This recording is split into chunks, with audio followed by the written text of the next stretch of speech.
fuck?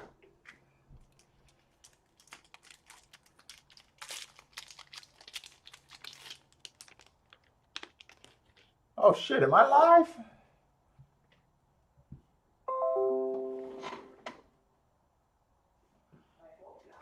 I am live. Good thing I wore pants.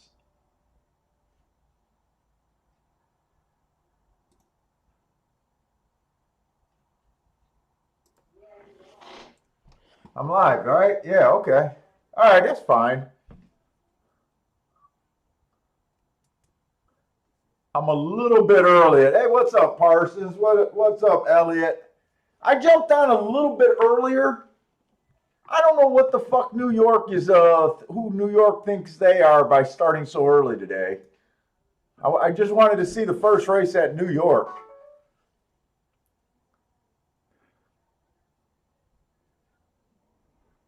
Hey, what's up, Bushwana? I hope I'm saying that's right. Oh man, we got Breeders' Cup Day. Welcome to the shakeup. I came on. I wasn't quite sure I was live at that time. I'm not quite all set up, but I don't want to dip out of it and come back on. So we'll just start a little earlier. Oh, that's right. Okay, cool.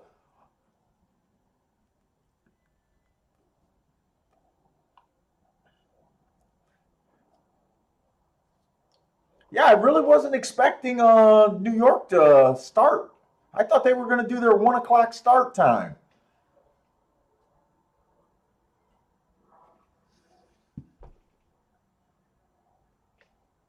So I handicapped a bit of Aqueduct, Gulfstream Park West, and Parsons marked up the Breeders' Cup races for me. So,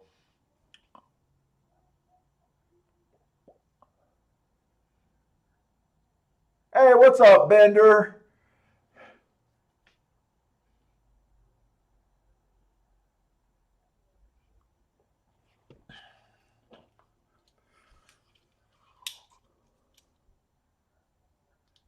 Man, I woke up early this morning, but I had such a headache. I had to take a nap. Now I'm late.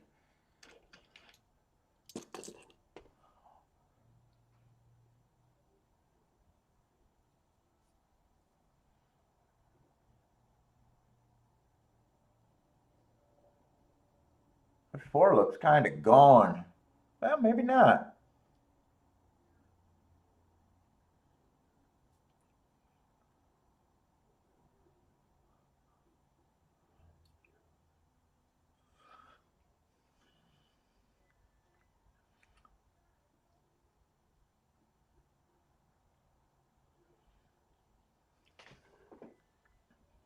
Seven four. I didn't even get time to look at the forms yet over there, so I'm not sure. Oh, yesterday my wife making me get off line for the internet. I ended up with that 7 horse as a bet in that next race. He won at about 9-1.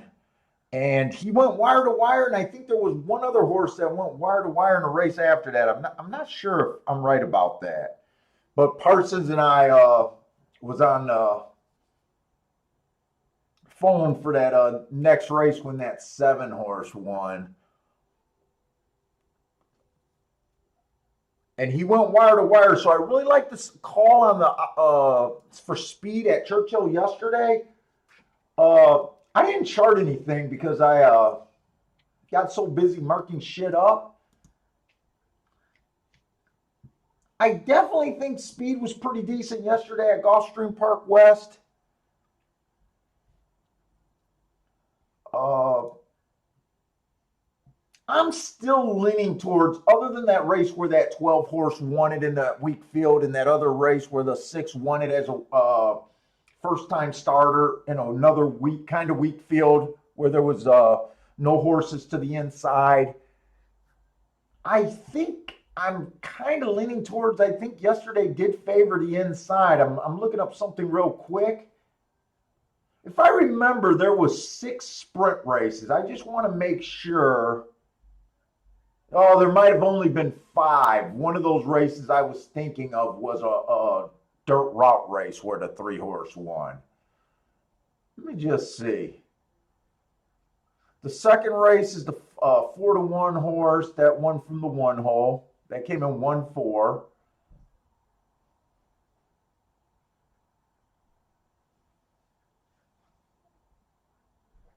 That was a mile race right there.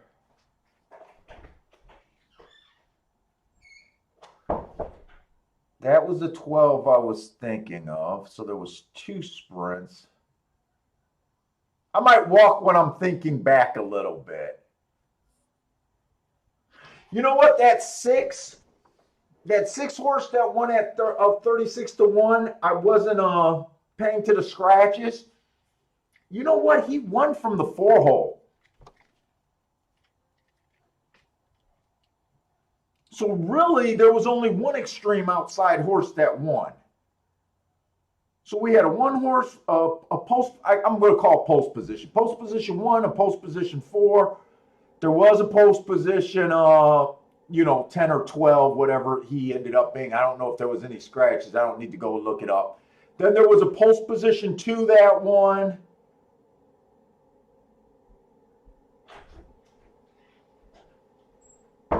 And another post position 2 that won.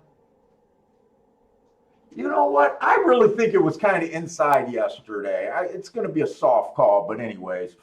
Let me get my forms and everything sent over here.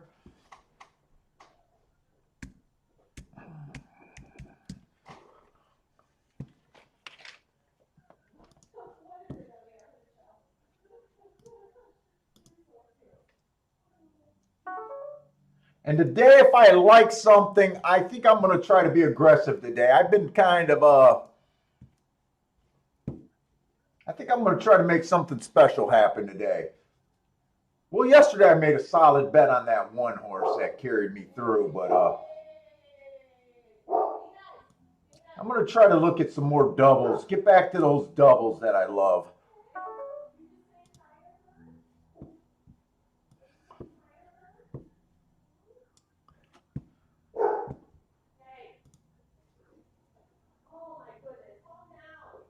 Let me see, is this I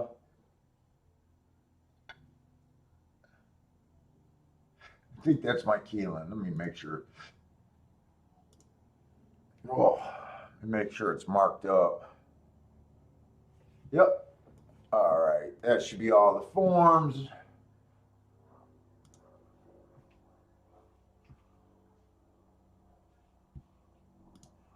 All right, anyways. Hey, what's up, Q Savage? Who else is here? Pie Man. Elliot, what's up, guys?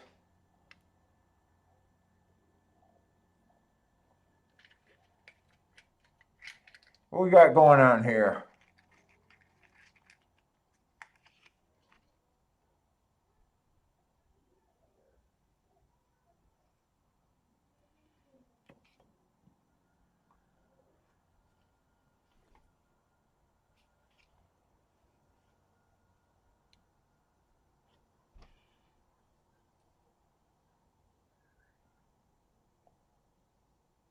My eyes just are not focusing. I'm trying to read your comments and I'm struggling right now. They're just not focusing.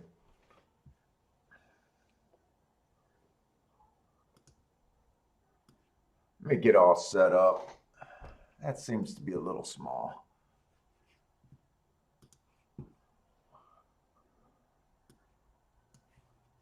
I gotta like it there, like it there.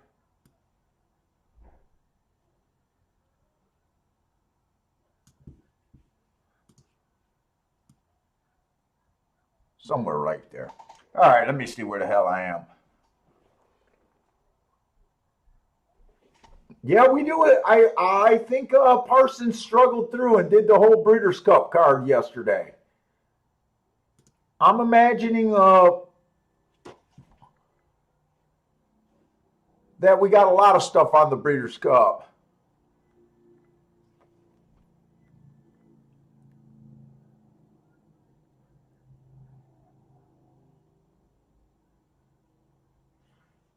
The 7 won the first race at whoop. Let me get my pen. Let me just get situated. I'm just trying to circle these horses as we go. Okay. Sorry about that. I'm going to try to do it this way. All right, let's get, I guess we'll try the Breeders' Cup. I'll struggle through it. I'm more excited about Aqueduct and Gulfstream, but we got the Breeders' Cup. Let's see.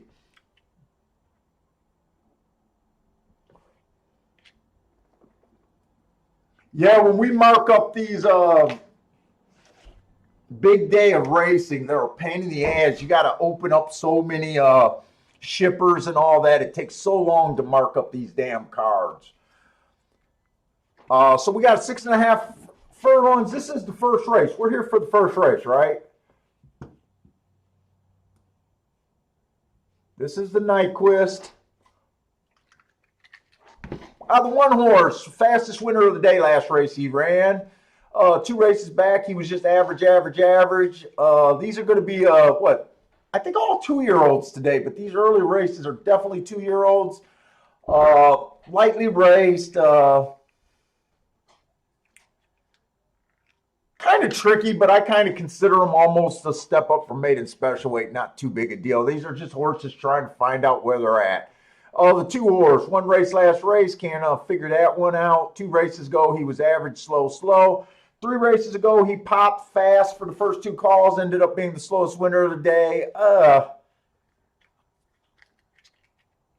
don't know if I'm feeling that all that much. 3 is scratched, the 4 horse.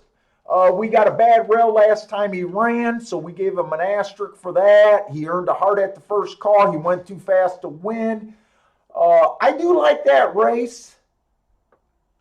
I don't know if this horse is going to be a router or a sprinter. I'm not going to hold that route to sprint against him.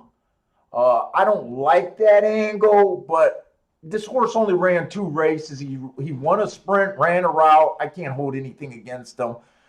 I think that's a decent race. 2 races ago, he was 1 tick slower than the fastest winner at the first 2 calls, ended up being the fastest winner. So, in my opinion, this horse ran with a bias or against the bias last race and did nothing wrong. And most of these horses aren't going to do anything wrong, really. The 5 horse, average, Matt Strides with the slowest winner. 2 races back, it was an inside speed favoring day. He was average that day, so I'd probably downgrade him a bit because to me, I would think he got the help of a bias. But I don't think I'm going to be that into this race. This is a tough race. The 6 horse, Insider Track was good last race. It was an early pressing day. He was 1 tick slower than the fastest winner, average fast. That's not a bad race. It's just an allowance race. And if you run an allowance race and you want to run against this caliber of horses, you're supposed to win that race like he did. 2 races ago, it was one of those stakes. It was on the turf. He might not be a turf horse. I don't know why. He earned a triangle and went too fast to win and was slow. That was his worst race by far. He gets an excuse for for earning that heart. And he might not be a turf horse. There might be a double excuse there. And his first race, there is a mistake there.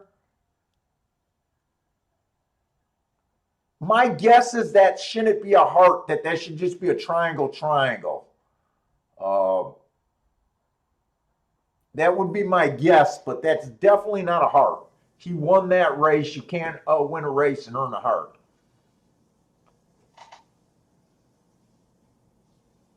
And they're loading in the gate. Well, I got enough time. The 7 horse only ran 1 race. Basically was the fastest winner of the day. The 8 horse, the inside was good that day. So here's another horse that I think ran against or with a bias, not against a bias, but with a bias. So I would probably, with a little bit of information, be looking to downgrade him. And the 9 was the fastest winner of the day on a day that the rail was bad, so it didn't help him. But I really have nothing here.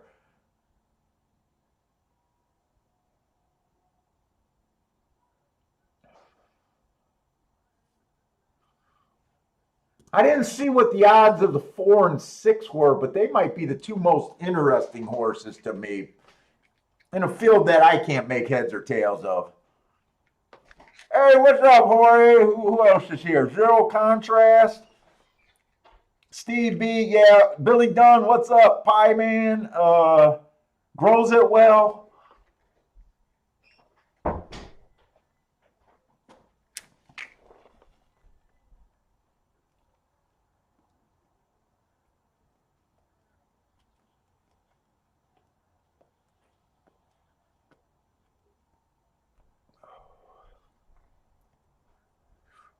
$21-3.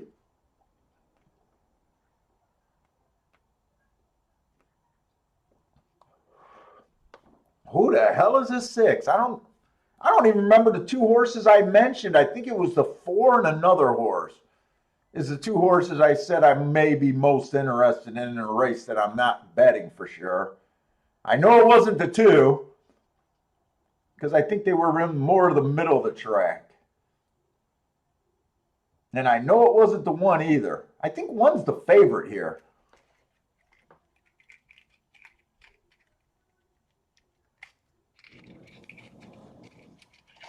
Oh, she's gonna shower. Let me shut this door.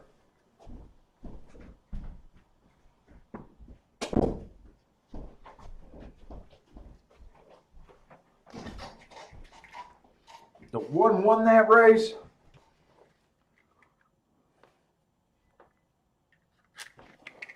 Hey, thanks, girls. Well.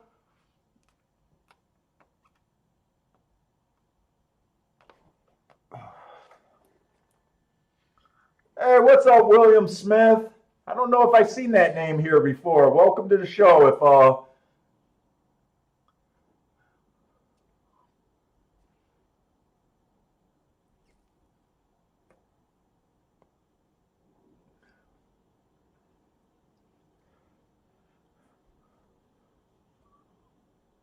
Oh, that 6 held on for second. I thought that 6 got a beat, to be honest. So if you're new to the show and you're new to watching me, guys, I don't change really. I'm not into Breeders' Cup. I'm gonna try to have the Breeders' Cup on. It's not my style of races. It's not what I'm into. I'm honestly more excited about Gulfstream and Aqueduct today. Hopefully we'll be able to cover all 3 tracks.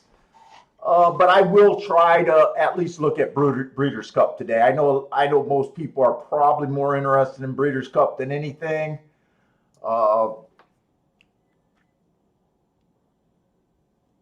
Steamboat. It's been a while though, then William, haven't it? It's been a while. Or you've been showing up, but you've been quiet for a while.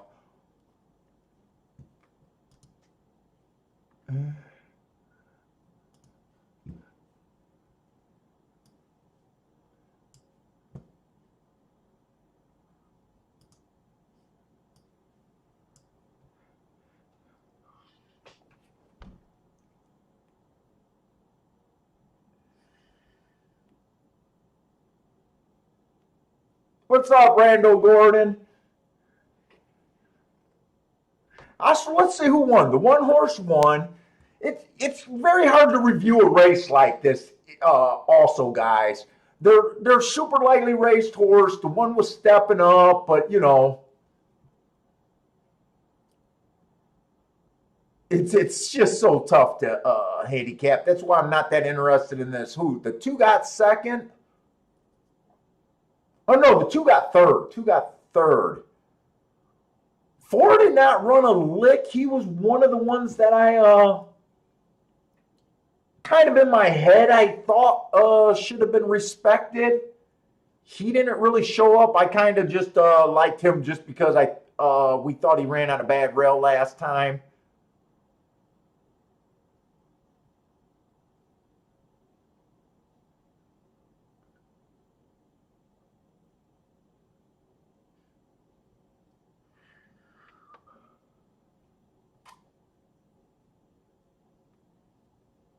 was the two damn horses that I said that I was kind of interested in watching? I honestly don't remember, but I think it was the 6. If you guys remember who I was, who the two horses that I thought that I said that I was kind of interested in watching with no bet, just let me know if it was the 6. If not, I'll have to watch it later. I think it was the 6, but guys, I honestly don't know if that was the horse that I was. I think it was. Okay, Pie Man is thinking 4 and the 6.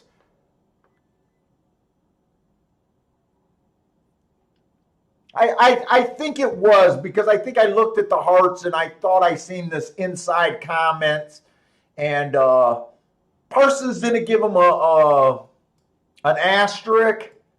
Sometimes these 4 horses, when a 4 horse breaks from the number 1 post position and shows speed, it happened twice yesterday where I didn't give a horse from the 4 position an asterisk, and right now it kind of well, it didn't really happen, but they're kind of a tough call if you want to give them an asterisk too, because a lot of times you think that, hey, if they had speed, they go right to the inside, but it's not always the case. And, you know, Parsons, we use the same information, but Parsons might mark a little different than me, and I, you know, sometimes will mark a little different from him. So, but I'm pretty sure those were the 2. What was the 6 at? I know I didn't get to see the odds. Oh, 6 was 9-2. I'm just trying to collect some data in my head. I know there was no way I was going to bet that race or was even considering that race. Let's see. Aqueduct looks like he'll go off next. Then Gulfstream. And I don't know what the wait times will be for these early Breeders' Cup races. I know as the day goes on, I think the time between races get longer and longer. Right now, it looks like they're having 35 minutes between the first and the second race, it looks like. That's a pretty long time. Hey, what's up, Garth? What's up, Frankie? Steve B?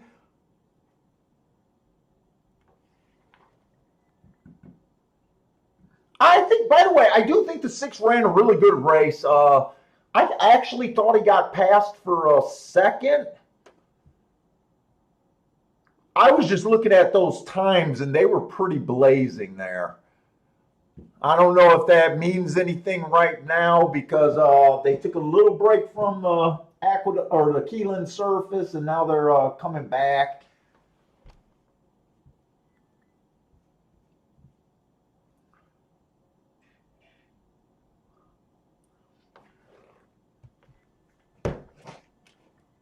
Oh man, that tastes good today. Hey, what's up, Garth B? So Aqueduct, I did have some data last year about how the track was running. Like I said, I don't like using the data, and when I was looking at how the track was running, overall the track kind of ran how you expect speed and stalkers.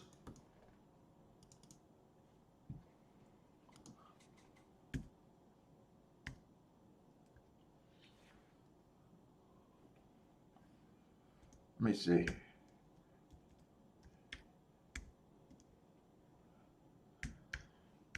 Let me see if I can find it again.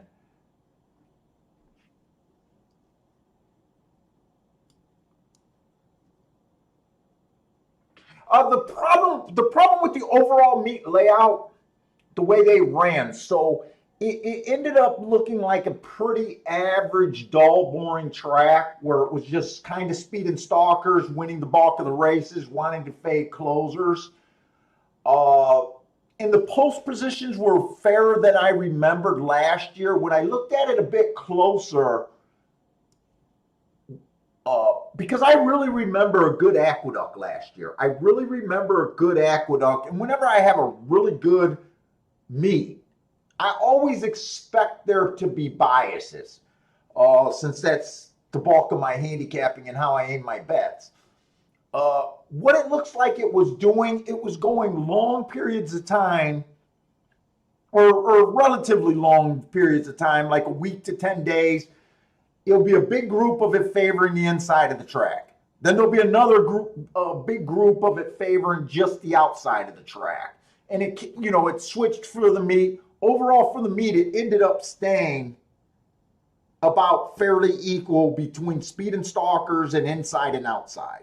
But what I'm getting at is when it favored an area, it seemed to really favor an area for a certain amount of time. So right now, I just think overall it's not worth using those profiles right now. You got to remember, they're starting right now in late October. They run in the winter.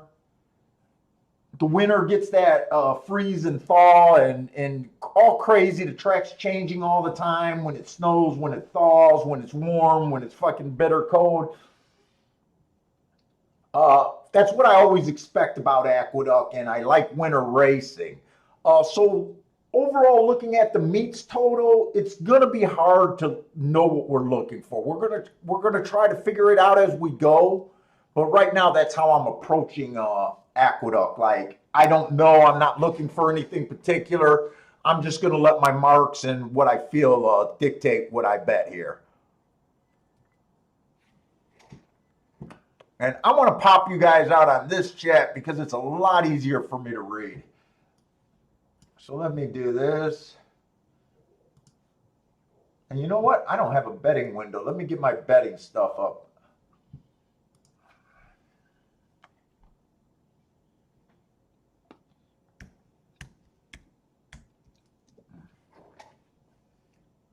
Man, I knew I should have bought 2 cigars today.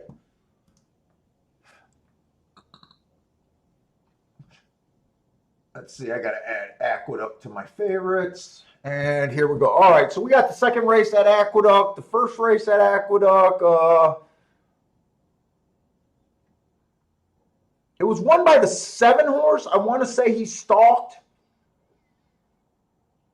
I think it was the 4 horse that had the lead pretty much around the track. I'm trying to see how the speed, what my marks kind of held up as. The 4 looks like he would have been a contender, and I honestly think the 7 probably would have been contender with 4 races back, earning the hearts, and getting an asterisk last race. I like to just look at my marks and see if they're making sense so far. But other than that, I'm not reading too much into it. This 1 horse, I just didn't look at press style. I didn't have time. I don't have Finger Lakes. I'll try to look up that press style, but I don't even remember a press style horse shipping to Aqueduct when I play. I don't know. That's probably a pretty big step up. This is a maiden claiming 40,000.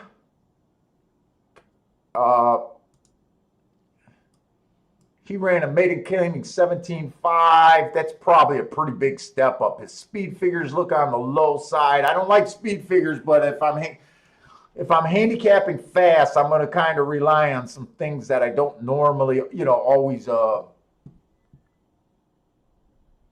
use. I got my shit up. All right. The 2 horse. Last race, he went too fast to win. Obviously, I like that heart. I like that second. So to me, he went too fast to win while stalking. So that looks like a pretty solid race. Two races back, the inside of the track was good. What do I think about that? Usually, if I think someone ran with a bias and they earned triple zeros, I do not like that race. It just caught my eye because I'm looking at his running line, and his running line does not look bad. This almost looks like the case where it looks to me like he chased the slow pace of the day and just couldn't cut into that. Because he was only 2 and 3 lengths off the lead. He wasn't that far off the lead. Let's just say those circles don't look as bad. I don't think they're as bad as they look on my markings. And then 3 races ago, Rel was bad. He was just average slow. So off the last race, I kind of like that. The 3-horse early pressing day last race, his first 2 races don't look like much. He was stopped and walked off his first race. Next race wasn't that much better.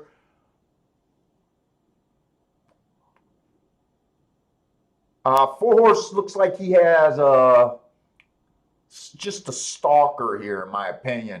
He was 1 tick slower than the fastest winner at the first call, and then he backed up.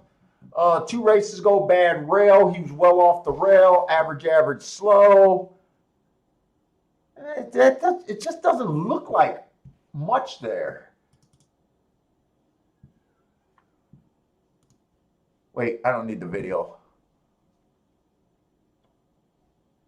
5-horse, stalking closing day, gets an asterisk for trying to go wire to wire. He also battled while he was going wire to wire, and he went too fast. I think, to me, that's a good race, but I don't like route to sprint. 22 to 1, I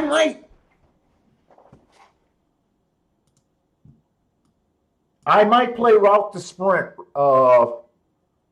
in this case. Let me see what else is there. 7's a first-time starter. I have no talent with them. The 8-horse, bad rail closing day last race. He gets an asterisk for trying to go wire to wire. He gets an asterisk for being on a bad rail. He also earned a heart, but I mean, I like the excuses, but his speed figures really looked a lot to be desired here. A lot of times I'll look at the other races. They just don't look good. I mean, he does have an excuse last race, but man, I just don't believe in that.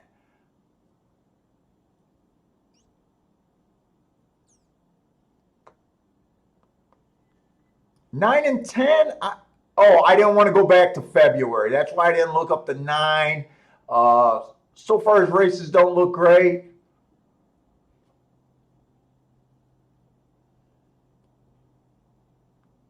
His speed figures look pathetic. I got to hurry here. 12 I kind of like too. What kind of odds are we getting here? 12 at 3 to 1, 11 at 2 to 1. I'm kind of willing to play the 5 here at 21 to 1 on a little bet.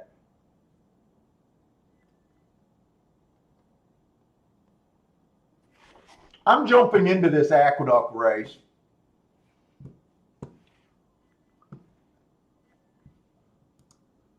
I'm jumping into this race. I'm going to start off with the Exacta box, 2-5-12.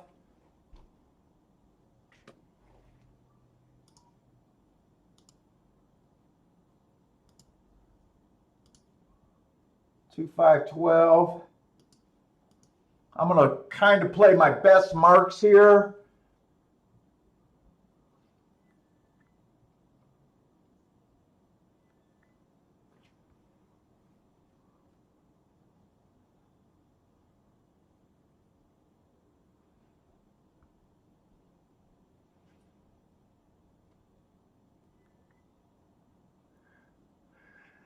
The 2 and the 12, look, I'm Dutching. I only want to Dutch 2 horses here.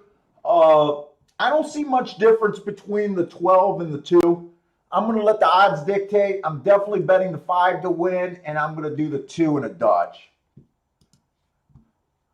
And I got to shut up and just get this in. Oh, I thought they were closer to the gate. I want to get active today. Hey, what's up, Chase? Good morning, Pam. Cole's here, Disco Partner. What's up, guys? Happy Breeders' Cup Day.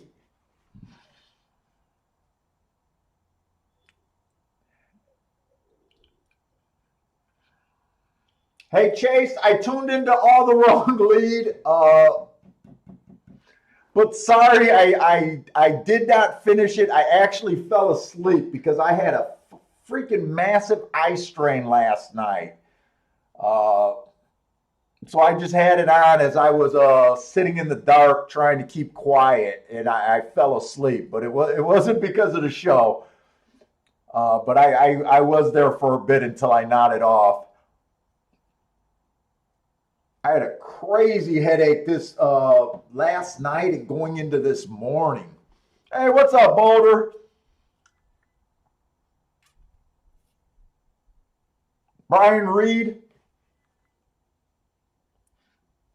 To me, my top two choices are definitely the 2 and the 12 here. Those are my top two horses. Uh, I think the 11 could still win, but I don't care for him as much. And the 5 just is being offered at odds that I can't get away from. Normally, I probably wouldn't have done exacta, but if it comes in 2-5 or 12-5, I'll be happy. Maybe I should have did a 5, wheeling the 5 first and second with the 2, 11, 12. Maybe I should have did that also. I don't love this 5 horse, but I can't get away from him.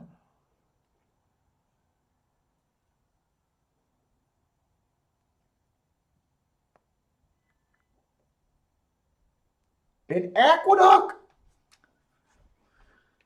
I don't think.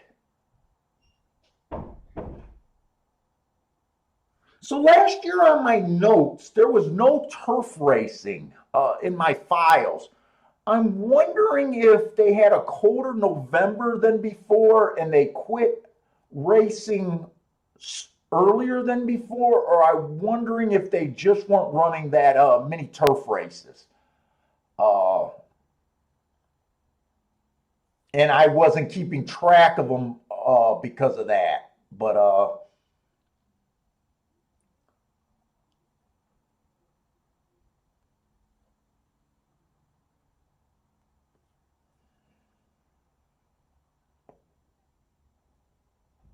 the 2's farther back than I really thought so. But come on with this 5. Can this 5 run a bit? Mark and Josh put you to sleep too. I was looking at all of your guys' little what are they called? Proposition bets. How many times Josh is going to fill his account? How many pills Chase is going to have to take? Is this my 5 on the lead, and does he got a shot? No, he does not got a shot.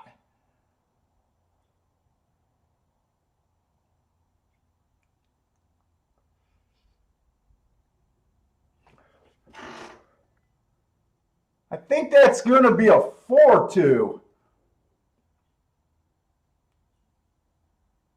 I honestly don't know why the 2 was that far back. I knew the 2 was not going to be on the lead, but I thought it'd be about 2 lengths off the lead.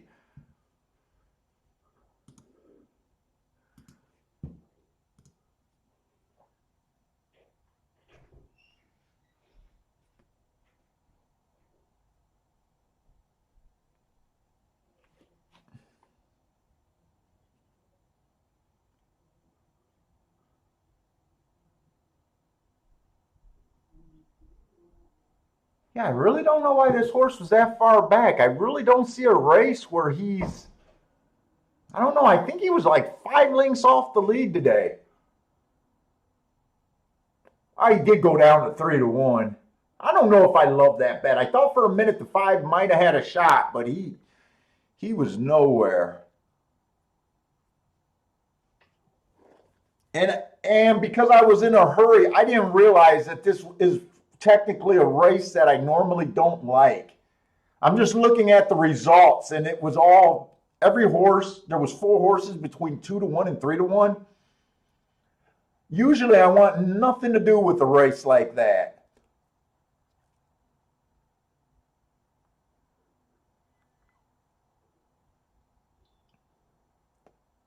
Ooh.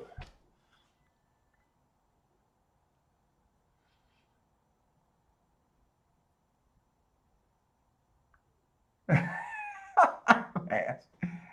Hey, what's up, Christina? Billy Dunn won his first bet in the U.S. Nice.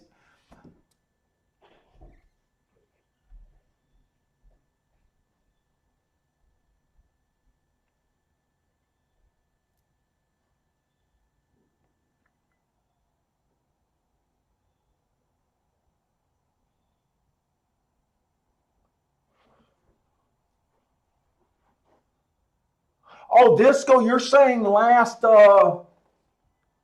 year they ran a lot of turf races. You know what? There's a there's a good chance.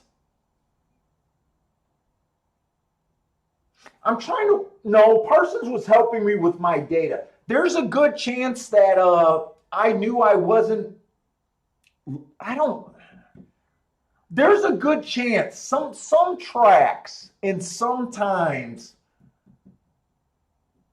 I take the lazy way out and I don't build a profile for every track. There's a good chance that I might have just decided last year that I was going to avoid the turf and not chart them, to give myself less work. If you remember, there's a lot of turf races last year. That could have that sounds like something I would have possibly did.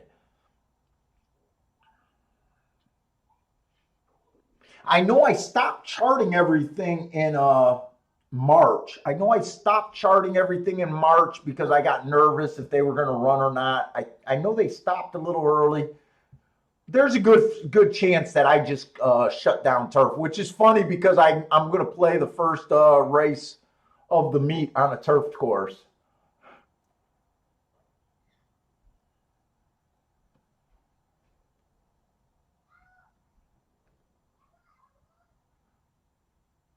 And I did notice today, I think they got a lot of turf races.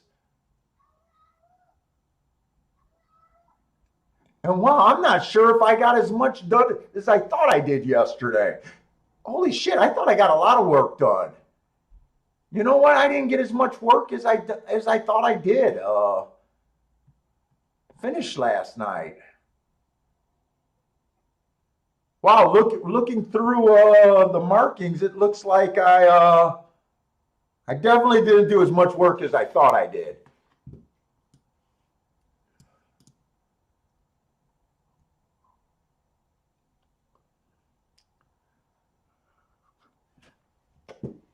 Let's get over to Gulfstream. And come on, do not have these races on top of each other today. I told myself I'm going to play a lot today.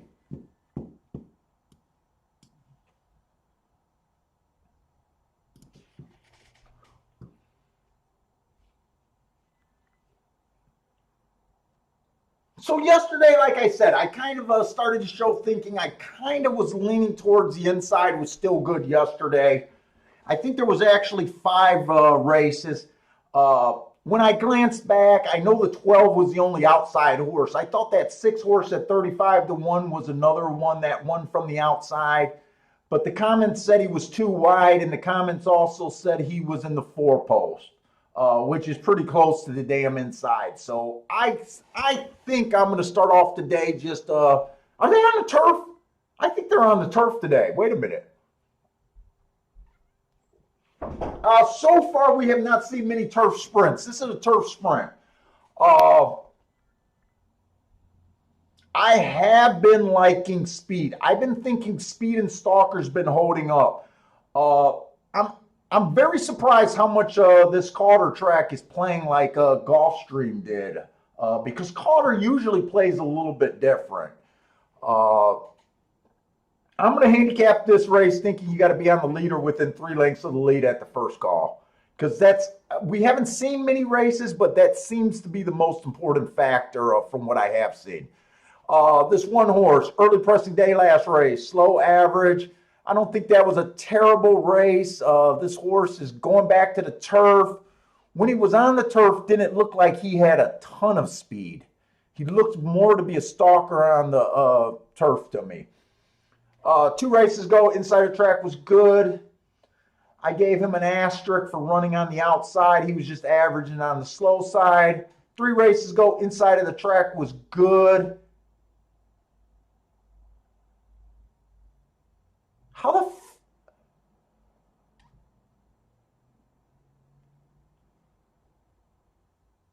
3 races ago, the inside of the track was good. That's wrong.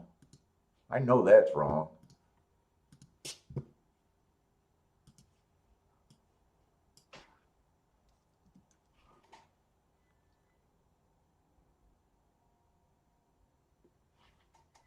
Ignore that one.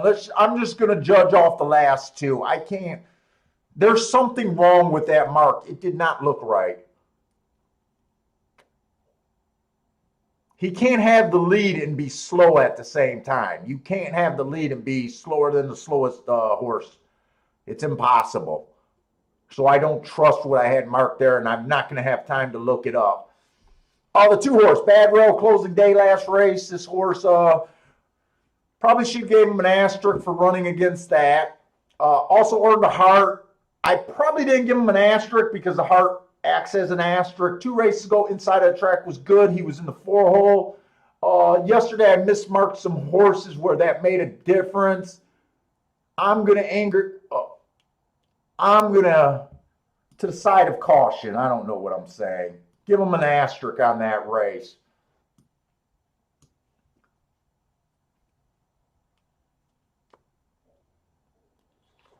Three horse coming out of that exact same race. He had the Bad Rail on a closing day, so he gets an asterisk. He earned a heart. Really, honestly, there's no difference in my mind between the 2 horse and the 3 horses last race. Just looking at their last race, I do believe the 3 horse is a better horse.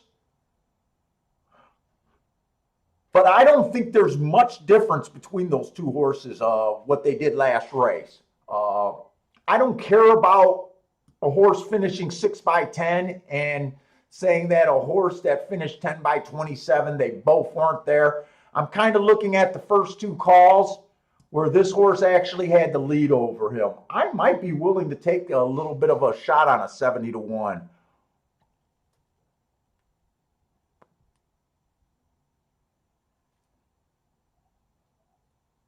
4 horse won his last race on a speed favoring track. He took care of business. 2 races back, he dueled on a speed favoring track, tired out. And 3 races ago, he went too fast to win. The problem is,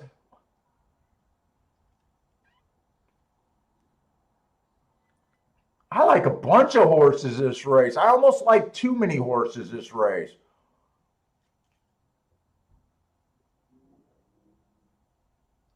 5 horse, Bad Rail last time he ran, got an asterisk for that. 2 races ago, middle of the track was good. He had the rail, asterisk for that. 3. Wow, this, I thought I was going to be able to make a real shot here. I don't think I can. Everyone kind of fits in this race.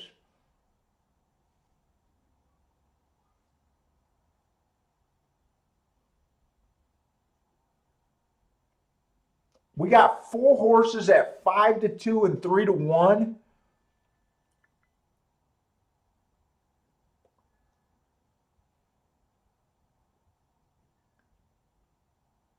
Tons of speed. Everyone has speed here.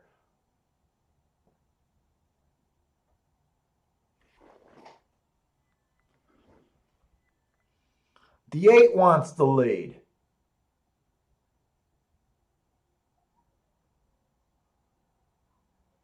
The 7, I think, is going to stalk here, but he can get the lead.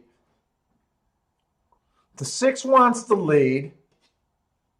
The 5 looks like a fast stalker. That's probably why the public's coming on him a little bit. The 4 wants the lead.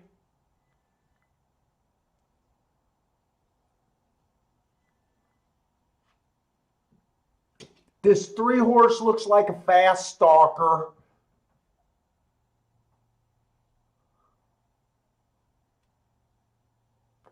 Two-horse, I was kind of thinking I was going to do a bet on him with the other speed in the race. I honestly don't believe that he can win. And 1 looks like a solid stalker.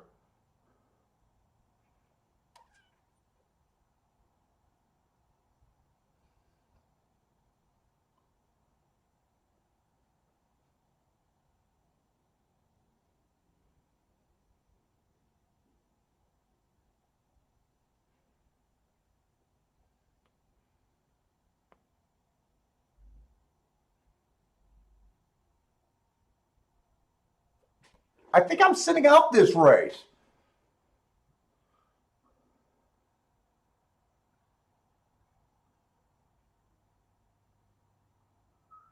I don't honestly believe there's an edge. I think the only thing that makes sense if you can get I'm a little bit, so I started being interested in the 2, but I kind of moved off of that to be interested in the 4. And then I like all the horses that they're betting. I honestly like, I think 6 horses in this race. And it doesn't make sense to bet 6 horses. The only way my bet would make sense is taking the 4 over 5 horses and the 4 under 5 horses. Anything else, I don't think I can do anything with 6 horses and really make a profit here.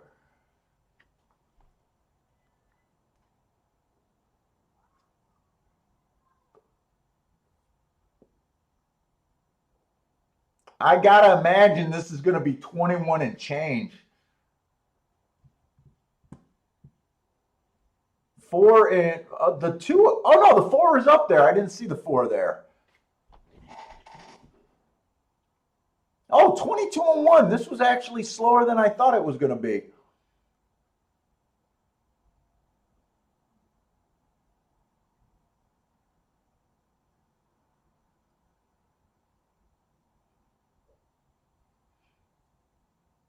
Well, I should have never got off of this 2. I think this 2 is going to get second, guys. I should have never got off of him, and I shouldn't have lost confidence in this race. Well, actually, I should have. Actually, I'm glad I did. For a minute, I was up. The 2 ran a really good race. I did say I kind of preferred that. To me, it was better to take the 2 over the 3. The 2 ran a good third to me. The 2 ran a good third. Jesus. How sharp is this crowd at Gulfstream Park West? I honestly thought this was a tough race. I just watched where all the late dollars bet, unless they let you bet at the top of the stretch.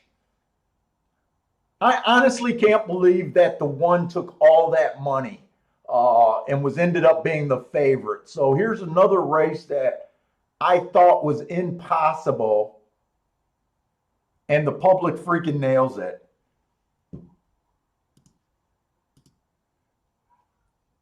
Hey, what's up, Premier Investigation?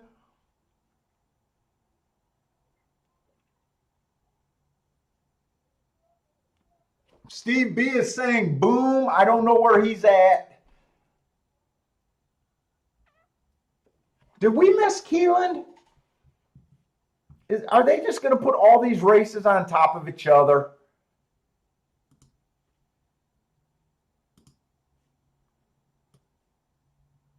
Yeah.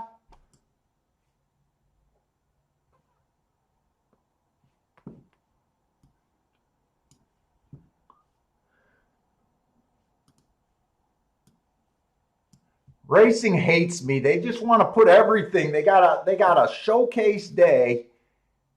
Only 3 tracks running right now, but they want to put them so close together.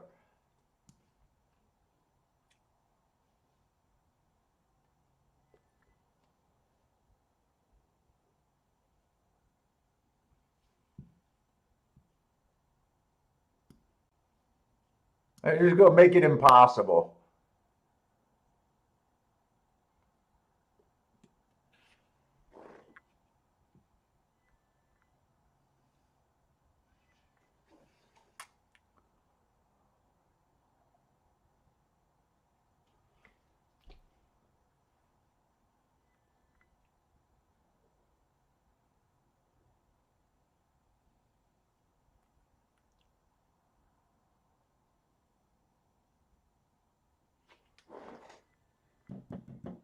Hey, Billy, you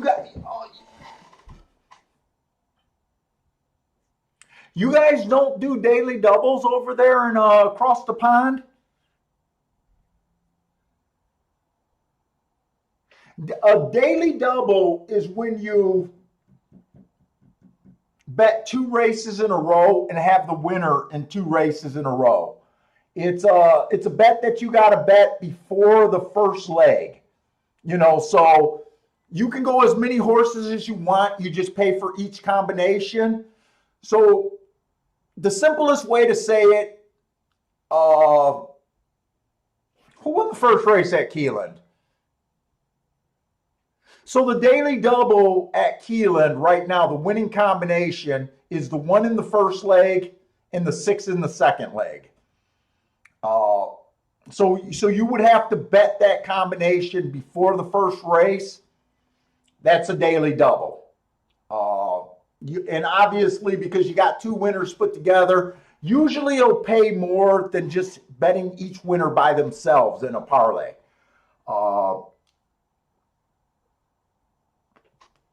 That's a daily double. You don't box daily doubles. A box is when you bet exacta. I don't know if you guys do exacta. Forgive me. I don't know anything about European racing. I don't know what bets you have available, but we have a bet where you got to bet the first and second finisher, and you can have as many horses as you want. You could go all in the combination. It's not a good bet, but you could do it. So a lot of times when I play in exacta, I like to bet 3 horses. As long as 2 of those 3 horses finish first and second, and in any order, that's a box. The other way to play it is just straight. I want the 2-3. If it comes in 3-2, you don't have it. But if you say you want a 2-3 box, you pay for both combinations, and you get them both. I'm probably terrible at explaining this shit, but that's kind of what it was. I know a lot of you British and European players play in the markets. I don't understand the markets at all. When you guys talk your market talk and being able to bet in the middle of the race and all that stuff, I don't understand that at all.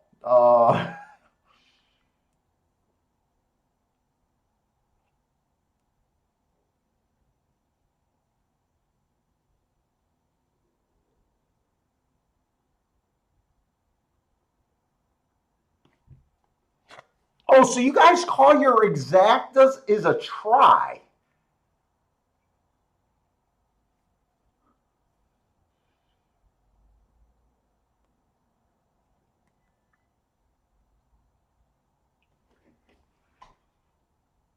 Did Parsons have that 6 horse?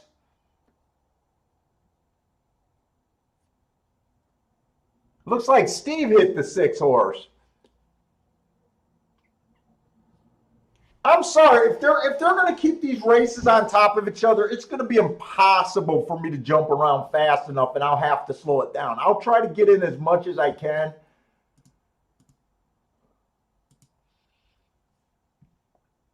But I mean, they are putting these races on top of each other, and I actually wanted to be aggressive today.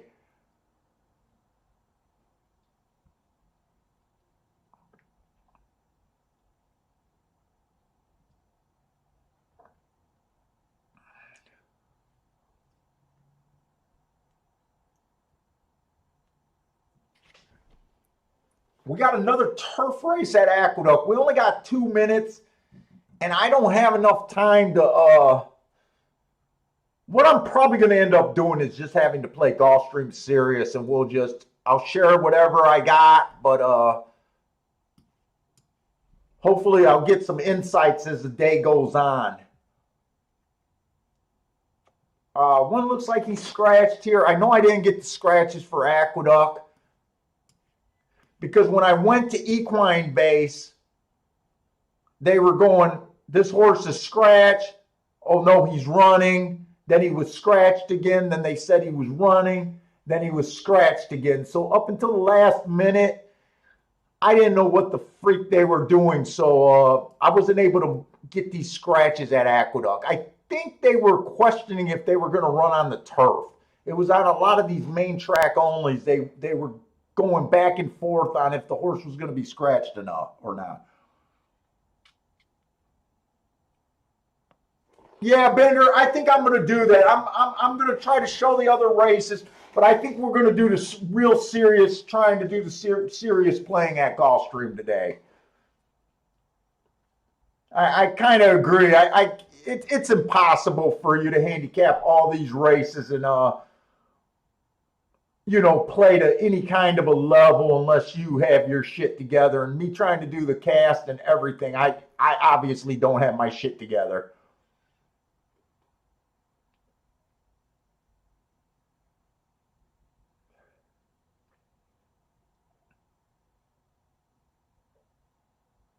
The 2-horse last race, 1 race sample that doesn't look like a bad race. 2 races back here in 3 Hearts. Automatically an asterisk. Plus, you can possibly say the rail I thought was bad that day, but he had the 4-hole. I'll just say who I think might look a little interesting. He looks interesting, but he is the favorite. I think the 3 looks interesting off 2 races back. It was a bad rail closing day, and he earned 2 Hearts. 5 looks a little interesting.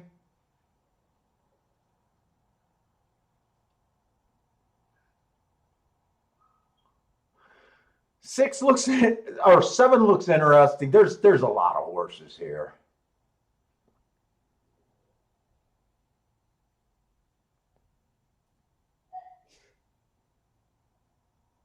And the 9.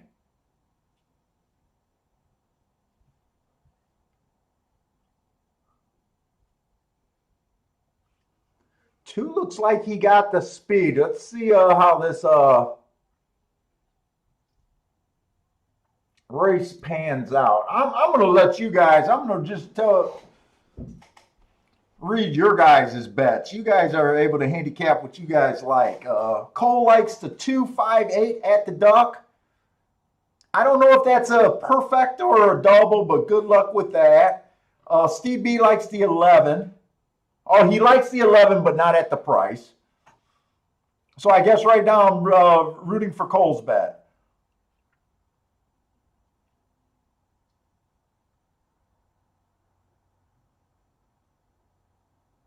Premier Investigation loves the 4 at the Duck.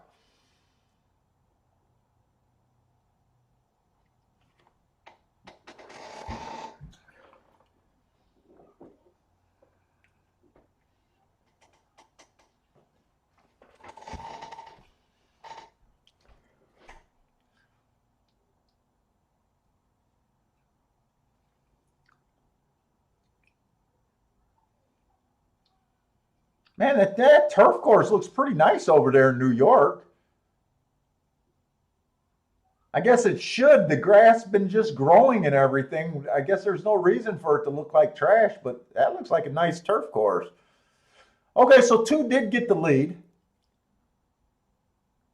Christina likes the 4 at the Duck and the 10. And a 4-4 double.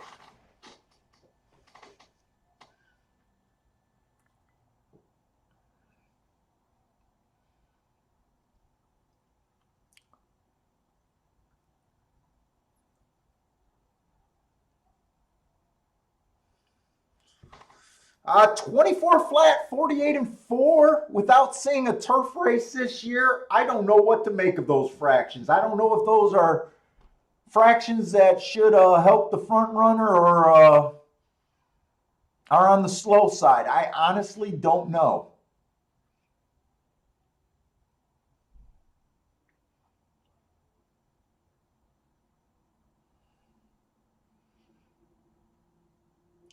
I guess the two got no pressure, so I don't see an excuse here for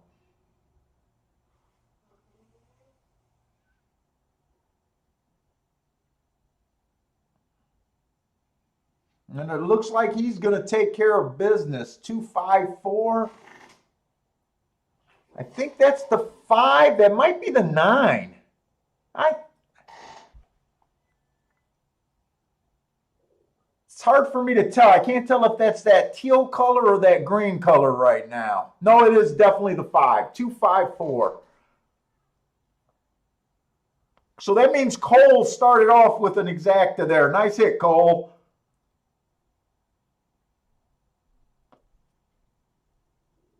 Disco partner says bang, so it looks like Disco got a piece of that.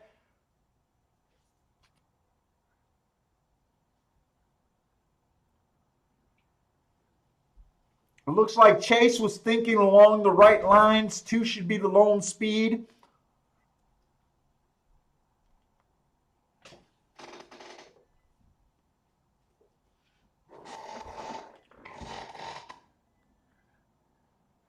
And oh, by the way, I don't think Caleb's watching. Caleb from On the Wrong League, but Caleb, he ended up winning a tournament, and he's in the Breeders' Cup Classic. So of the people that I know, I don't know anyone else in the Breeders' Cup Classic this year. I unless I look at the list, but right now I guess Caleb is going to be my rooting interest for the Breeders' Cup Classic. So I know you're probably not watching because you got serious concentrating to do, but I am putting out good luck to you, man.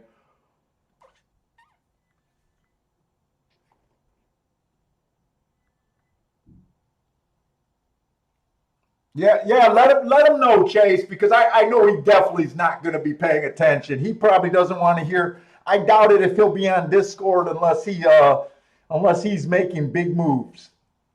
Probably just updates if he does anything. Hey Chase, is that something that he has to play from home, or is there people on site at the Breeders' Cup today?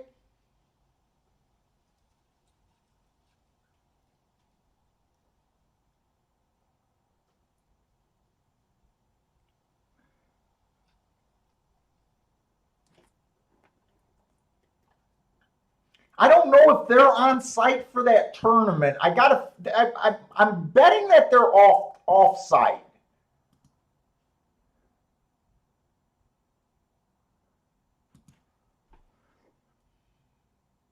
You think it's all remote? Yeah, I think he would have told you guys if he was there. You would have probably heard that he would have had to travel there. So because I think he's out of Virginia or something like that. I'm probably wrong on that, but I definitely think he's somewhere like around there.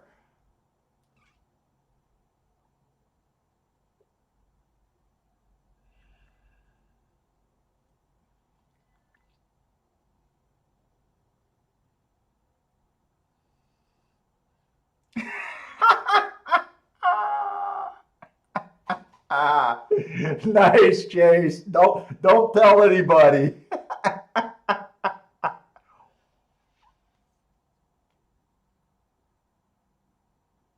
Oh, he's in New Orleans. Oh, nice. First time I went to Orleans, I freaking hated it. I went for Mardi Gras for 13 fucking days and hated every minute of it. Uh, Back in the day, probably like 20 years ago, I was there, and then within the last 2 or 3 years, me and my wife went, and we actually had a good time, but we able the French Quarter. I did not like the French Quarter that much. All right, Gulfstream. Let's handicap. I'm going to try to play. Oh, he was from PA. I knew he was from somewhere like Virginia. Pittsburgh makes sense now. We got a mile 70. We got 18,000 non-winners, 2 lifetime claimers. The post 1 through 3 is winning 51% of the races over there at Gulfstream. Hey, what's up, Automan Dan? Oh, from Australia. Nice for joining us, man. I actually watched one of the Milburn Cups races the other few nights ago, I think. I don't know if it was a replay or something, but I tuned into, I think that's out of Australia. I don't know if that's a big race or that's a series of big races. I really don't know anything about I think I'm saying it right, the Milburn Cup or something like that. The one horse, inside of the track was good last race. I gave him an asterisk for being in the outside hole. He was slow, average. He got in position at the top of the stretch. He finished 2 by 3. I think that's a good race with an excuse. 2 races back, he was slow, but I thought the inside of the track was bad that day. So I thought he was hurt both times he ran. He has won a 6 furlong race, but honestly, I don't think he's a 6 furlong sprinter. So I'm really okay with throwing out that race 2 races ago. The 2's coming off a 1 race sample last race. He won that race. He's stepping up against winners for the first time. The 3 are 2 races ago, he earned that fast at the first call, 1 tick slower than the fastest winner, took care of business very next race. So I do think this horse is in good form, but he is stepping up a bit. Wow. I might want to play this race because the outside horse is the big favorite, and I'm leaning towards the inside of the track today so far. Inside of the track was good last time this 3 ran. I gave him an asterisk for running against the bias. 2 races ago, the rail was bad. He had the outside and was just average. He looks like a closer here. That's the 3 horse. I didn't realize he was taking that much action. 4 scratched. The 5 horse, average, slow last race. It was an early pressing day. That was at 7 furlongs. You guys know that I don't like routers running 7 furlongs. I'm willing to forgive him just for that. 2 races ago, he went too fast to win.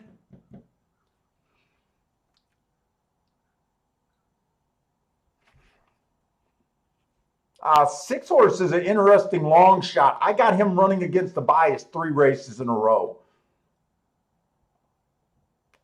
And let's just look at what this favorite is. Last time he ran, it was a speed favoring track. He was not able to get the lead. I thought he lost all chance. I gave him a real excuse there. 2 races ago, he was average at a route race. He does look good.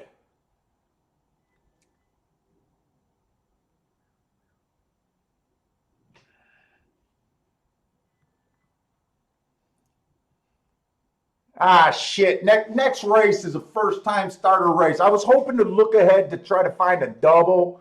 I'm not going to be able to play a double here.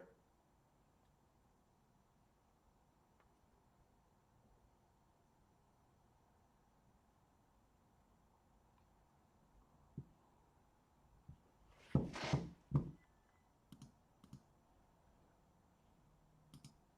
me get to Gulfstream.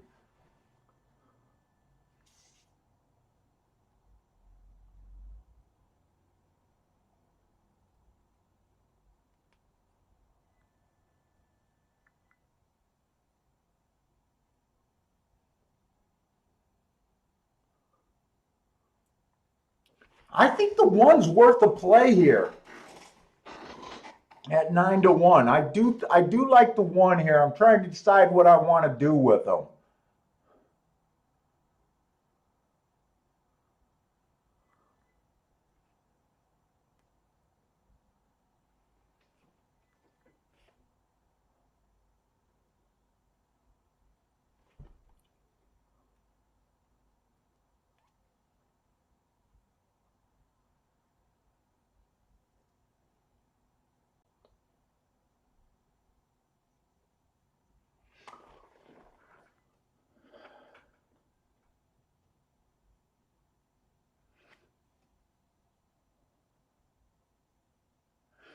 You know, I really want to test my feeling about the insider track. I think I'm going to bet 2-3 horse exacta box.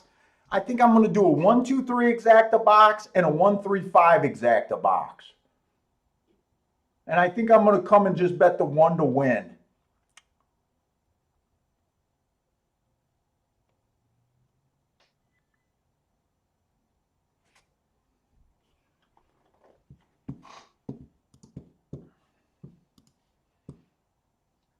I kind of want to dig myself. I'm going to put out a warning.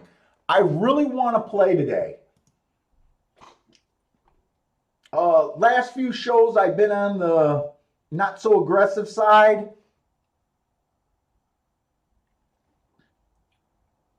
Let me get this bet in. I'm betting the 1 to win here.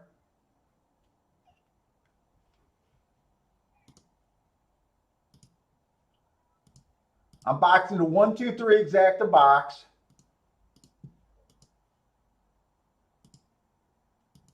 And then I'm going to bet the 1, the 3, and the 5 in the exacta box. So what I was saying, I want to get aggressive here, and I want to stay aggressive. I know this is going to sound really stupid, but I almost don't mind getting down to start off the day. I kind of want to force myself to have a big day today.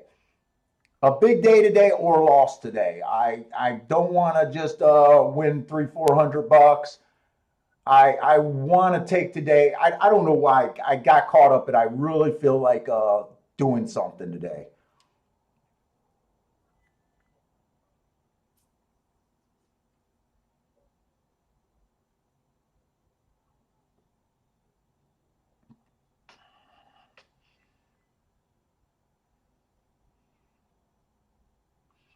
Bender's taking a 1-2-3 double to the 1-4-9, so he's jumping into that 2-year-old race.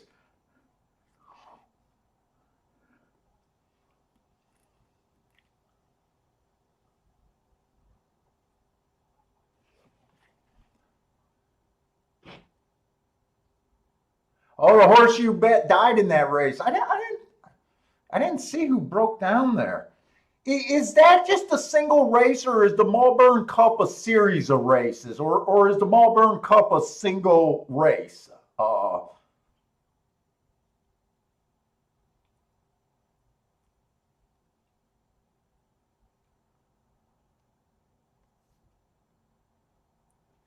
Yeah, leave it all on the field. I'm hoping not to leave it on the field, but I definitely woke up today feeling like I want to be on that aggressive side. I want to force something. Hopefully it's not a true force. I mean, I want to see something and take advantage of it. Uh,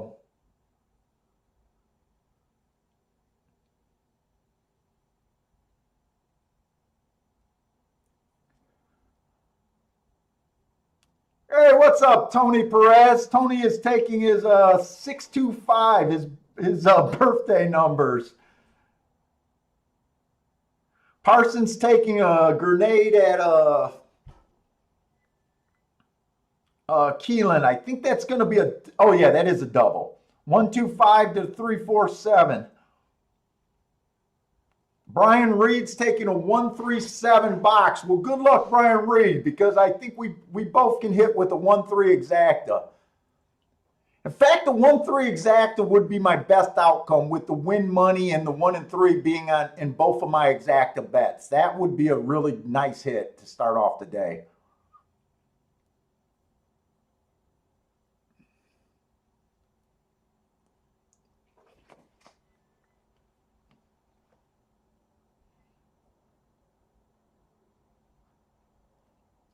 Dude, what do they have? Like, I think there was like 24 horses in that race. Those races are so cool to fucking watch when you see 24 horses in a race. I know the winner went wire to wire on that turf. I think it was a 2-horse.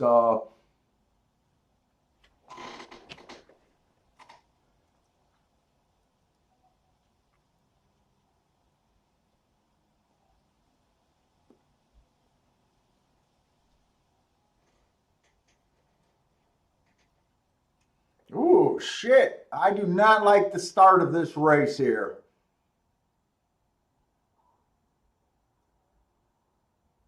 I didn't think the 1 would be this far back, honestly. I kind of thought the 5 would get the lead here, especially if the outside of the track was a little bad. Ooh.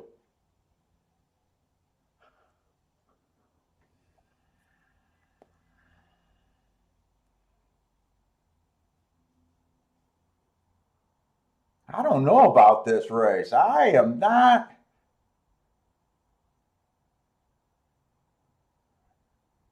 This is not what I thought.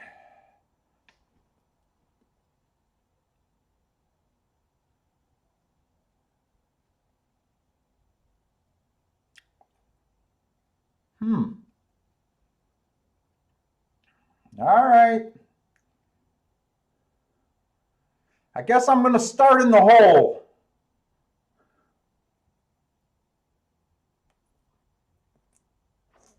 One's all over the place. He looks like a drunken sailor over there.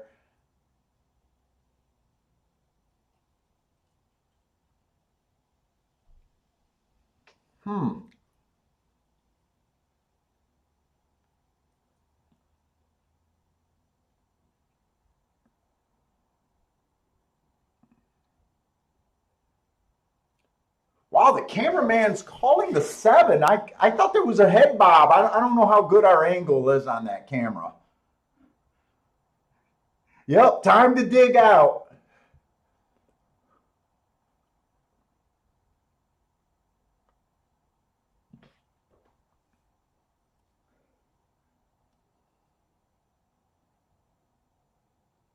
Uh, 24-1 is on the slower side at Gulfstream. I for some reason I was not paying attention to the splits because I did not like the 2 horses that were up front. 24 and 148. Those are fractions that give the front runners an advantage. I thought the 6 got a nice bob there, but it looks like the cameraman thought that the 7 horse won. I'm not sure on that.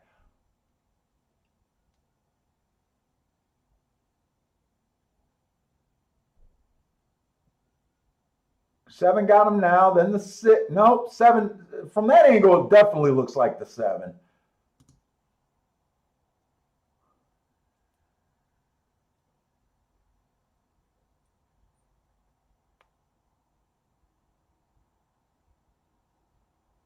Seven, 6, 1, 3.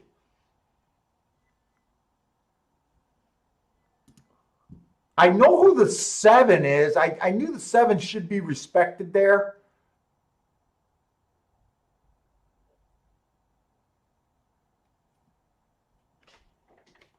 Six ran a really good race.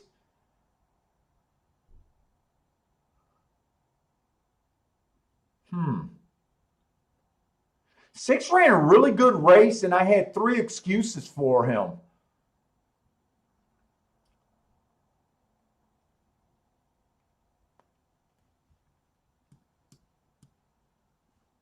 And this horse had some speed back there.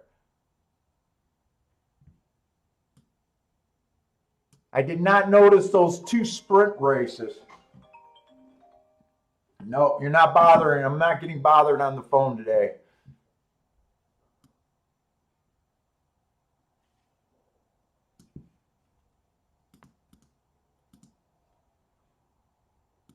And Keeneland and Gulfstream is just going to compete all day. Okay, what you guys got? There's nothing for me to look at here.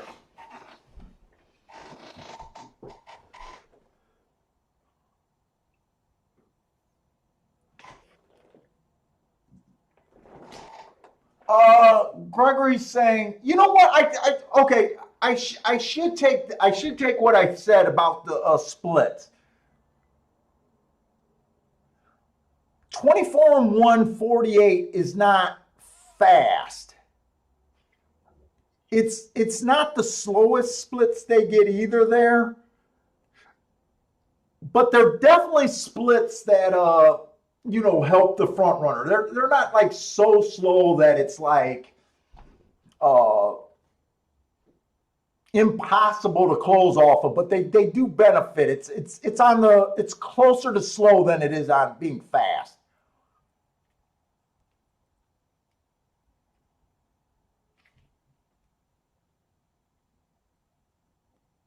Hey Paul, don't drop my call.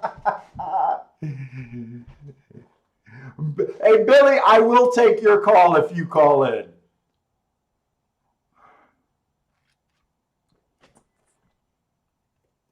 And I'm gonna try this week to update my software on my computer. I do wanna try being able to bring people in like I did Parsons. Uh, but I'm still, last couple times we tried it, it kept crashing my thing. So I'm gonna try to update the system and see. I don't want to update it anywhere near a show because sometimes it messes up everything, and I'm not good enough to figure everything out. Let's see. Steve is taking the 12 here. He needs the 12 to get started in a study. Bruin Graham likes the 3 over a bunch of horses. Oh, 3 and 4 over a few horses. Christina likes the 14 a bit.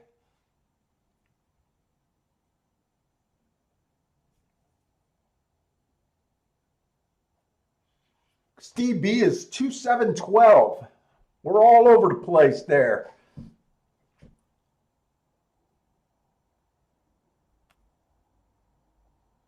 Oh, Tony's calling thought it might have been a dead heat over there. I think they put the 7 on top.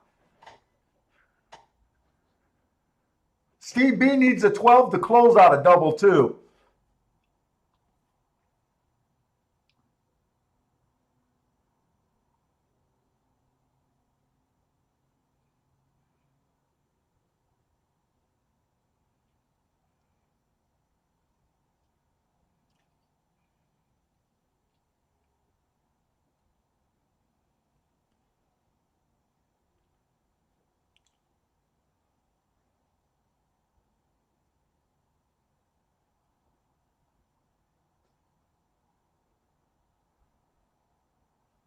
What is that? 16-6?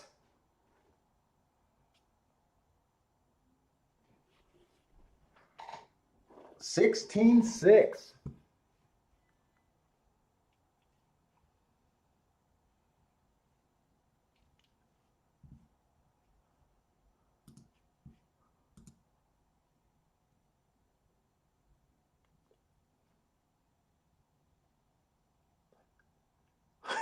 I feel like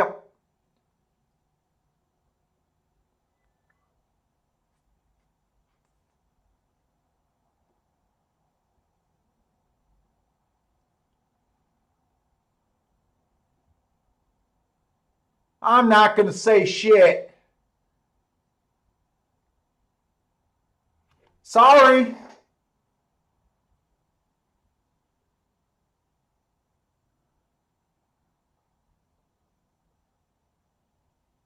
I see a bunch of horses that aren't marked up real well.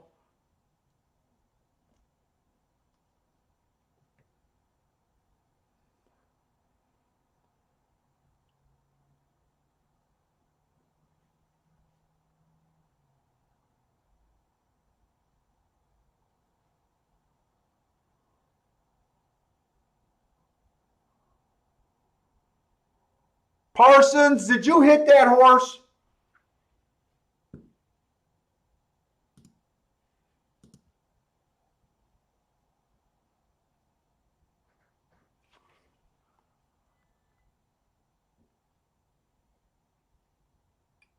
Parsons, you did it yesterday. I didn't think you'll do it again today.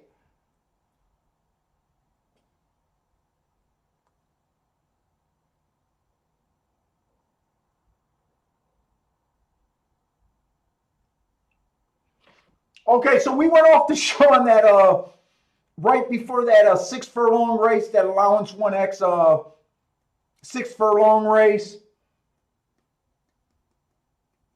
It was a Triple Heart horse, and Parsons was alive in a pick 4, and he did not play that horse. And I know what Parsons plays. Parsons usually starts off with Triple Hearts on every freaking ticket. And I made the bet, and I couldn't believe that he didn't play the horse. Parsons, I'm waiting for your answer. I'm calling you out on that, because I don't know what I would have did, and I probably wouldn't have did nothing.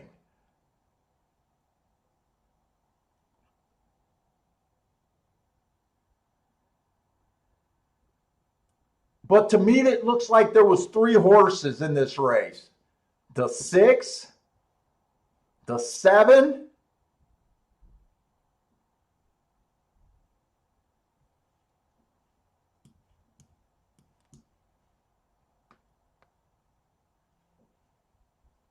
here's another race.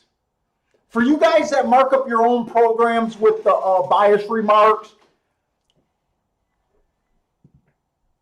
this must be driving you guys crazy, because it's kind of driving me crazy. This race 2 races ago, this horse had the 4-hole. It was another bad rail day.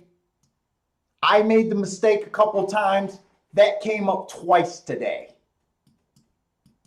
I'm just going to err to the side of judgment and don't worry about where they are. Oh, Jesus Christ.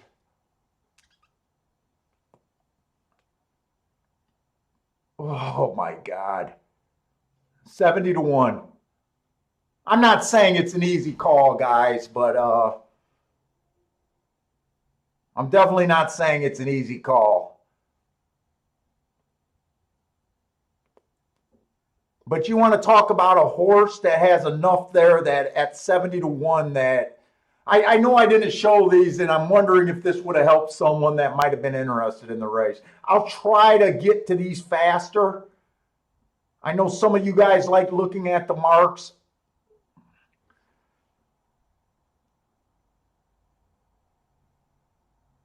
No, you did it again. I will admit it's not the easiest call. Because here's the problem, and this is part of my problem with speed figures. You see all these horses that are nailing big 90 speed figures, right? Every horse is nailing big 90 speed figures. And this was the same scenario with that 7 horse that I'm talking about yesterday, was the same mistake. This horse has never popped a 90. But we don't like speed figures. We hate speed figures. Oh, my God. Anyways, let's see what else is out there. Aqueduct's off, so we're probably just going to go to Gulfstream, slow it down, handicap. I'll try to mostly get freaking Gulfstream and Breeders' Cup up for you guys.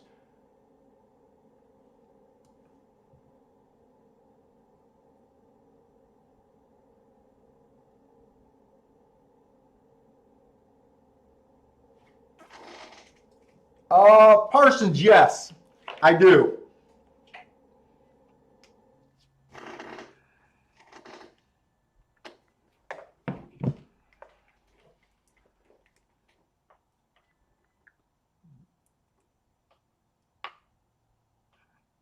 We're going to go back to the earpiece here so Parsons can help me out and get me on the races that matters. It's too much.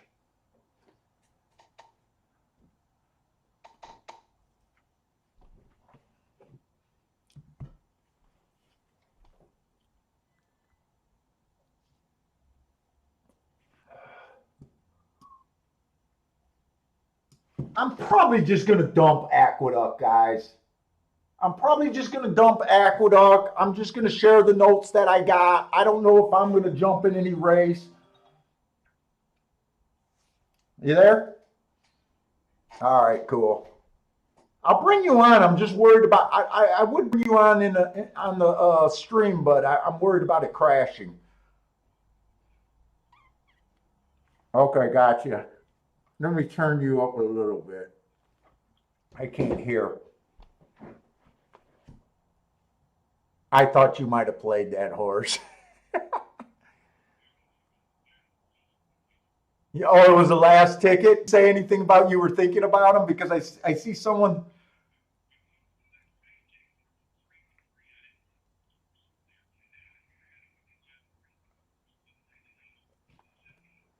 Yeah, and you would have probably been able to bet every horse in the next race.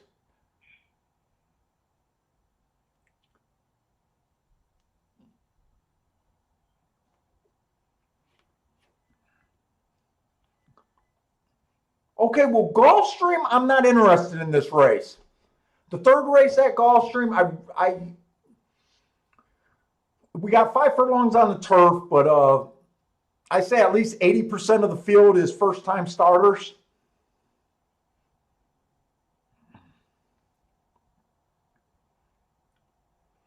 All I can talk about is the 3-horse. He was average, slow last race. Not a bad race. 2 races ago, it was a stalking closing day. Inside of the track was good. He was in a 4-hole.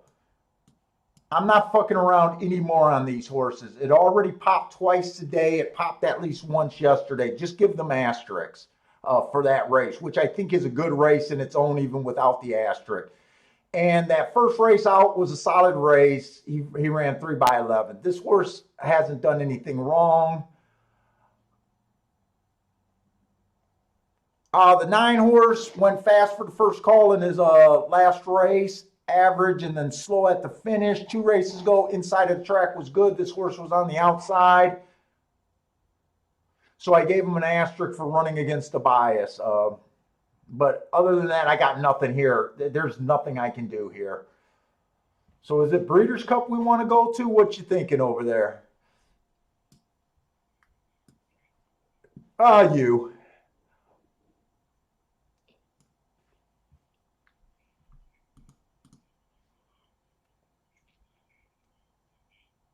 Aqueduct, then Breeders' Cup. Okay.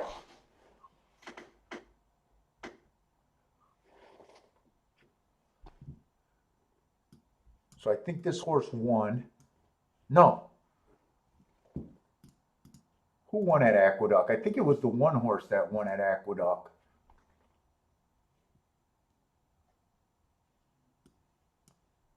I think it was this horse.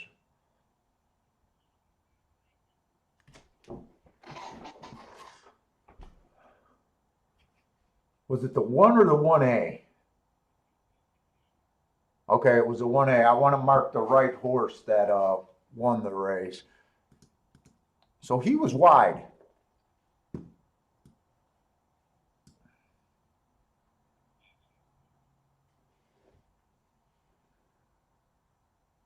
So we're going in the 5th race there.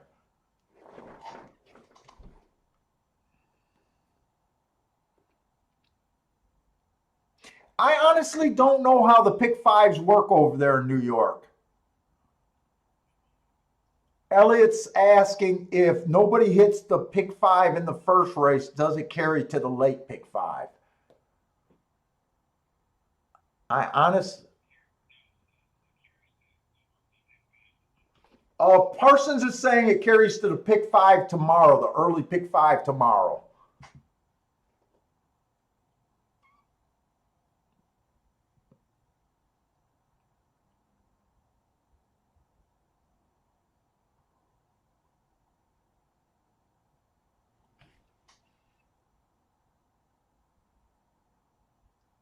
Oh, he's asking about Keelan.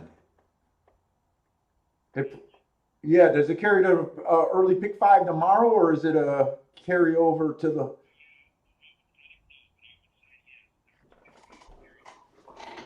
He doesn't know the answer for sure, but he's pretty sure that it carries over to the early pick 5 tomorrow, but he's not 100%. What's up, Thad? And let me know if I'm yelling in your ear, by the way. Okay.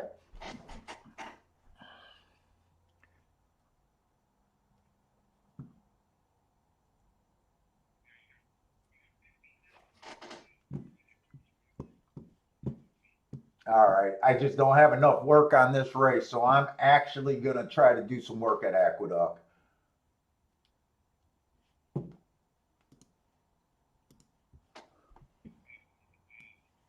5-hole.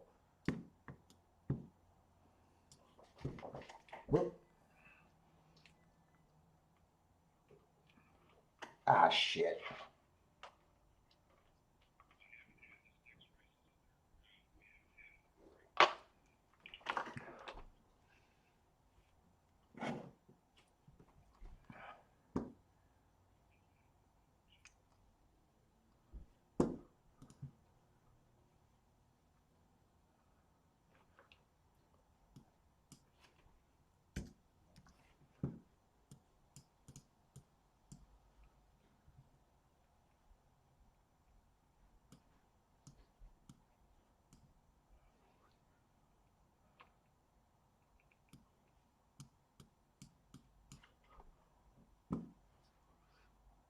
I'm going to try to get as much stuff as I can. I'm marked up, guys.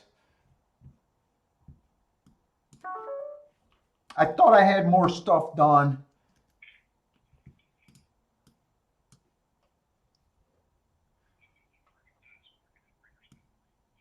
I couldn't have done it.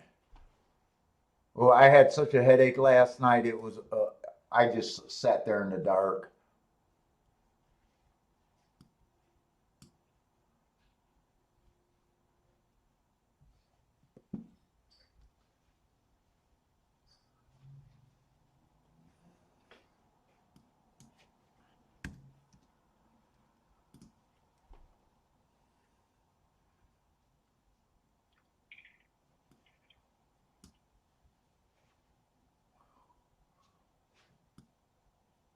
Triangle with the mark in it is going to be my seconds.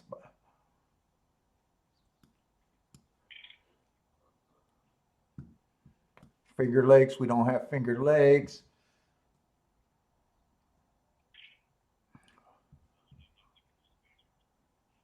No, we got too much stuff to even worry about that stuff. We got enough. And I'm willing to lose Aqueduct.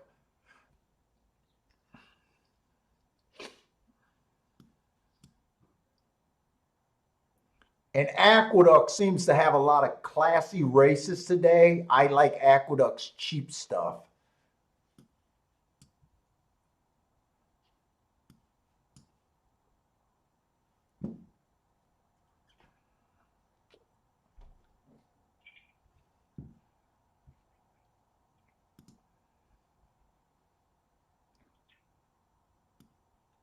$23 and 1, $45 and 3.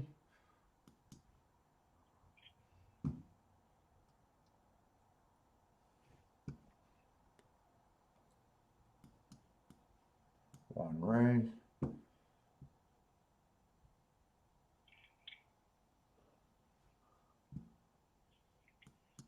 This horse is starting to annoy me. How can you get one race, 3 races in a row? That's annoying.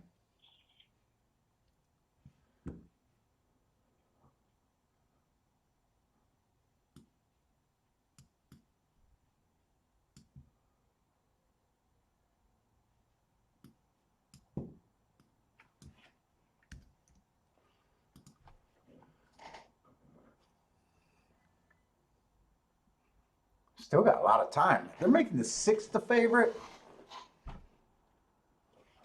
I better be in the right race after doing all of this. Okay. I just noticed that there was a 1 and a 1A in this race too.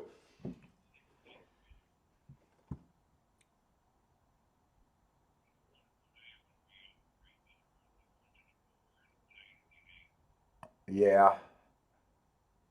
Yeah, I do my post position. I set up my form where the post positions are in order.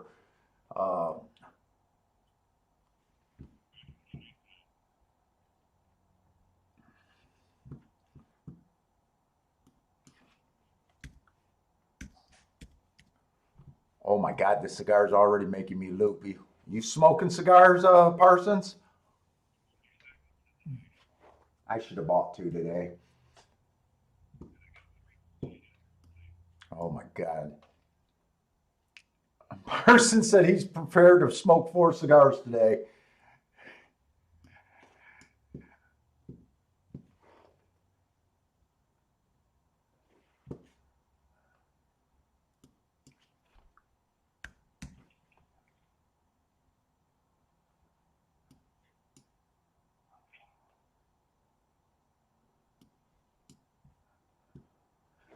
This is our first route race today on the dirt.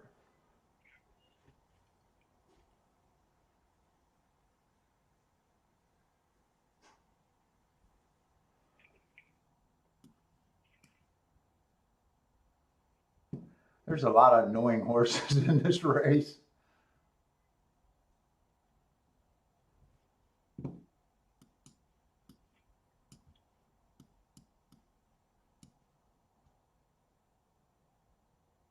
I think I got enough.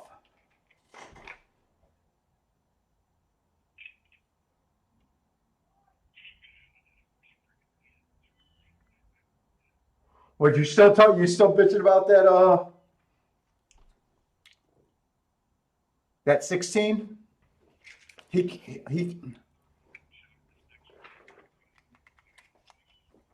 came from off the pace.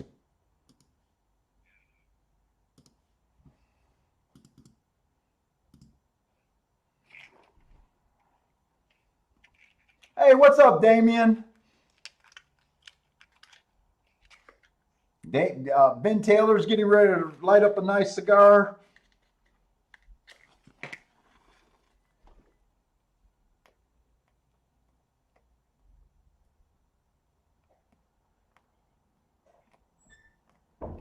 We got an Aqueduct. We got a mile on the dirt. Optional claiming 40,000.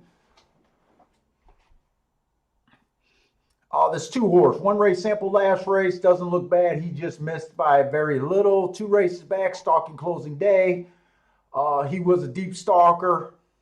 Didn't do anything there. Average, slow, slow. 3 races ago, early pressing day. He was a early presser. And my eyes got sideways there.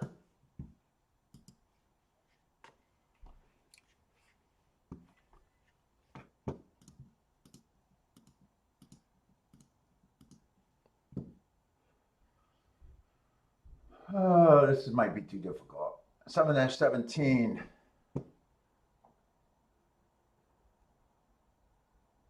It was an early pressing day. He was just slowest winner of the day. Slowest winner to average. 3, I'm just annoyed with. These horses coming off of 1 race sample every race. Last 3 races, he hasn't been getting in position at the top of the stretch.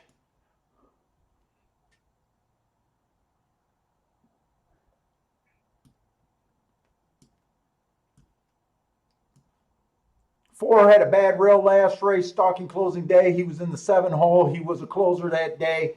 He actually was basically the fastest winner of the day that day. But to me, he ran how the track was playing.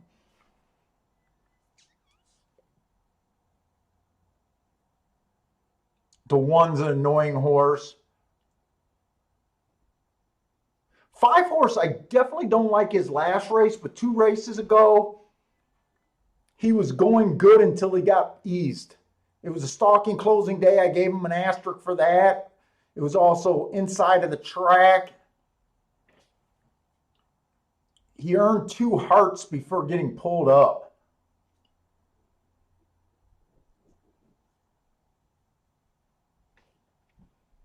Six is the favorite. Speed figure wise, he's probably the horse to beat, or one of the horses to beat. I guess I could see why. He also has speed. Last race he raced, it was an early pressing day. He was average, average, average. I don't.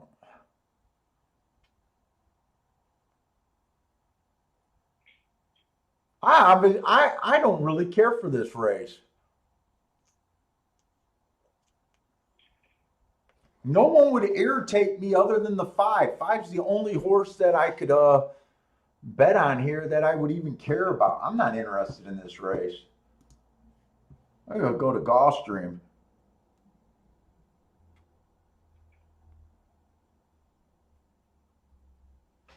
Oh, that's right. Yeah, I'm not interested at Gulfstream.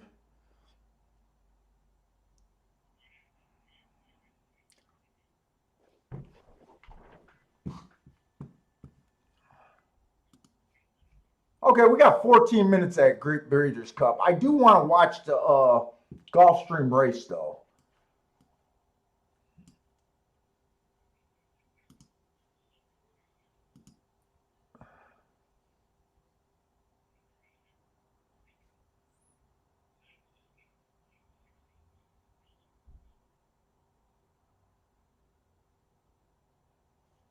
Wait a minute, what are they showing in Gulfstream?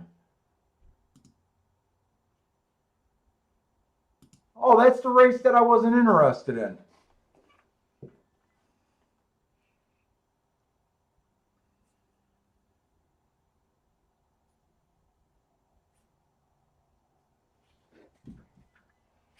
The 4-horse one at Gulfstream.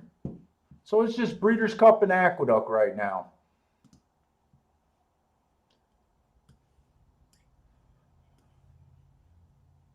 And he got beat. He got beat by a first timer. I'm probably gonna have to. I'm probably gonna have to just lose Aqueduct. Slow it down. Just look at Keelan and Aqueduct, or Keelan and Gulfstream. I can't go. This is just too much.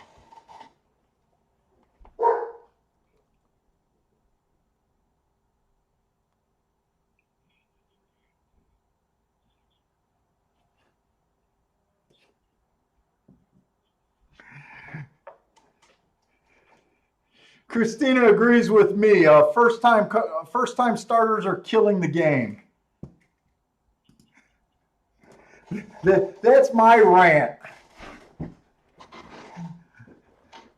I wish that first time starters had to run a qualifying race before you could bet on them.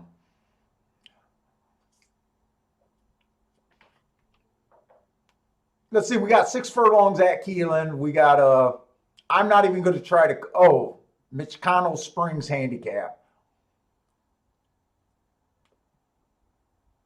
This 1 horse, it was early pressing day. He was slow. He came from 3 lengths off the lead. Not a bad race, but 2 races ago, inside stalking day. This horse had the 5 hole, so I think he ran against the bias. He still managed to be average. Matt Strides with the slowest winner there. And 3 races ago, he was just average while winning. I like to know I got my pin ready. Okay. The 2 horse. 1 tick slower than the fastest winner at the first call. It was Speed. How do you have a Speed Stalker day, Matt? You don't like doing my EP. That's just it's the same as my EP, right?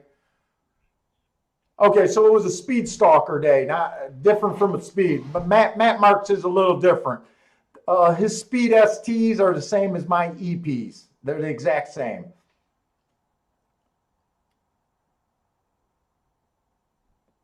I think 5's the only horse that I could bring myself to bet at Aqueduct. If I was to play Aqueduct. Yeah.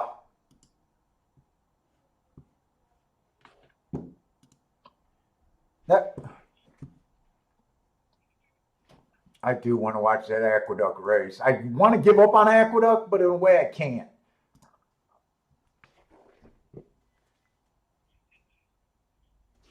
$10. Do they waste time at the gate or not really? Okay. I'm going to keep going through Keelan, the 2 horse speed stalker day, early pressing day. I'm just going to call it an early pressing day. This horse was the fastest winner of the day. 3 races ago, rail was bad, stalker day, and he did nothing. The 3 horse, Early Pressing Day was the fastest winner or fastest match strides with the fastest winner of the day. Just missed there. 2 races ago, he came out fast, average, and 3 races ago, rail was bad, Stalker Day. Do I want to give him 4 horses? The first horse with some excuses. It was a bad rail last time he ran. He was average match strides with the slowest winner. Running on a bad rail. That's a good race. 2 races back, it was a speed favoring day. He was not able to get the lead. Earned an asterisk there. 3 races ago, he was fast. Why do I have freaking Hoosier Park up here?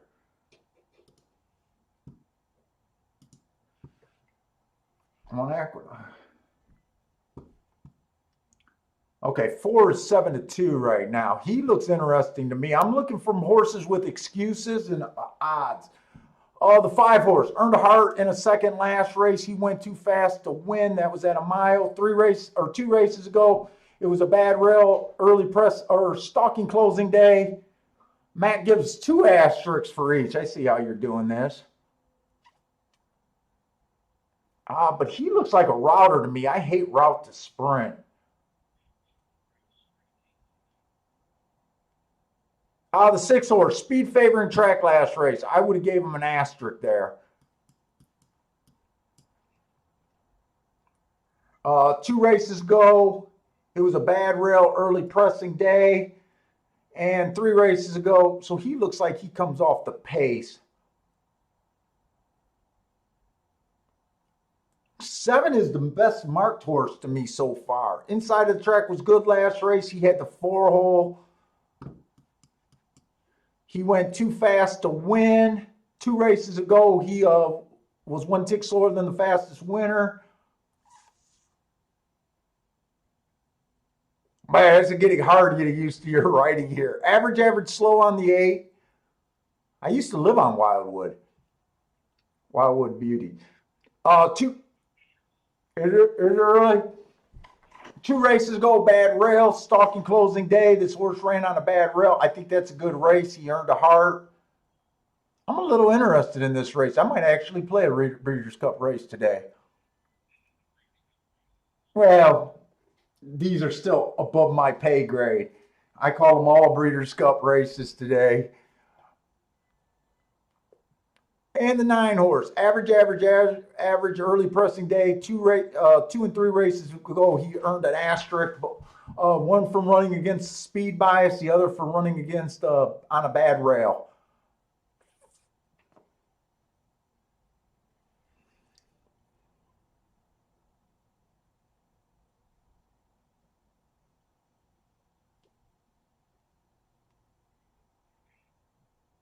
There's a couple horses I'm a little interested in here.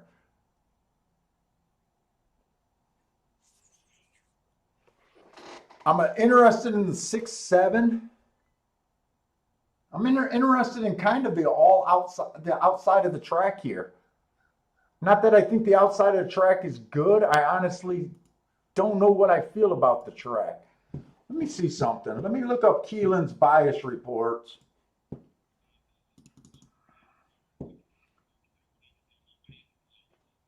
Fade closers is the biggest things. Post positions are about even.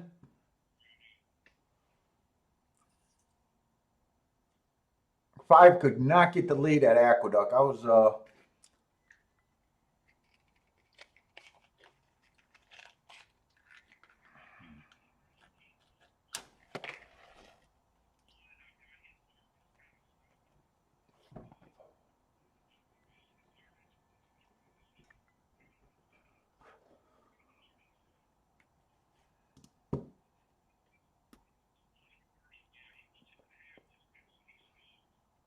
Disco Park.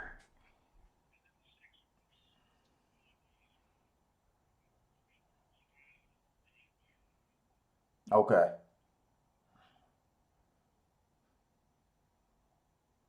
Five looks like he needs to get pulled up again here. I was not that interested in anything else this race.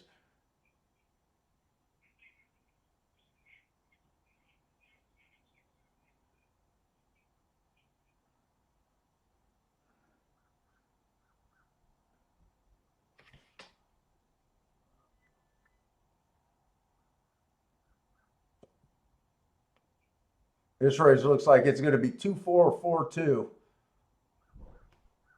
That was down. All right, Breeders' Cup. I'm actually thinking about betting this Breeders' Cup race.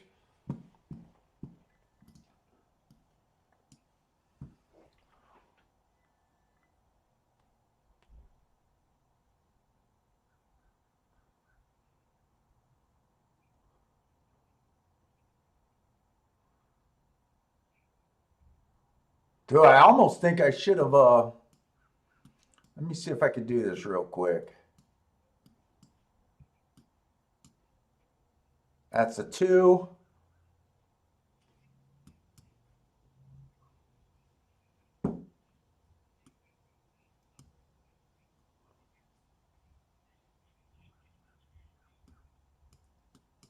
A 4.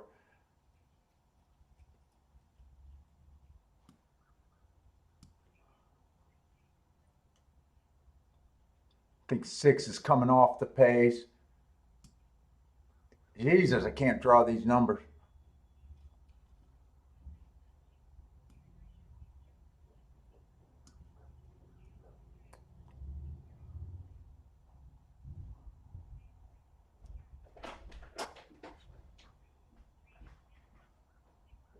You getting ready to leave, babe? Yeah. Matt said bye.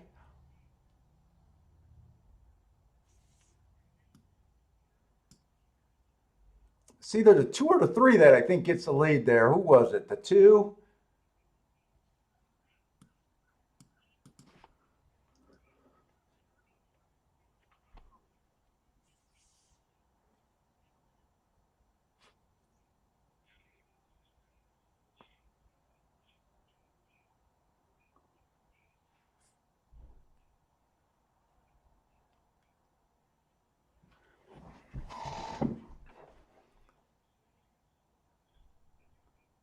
I like the 6, 7, 8 here. I'm trying to think of how I want to bet this race, though.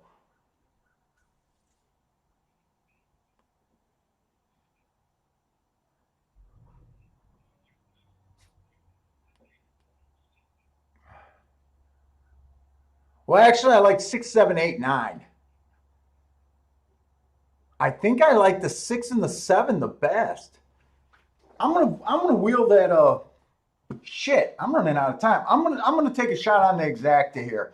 I'm gonna play the 6, 7 on top of the 6, 7, 8, 9.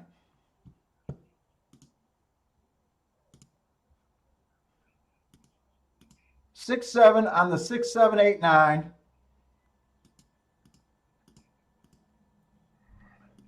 And then I'm turning that around for half of what I'm doing the other way. 6, 7 with the 6, 7, 8, 9, and 6, 7, 8, 9 over to 6, 7. So I need the 6 and 7 to run first or second.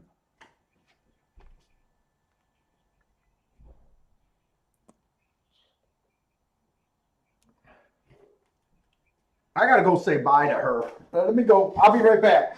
She's taking off north.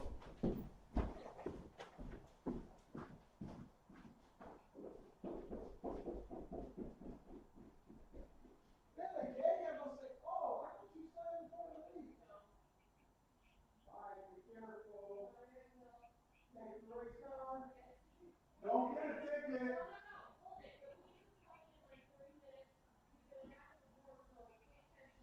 Okay. Okay. Be careful. Don't get in any car races. I know you and your assholes. Ooh, she ordered me pizza. 2, the horse that we thought would get the lead got the lead there. And an easy lead.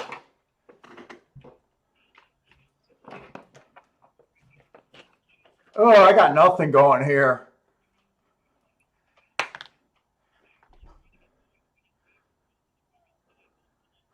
Why did I take all horses off the pace, by the way?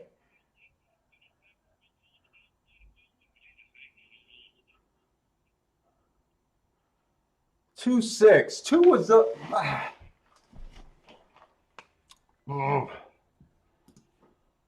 Was 2 a favorite?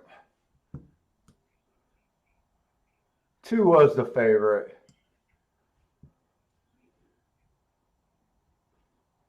Dude, I don't know why. Matt's talking in my ear and he keeps telling me that the track's favoring speed and stalkers. I got this 2 as the lone speed in the race. 2 gets out and walks the dog.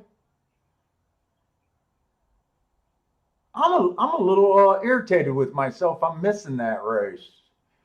Did it come in 2-8 or 2-6? I am a little irritated missing that race.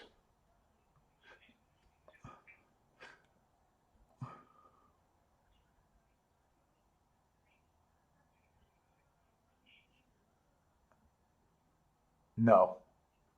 I don't know. You might get 6 to show. You're betting shows?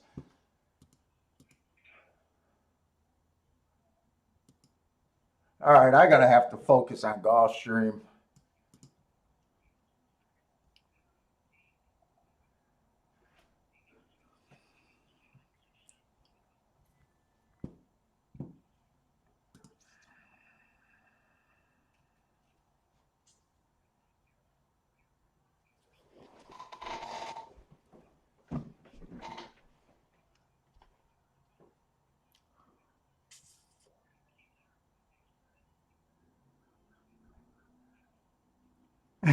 Disco saying lose for a Gulfstream, not the duck.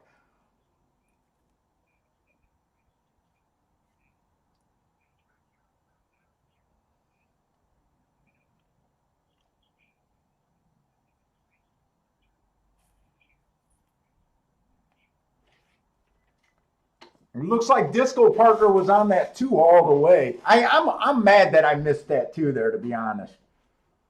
I think I got a little too cute and wanting to be greedy there.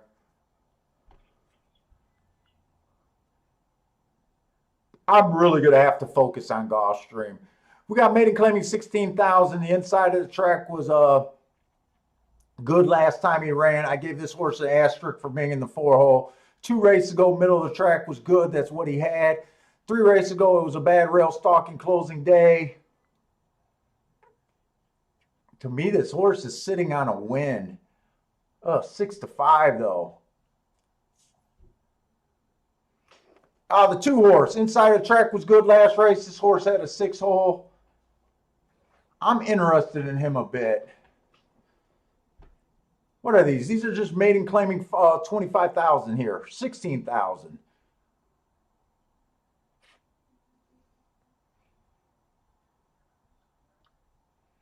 So the 2 and the 1 are coming out of the exact same race.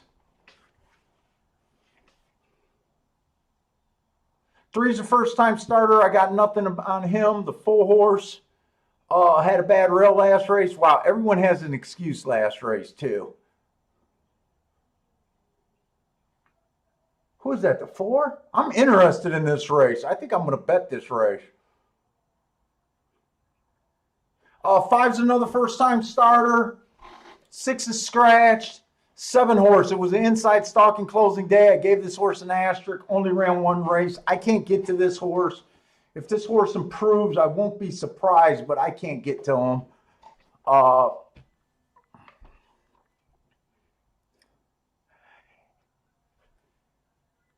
8 horse, where I'm at. The 8 horse is the favorite. I'm still not.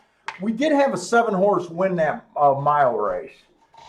I'm going to be focused on the inside until I get really far behind today.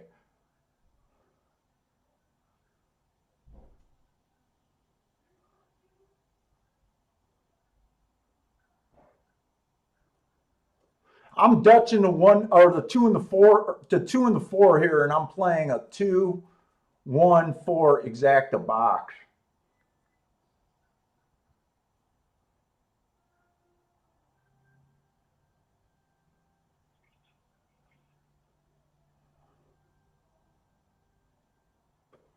You know, I am going to look at a double.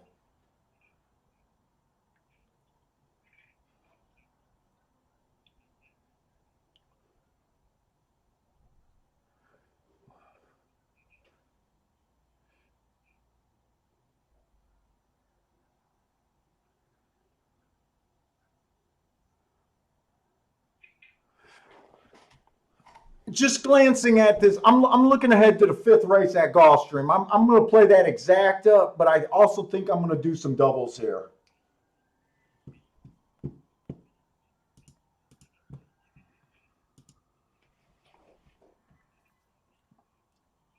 I got to write my stuff down.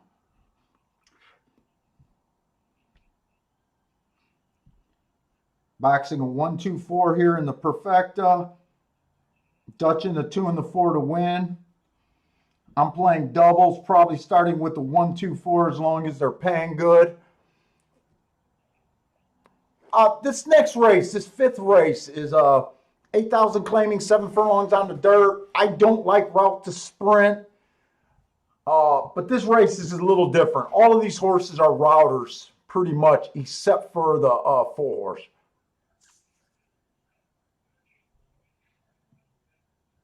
And I do not know what to do with this 5 horse.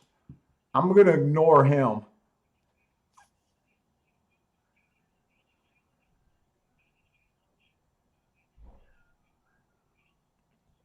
You're putting him on your ticket?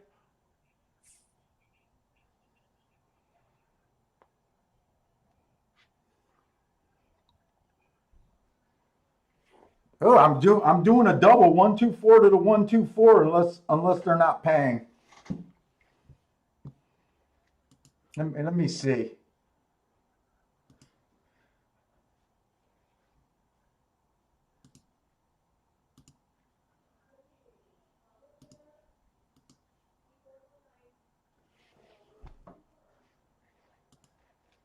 Why are they not giving me the double payoffs?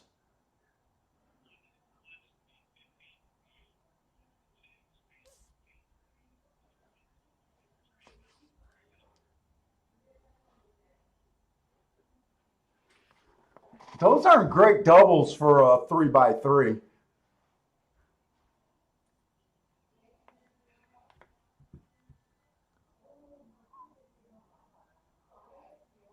One is not my first choice in the 4th race, though. I kind of think this. I'm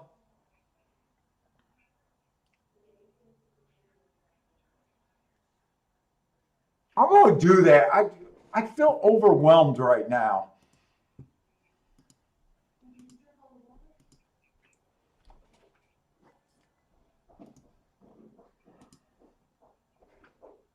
I'm putting all those bets in.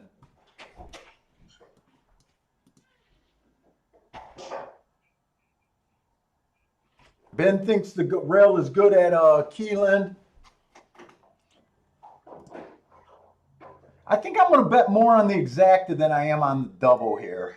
A bit more.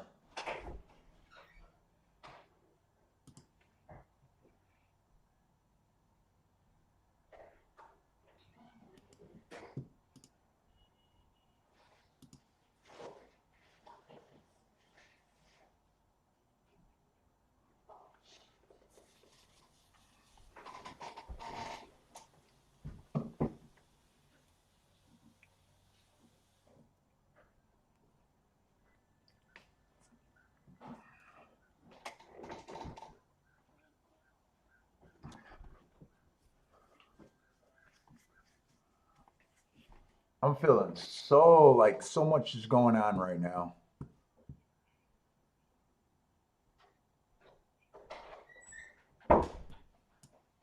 Yep, 1, 2, 4 in the box.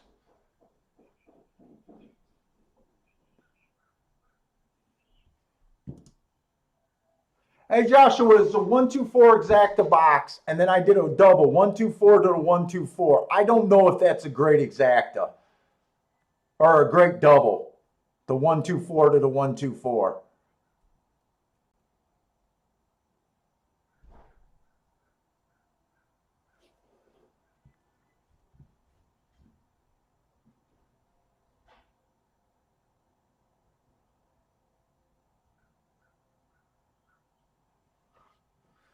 I think I need to get in a better part of the card.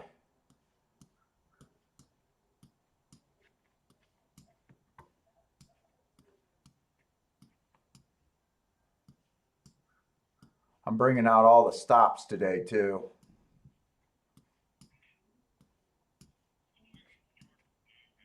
All right.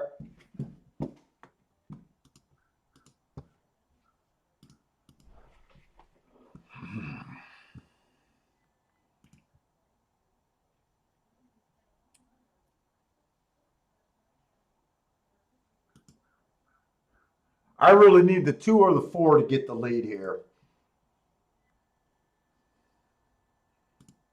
I'm hoping the 1's a stalker here.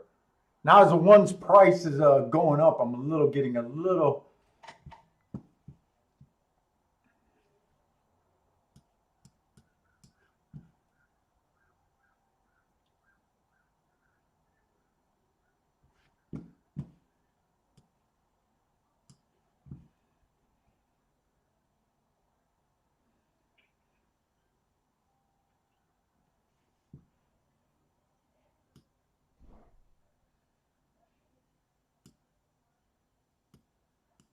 He was in the 3 hole. Yes, he was in the 3 hole.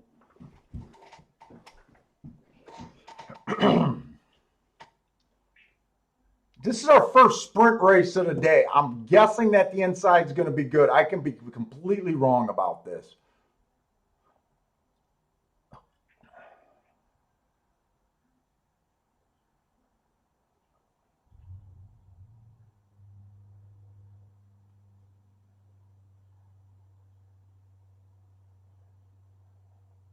If Gulfstream's not favoring the inside, I think he'll be favoring speed. No.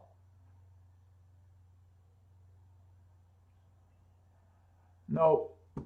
Gulfstream's going to take their sweet ass time.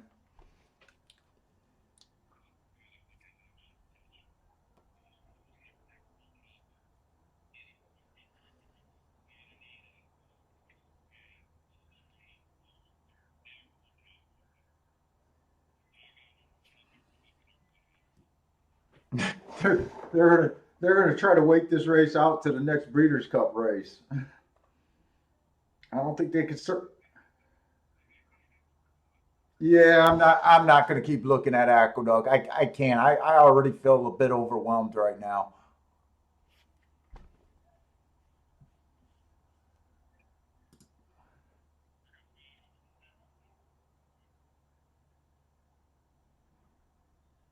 Tic-tac-toe board. Yeah, I'm bringing everything. I want to see if these races are going to clump together at Gulfstream.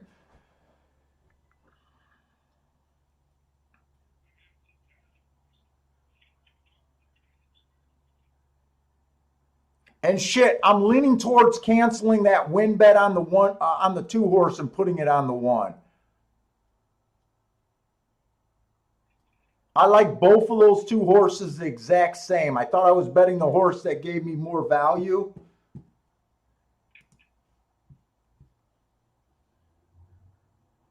But right now, with only a point different, one at 5-2, the other's at 7-2, I don't know.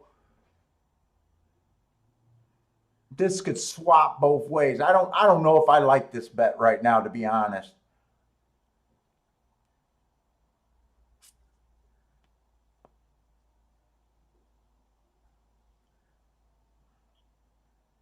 I honestly don't know if I like this.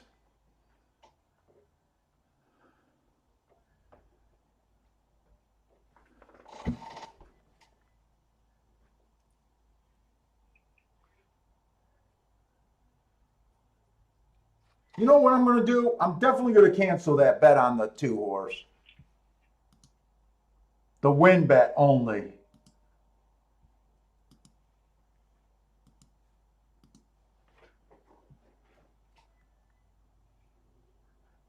Yeah, I took the win bet off the 2 horse. The 2 is not, if the 2 wins, it's not going to give me that big of a bump anyways.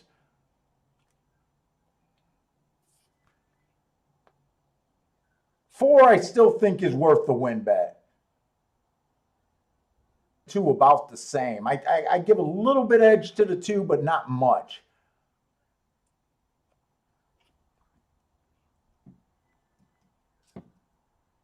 And you know what? I'm going to bet a 1-2 on top of that 3 real quick in the exactas. I'm slipping one more bet in on you guys. 1 and 2 over the 3. The 3's a first-time starter, just in case he gets second.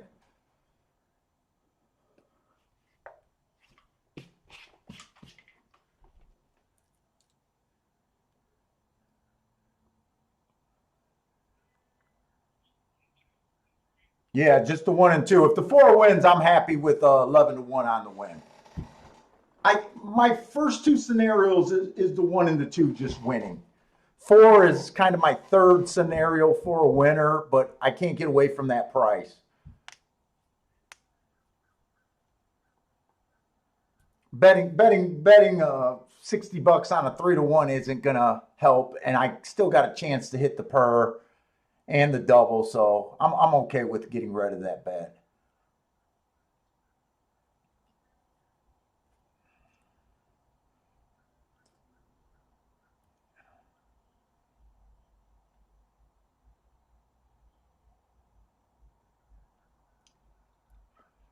And I do not want to see this 8-horse win.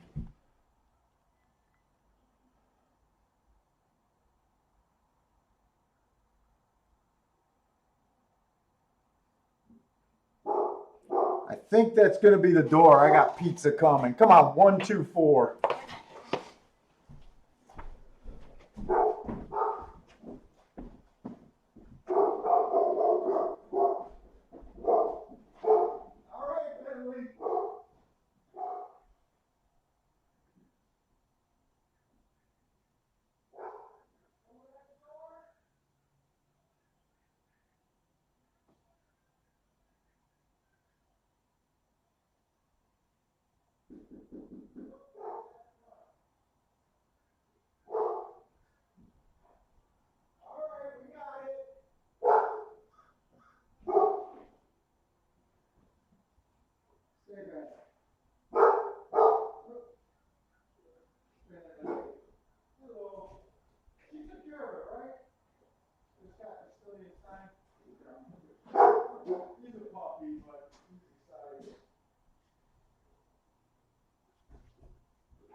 No, you ain't gonna do nothing.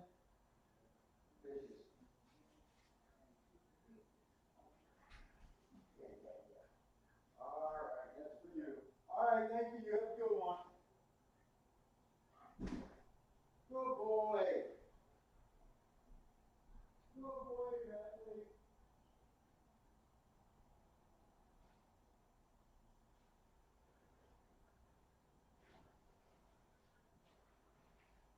Here, get you some treats.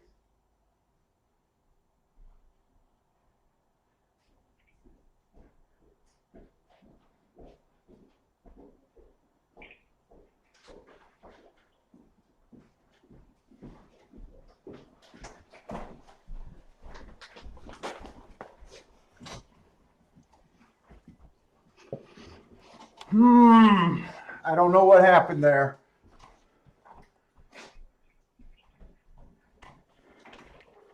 All right, well, the 2 got home. I don't know if I got this exact or not.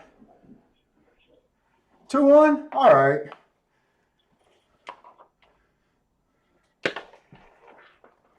Yeah, fuck me. It wasn't the best bet. I did cancel the bet on the 2. If he was 4-1, I would have left it. I had an extra $60. Oh, Jesus Christ. I guess that's why you don't cancel bets. I had an extra $60 on them.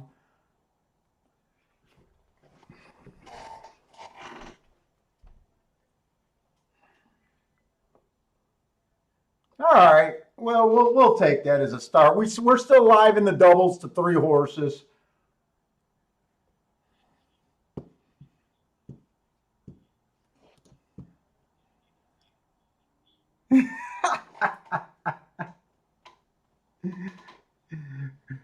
Christina's calling me out on my exacta. Yeah, that was not a good exacta. That was not a good exacta. I think we get $13 back on the exacta. It cost me $6 to hit it. So I'm going to get a little better than even money on the exacta bet. I canceled a bet that was worth $270, so a $210 profit. Hopefully the doubles bail me out, but I think when the 2 went to 5-2, I was worried about him being going down to 2-1. But you did misread me. I am not that excited about hitting that bet.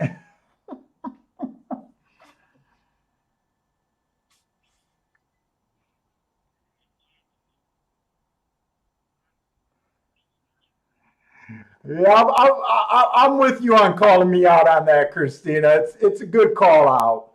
In fact, it would the better bet would have just been to Dutch the 2 horses, the 2 and the 4 horse to win.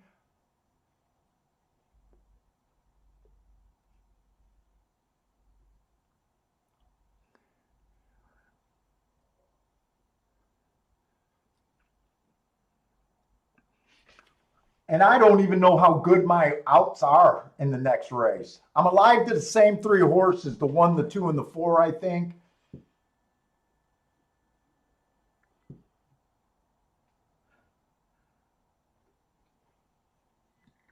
Bender got 83-1 back on his double. Nice hit, Bender.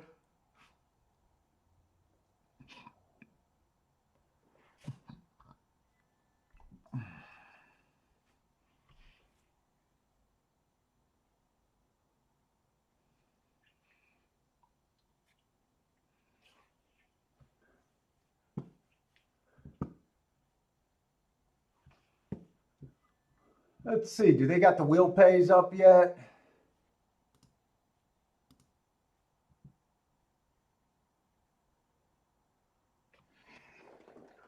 You know what? If the 4 wins this next race in the double, I'll go from looking like a dumbass to looking like a genius. I got the 4 in the double, and that's paying $174 for a buck. The other 2 aren't great. Alive to the 2, I'll get 115 back if he wins. I need to hit this double. Otherwise, it's going to act like a push bet almost. It'll probably be a break even, lose a little bit or win a little bit if I miss the second half of this double.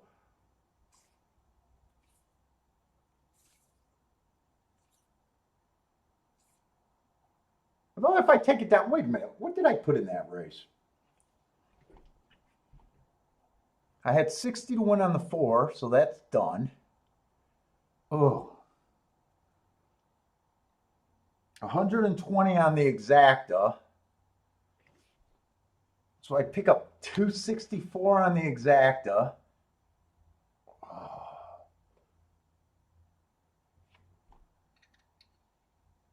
And another $10. So what is that? 90, 120, and 60 is what I'm totally in for. 90, 120, and 60.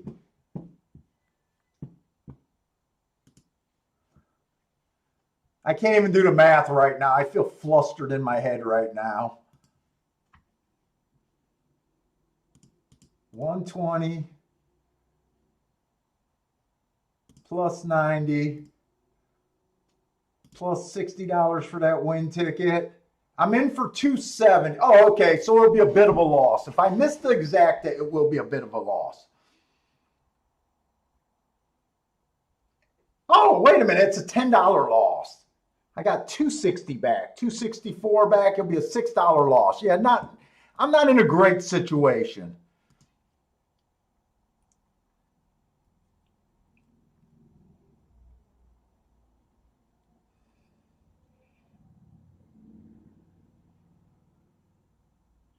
Who is Saggy George, Alex? I don't know who Saggy George is. Swaggy George? Is that a horse that we bet before?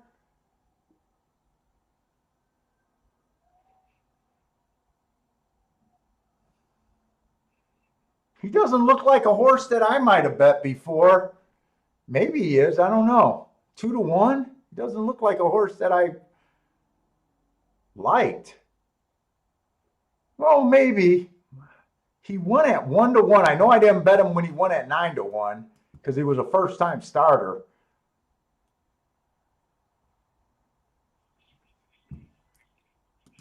Oh, shit, Keelan. Keelan, I'm probably just going to scroll the results unless I see some, or not the results, but the horses, unless I see something that I want to bet.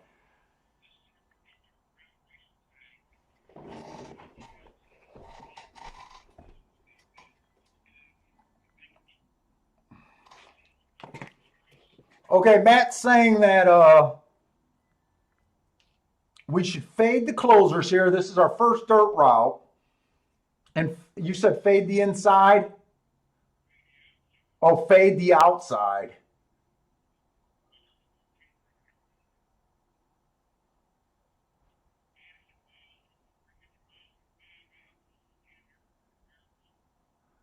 Oh, I hate these mile and 5/8 races. Let me move this over so I can see the odds. Right now, do you like someone here, Matt?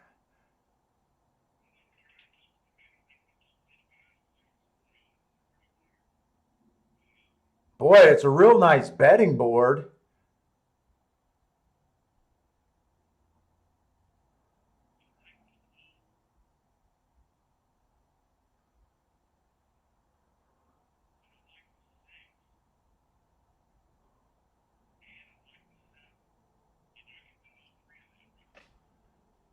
Christina's taking the 14 to win at Keelan.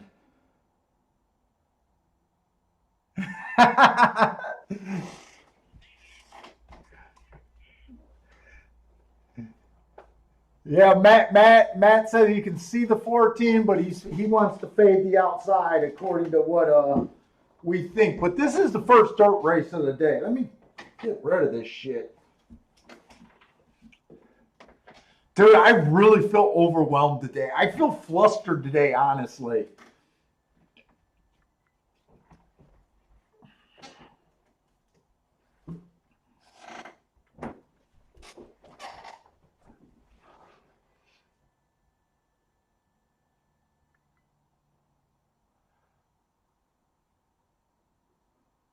Yeah, I usually avoid these marathon races at all cost.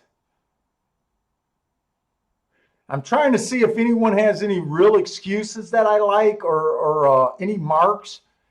Usually when you come to these marathon races, because a lot of them have already been running marathon races, I tend to leave them off of the track profile because when they run a marathon race, it's usually one race that day, and it usually the slowest race of the day. To me, I think the 5 looks the most interesting from what I see. Uh, he had a bad rail last time. He was in the 3-hole and still ran a nice race.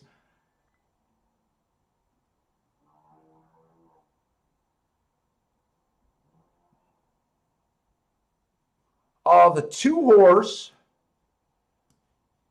ran on a day that the middle of the track was good and he had a rail. So I would give this horse an asterisk for that race. The 2.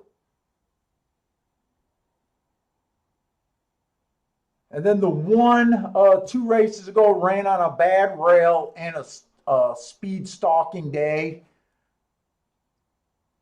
So I guess if I'm looking at anything, it'd be the 1, the 2, and the 5, but this is not my racing right here. I guess that's who I'm kind of rooting for. I'm just rooting for the marks that I got, but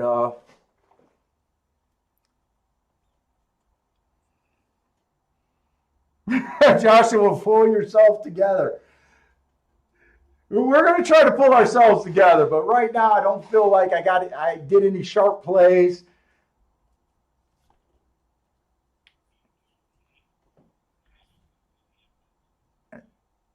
Now, if the 4-horse wins at Gulfstream this next race, I went from the shit house to the outhouse. I got that double for $10, and it's going to pay 170 to 1. The other two doubles, I got all my doubles for $10. If the two wins, I think I win about 150 bucks. And if the one win, I get like 220 back. So only one of those hits are really good.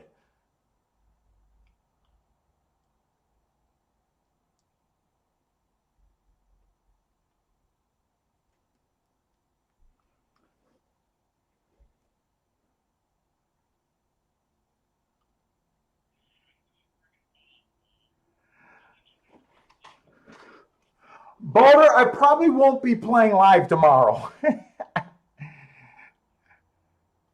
I'll be playing, but I don't know if I'll be streaming.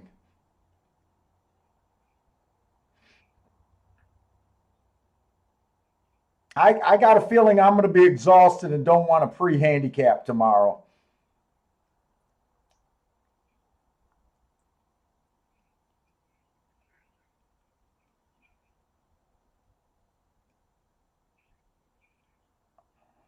Who do you got here, Matt?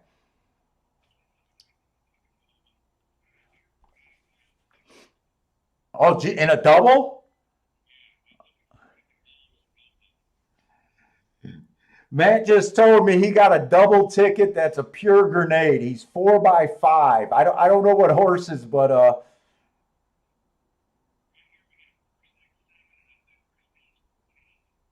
okay, you got 4, 6, 7, 14.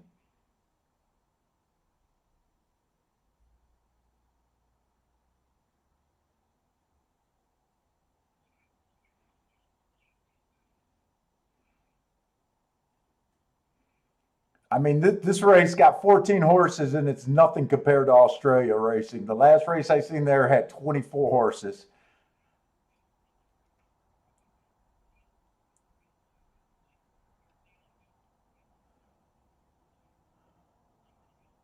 I'm just sitting here watching the golf course flying across the track.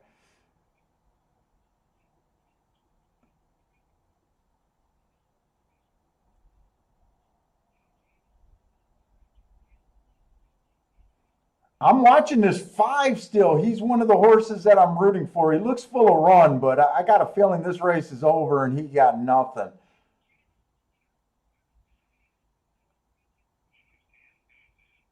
I don't know. I think the nine's still alive. Three.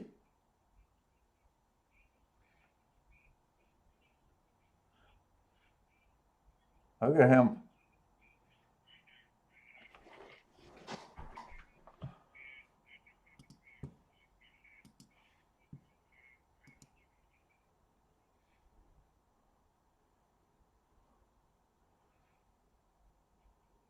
I got nothing on Rocket Tree.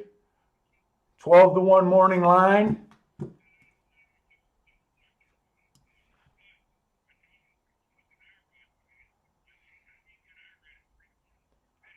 Jesus, they let Irad go off at 11-1.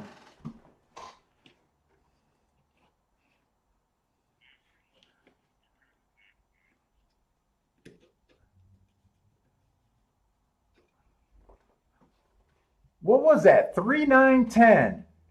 11-1, 33-1, 53-1. Yeah, someone's getting stacks there. Well, no, I get the grenade tickets there. I do get the grenade tickets.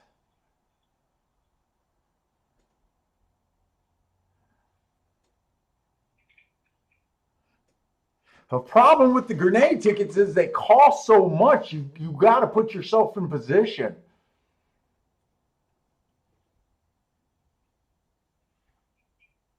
If they're wrong, if you're wrong, they're going to fuck up your day real fast.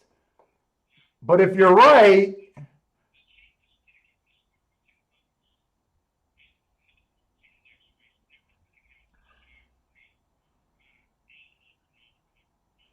I mean, what are your chances of you thinking someone hit this pick four or pick five?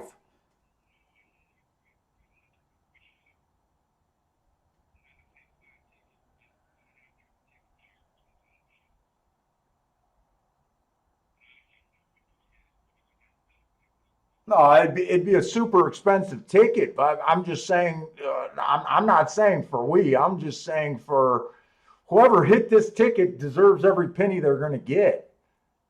They had a 74 to 1 in it. I don't know if it's covered.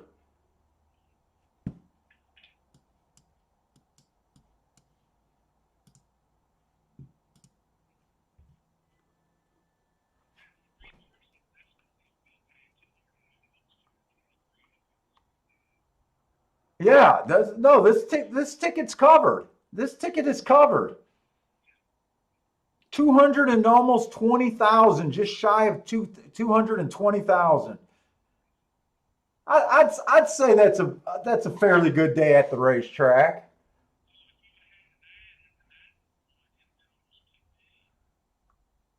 Jesus Christ.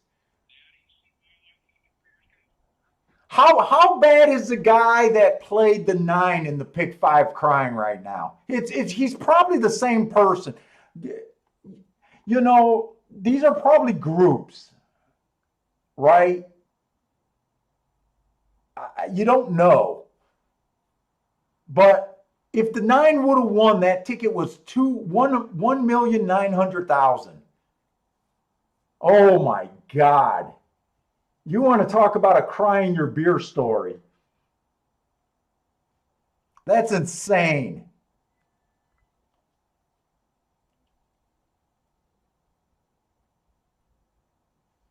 That's insane.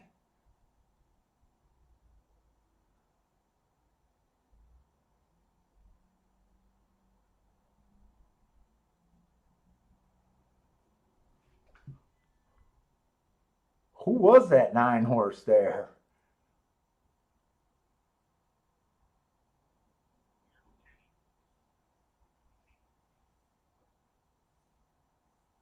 Yeah, I got that he ran on a bad rail 2 races ago, but there's so little to go on here for me. There's so little. I'm not. I was actually looking and rooting for all the horses with an asterisk, and for some reason, I missed his asterisk. The asterisk's on there. I just didn't quite see it. The 3 horse, I had no information. He was just a horse that annoyed me.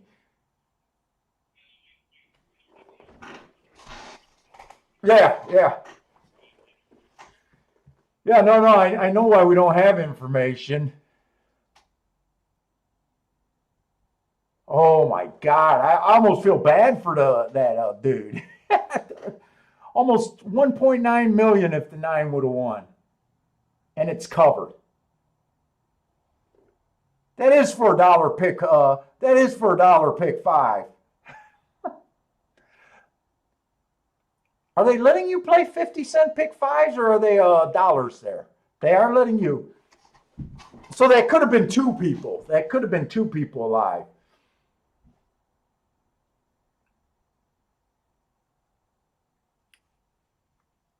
Well, I see why people get excited for the Breeders' Cup. I do see that. I do see that reason. It's fucking insane.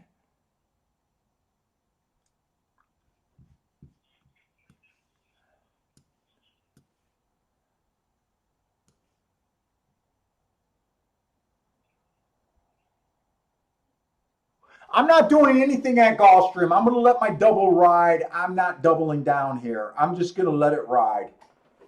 I need the 1, the 2, or the 4. Four is the only real hit here.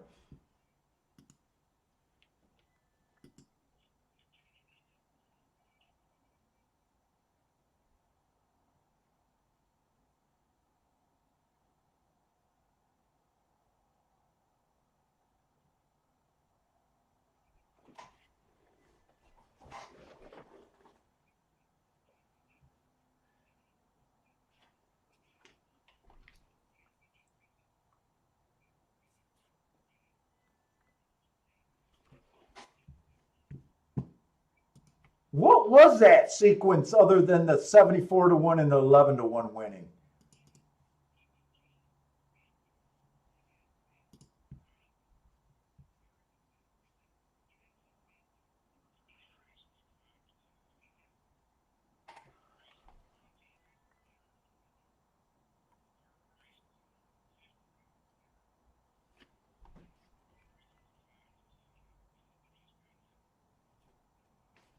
So that sequence, they had two 5-2 horses, a $19 winner, a 74 to 1 shot winner, and a 9 to 1 winner.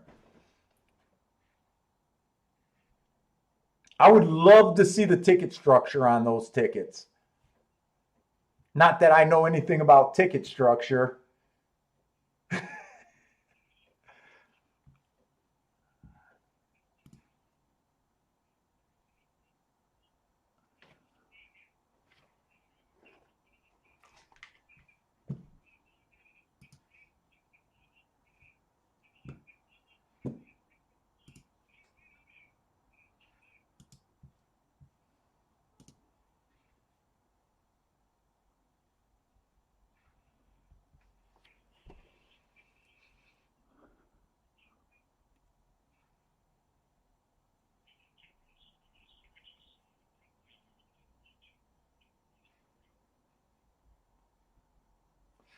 The 10-cent superfecta paid 19,000. 50-cent trifecta paid 7 grand. Woo.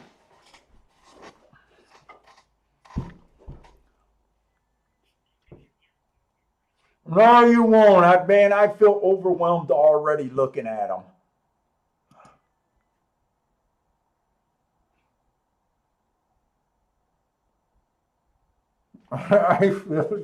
Matt's saying he'll get me liking these races.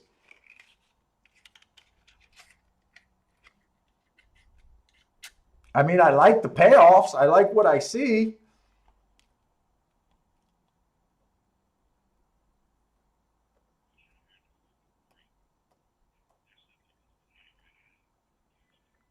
I'll never notice Irad on a horse.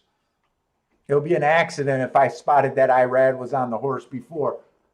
I didn't even look. Did anyone in the chat room catch Irad at 11 to 1?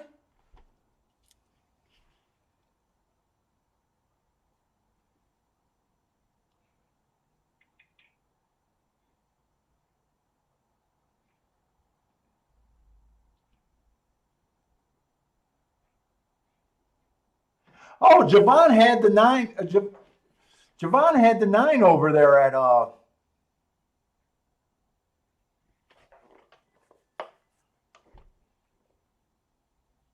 Nice hit, Javon. I didn't see that before. Javon had a place, probably a win place show bet on the 9 horse there.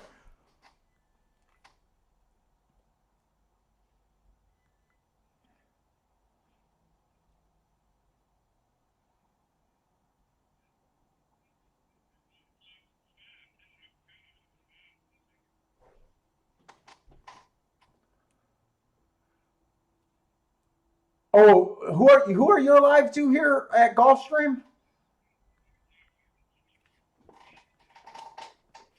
Oh, so Parsons alive to the same ticket I have, except he has one more horse. He also has the 5 horse here.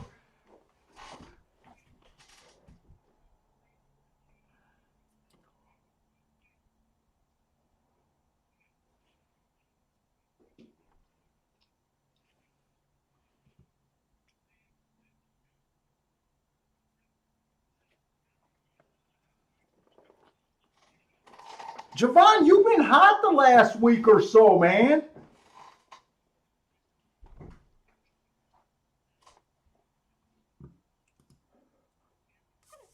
Yeah, fuck. $32 to place and $19.80 to show is nothing to sneeze at there.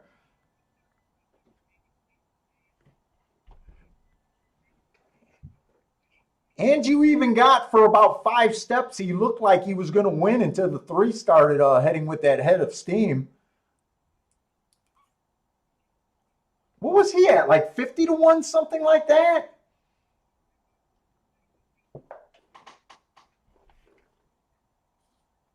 Yeah, I'd like to get this 4 home. 4 would make me look like a genius for the day.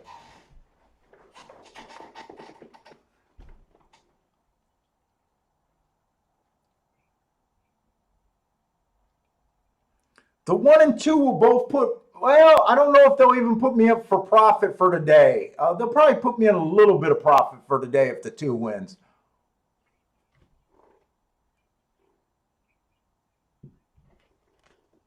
I made a few small bets earlier that didn't work out. I'm kind of still mad at myself that I canceled that two bet, even though I'm trying to tell myself it made sense.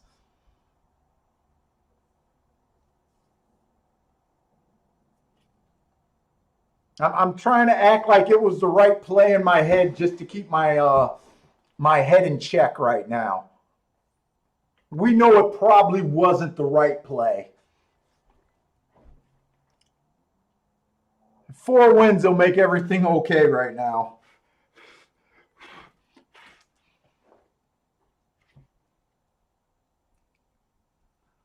No one likes the four.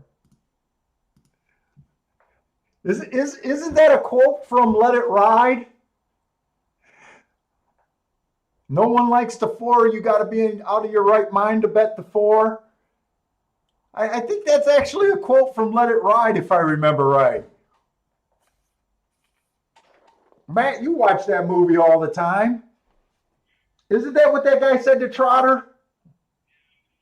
I think it is. Yep, yep. I think that was the first horse he bet, and I think I remember him saying, "No one likes the four." I don't know if it was Ziggy that says it. Cheeseburger. That's right.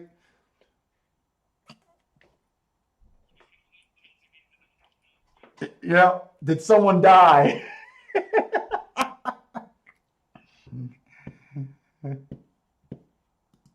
Christina, when you said that, did you know you were quoting that movie? Was that a movie quote, or are you just saying it because no one likes the four right now?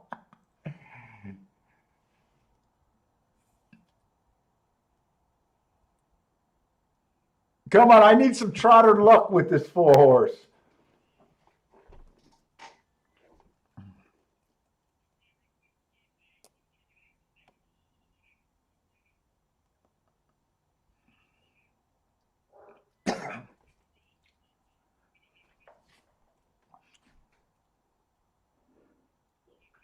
That's how we do it. That's what we need.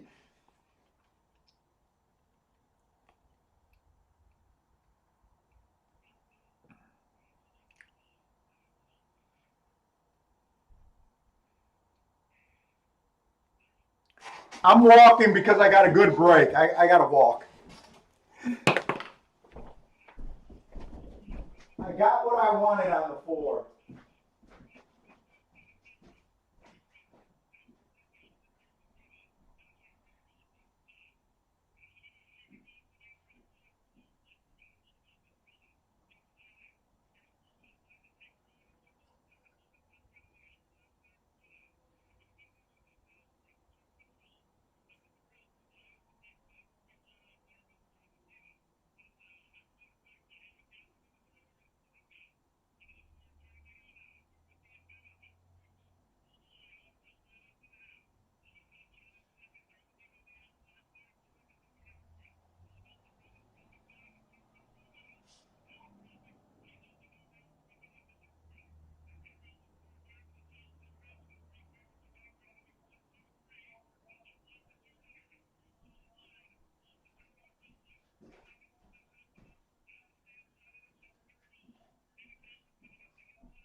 All right, I'll take that.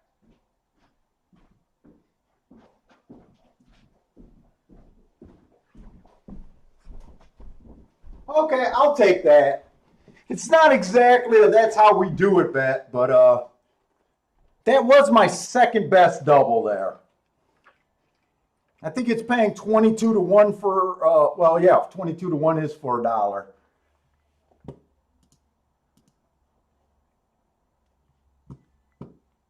I think the two got second too. I do like what I'm seeing about the inside of the track. I haven't really took advantage of it, but I do like what I'm seeing at Gulfstream.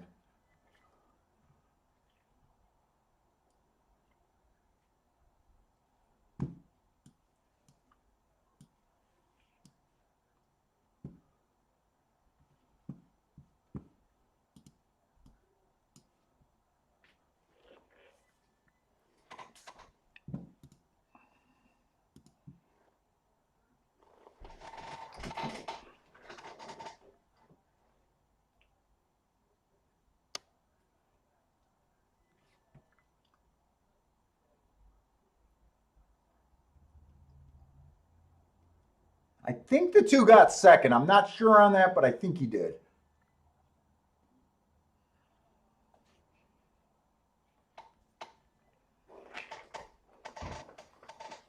Oh, yeah, 2 got second.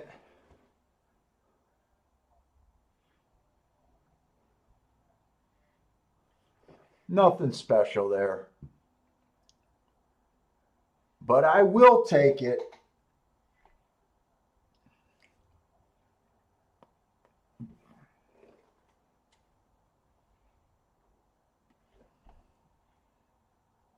Yeah, Alex, I noticed that too. The 8 horse got beat pretty bad this race, and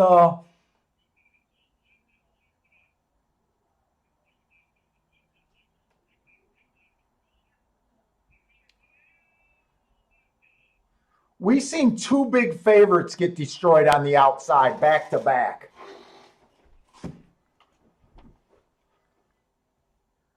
So I definitely feel good about at least where I'm at. I haven't been able to take advantage of any. I mean,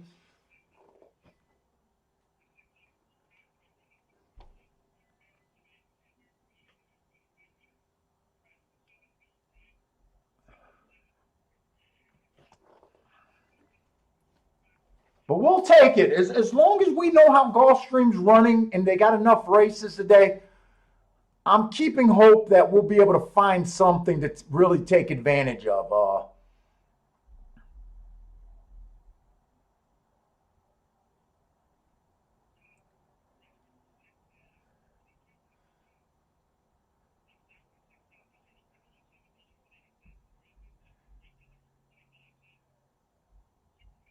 So I still feel okay about the day. I still feel okay.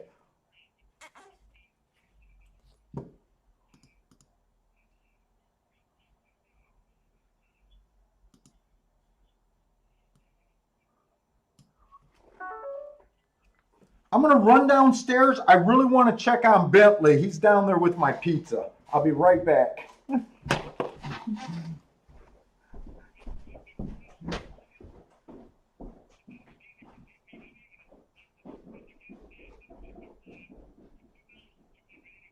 you being a good boy?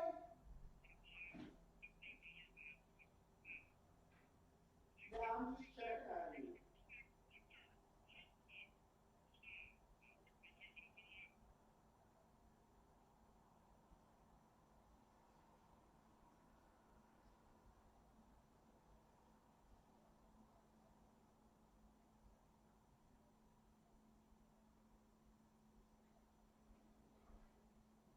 I'm just checking on you, big guy.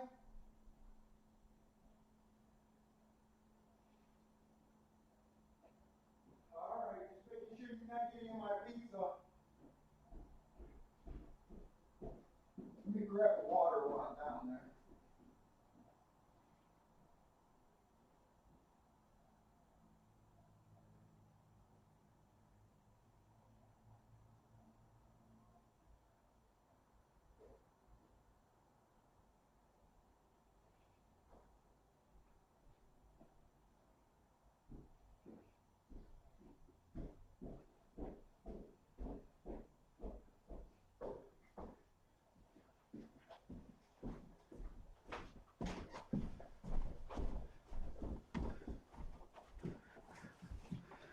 Oh, I had to grab water too.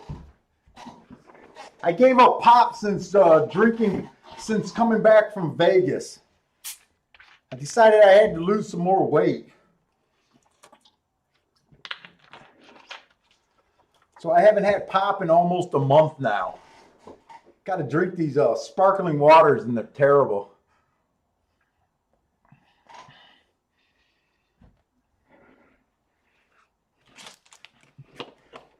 Hey, Alex, did I like Swaggy George, or is that just a horse that you're on? I seen that's the second time you mentioned Swaggy George today.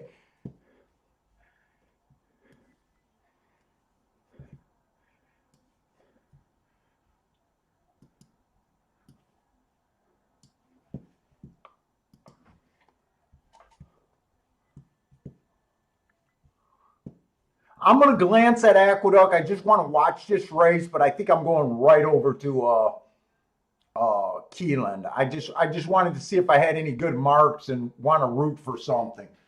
But I don't think I'm going to do any more plays over there at Aqueduct.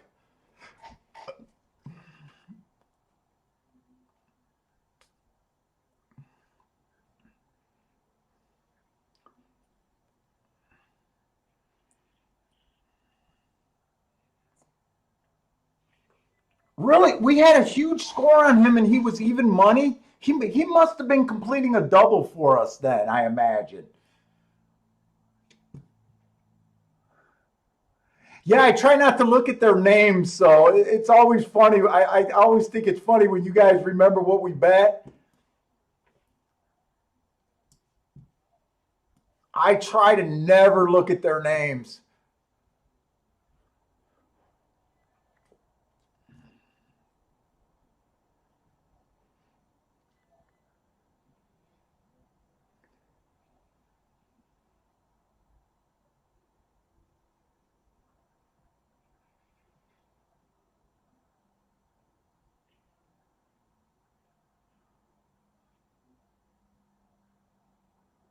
Where the hell are we at Gulfstream? Are they? They're not going in the seventh race already, are they? Holy shit, they are going in the seventh race already.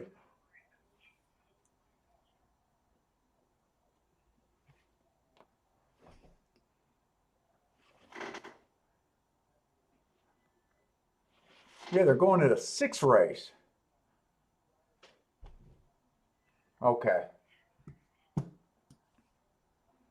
Yeah, at Aqueduct, there's just a few horses. I don't have everything marked.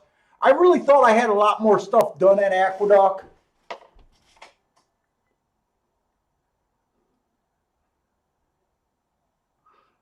But I always like to watch races that I got some marks up. I like I say, I always tend to I like to root for my system.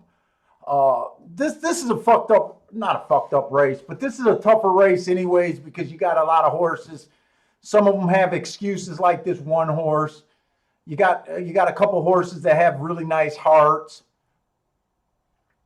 You got the seven horse that has an excuse and a third horse that got a heart. It even hard for me to say which one has the best marks at this time. So I really don't even have a rooting horse. I tend to root for hearts more than anything because I love my hearts. But I also like when I call a rail a bad rail and the horse comes back and wins the next race. But there's just too many good looking horses here. I'm going to set that down and I'm going to start trying to get my head around Keeneland. Keeneland, we're going to have another Breeders' Cup Juvenile Sprint on the turf, 5.5 furlongs.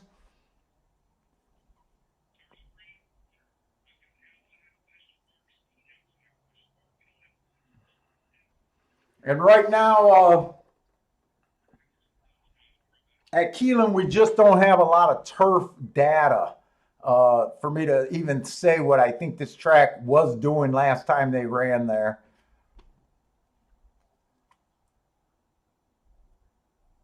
Boy, 15 ran on a bad rail. Well, it was a bad rail closing day. He gets an asterisk for trying to go for dueling for being a fast stalker. He also went too fast to win. He looks interesting. I expect when we come up against these races like this, we almost expect almost every horse to earn great marks. I mean, to get in this race, you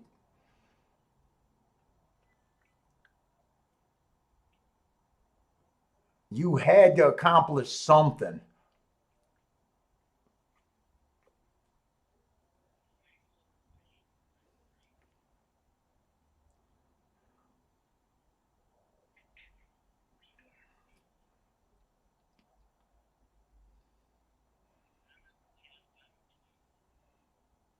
Ben Taylor loves the 7 and the 10 at Keeneland.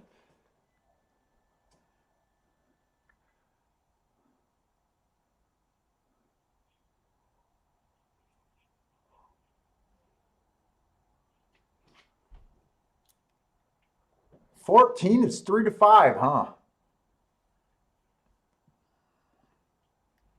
Dude, I got some good marks with some excuses on a couple long shots. The 15 looks interesting to me. I think the 11 looks a little interesting. Those are both bombs. The 11 last time he ran with, or 2 races ago, was a stalking day. He tried to go wire to wire. I think that's a legit excuse there. He also basically was Matt Strides with the fastest winner, only to lose by a neck 2 races ago. Last race, I got a bad rail closing day. He gets an asterisk for that. He earned some hearts. Oh, those are on routes. Well, last race was on a route. I don't like route to sprint, but I would not hold that against them.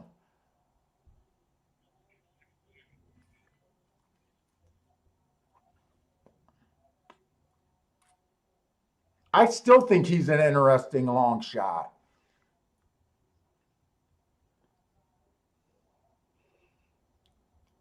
The 7 earned a heart last race. He looks interesting. Wow.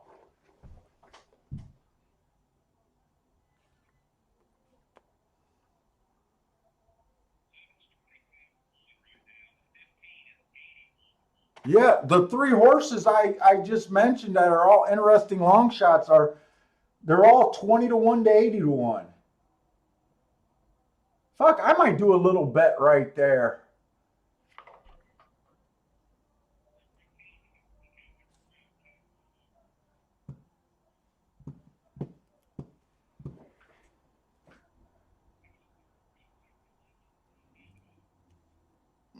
It was 15, 11,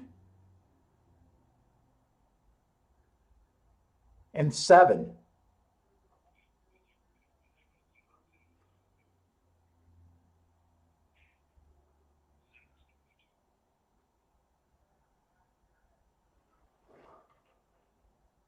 Holy shit! I didn't even pay attention to the odds. Basically, they think 14 is a walkover, and everyone else is just battling for second. Wow, Jesus! What did that Arlington race come in? Aqueduct. I'm sorry, I can't talk. I can't talk and think at the same time. The 3 horse did win a triple heart horses. Like I said, those are the horses that I root for when I'm not interested in a race. The heart horses. What was he at? 5-2.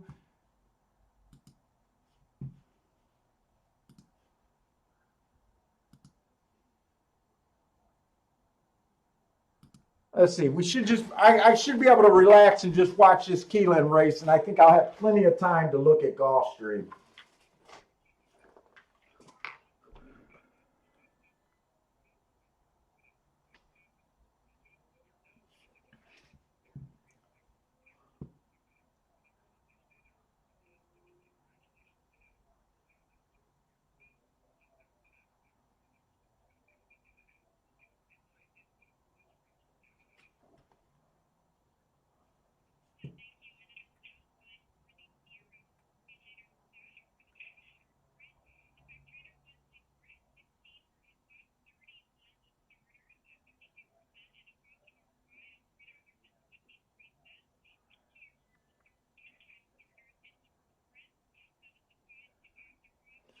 See, I know I'm at such a disadvantage in these Breeder Cup races because I don't follow stakes racing.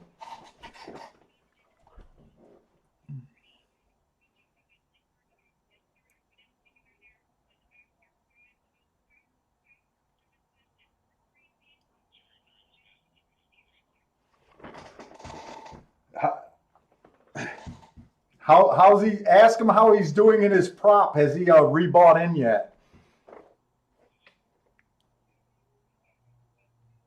I think Cherry Drink said his over and under for buying in for the next 2 days is 7.5 going and reloading his account. I thought that was a funny prop bet.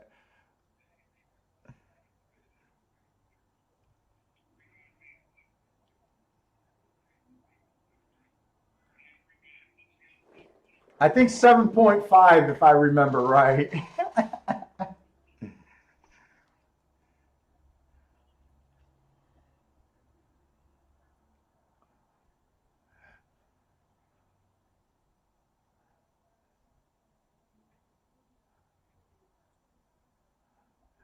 The 14's done really nothing wrong in my opinion.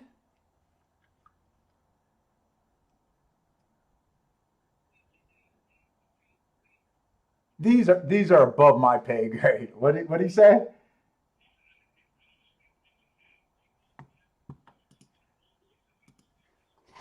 Okay.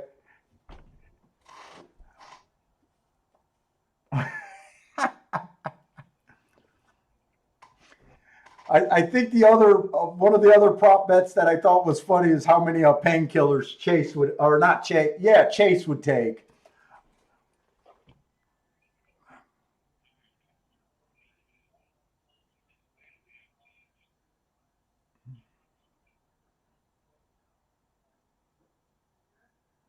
See, I don't have a problem with him being the favorite. I just have a hard time thinking, is he a 3 to 5 favorite?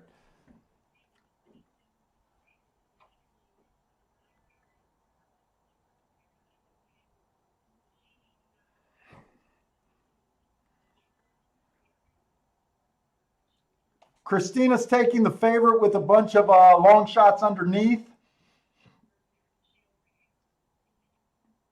Alex taking a shot at a double, starting with the 3 and the 9 horse here.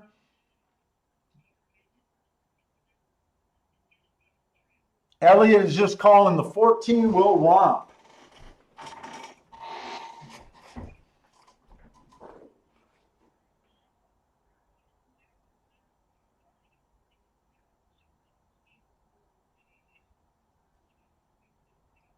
Steve B likes the 6 here. That's another, well, everyone's a big long shot other than the 14.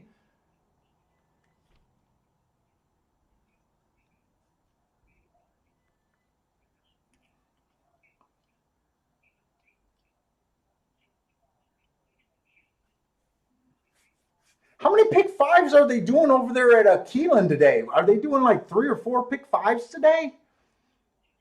Probably 3. They got another $2 million pool in the pick 5.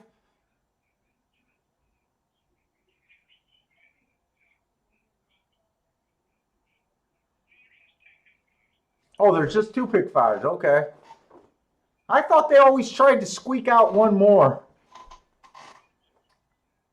Oh, okay.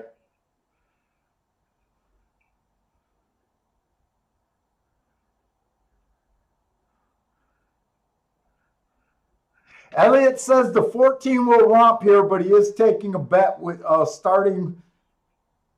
He's taking, it looks like a small try bet, keying off the 1 and the 10 here. Or maybe that's a super bet. That must be a super bet right there.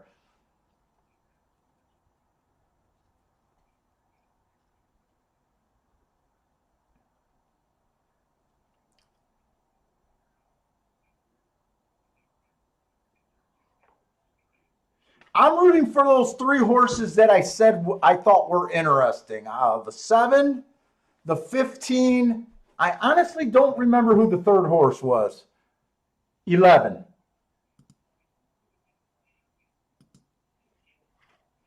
But I'm not putting my money where my mouth is here.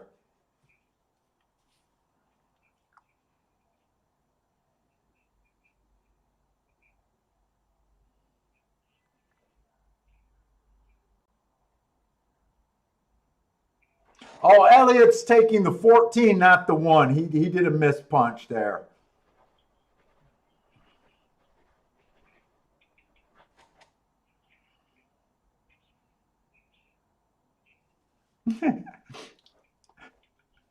We should just have a draw box. 15 entrants or 14 entrants in this race. Everyone has to bet a different horse, and eventually someone on the shakeup will hit a winner.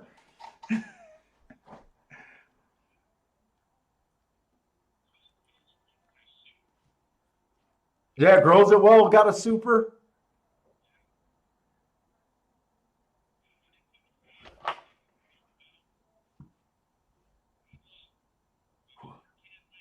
Who are you? Who do you got here, Matt? I know you're taking some shots here.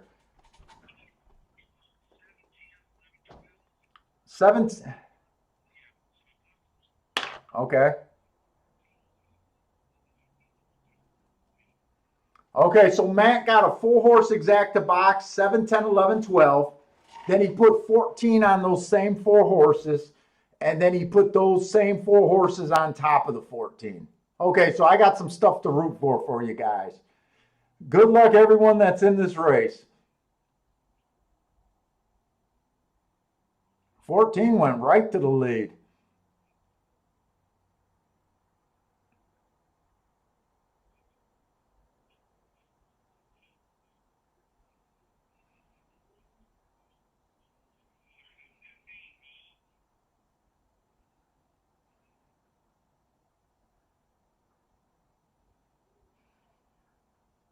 Ah, 14. Is he just playing with him? He took off like a shot, let him catch up, and now he's opening up.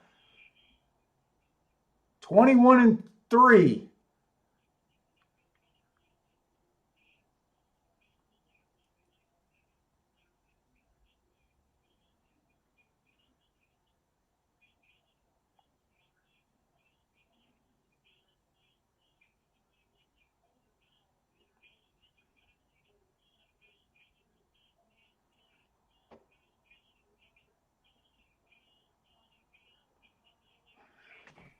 Fourteen, 5, 6.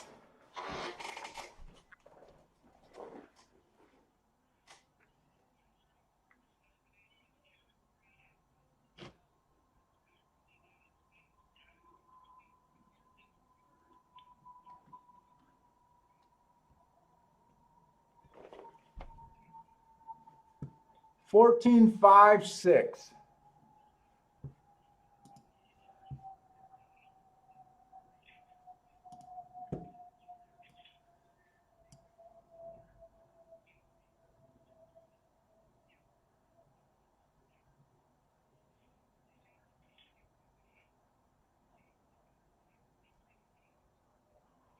As you can see why I'm not playing these damn races, man.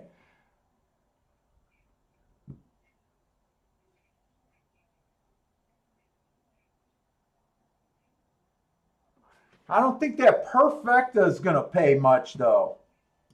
I think that's basically an A with a C. First and third choice, I think. It's kind of hard to glance at those odds. There's so many big numbers, but well, you know what? That's not bad for a big chalk and third choice winning. 17 to 1 for $1.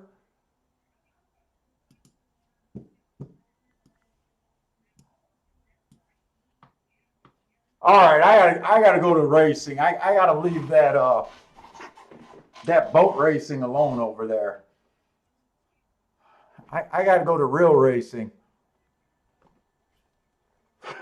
We got 5 furlongs on the turf, maiden special weight.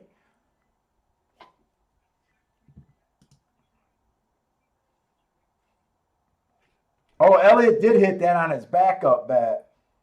Yeah, I'd say that 14 is for real. Once you win a Breeders' Cup, I think you keep the right of saying that's for real.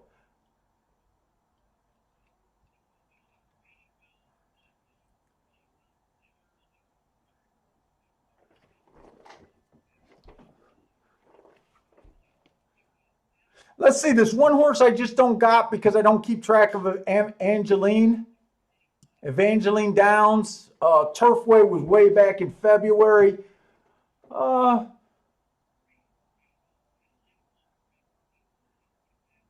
I really don't know. I really don't know what to make of him. He looks like he has speed. I think we're looking for speed and stalkers. I just don't recall that many Evangeline horses coming to Gulfstream, uh, Florida, and doing all that great.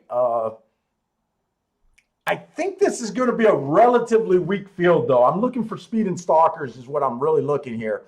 The 2-horse stalking closing day, he was at a route. He couldn't get the lead at a route. Uh, he was a stalker, but that's not really what I'm looking for here. Uh, These are all made in special weights. The 3-horse inside of the track was good last race. This horse had a 4-hole. I gave him an asterisk. He was slow, slow, slow. I don't really trust this horse on the front end. 4 is a first-time starter.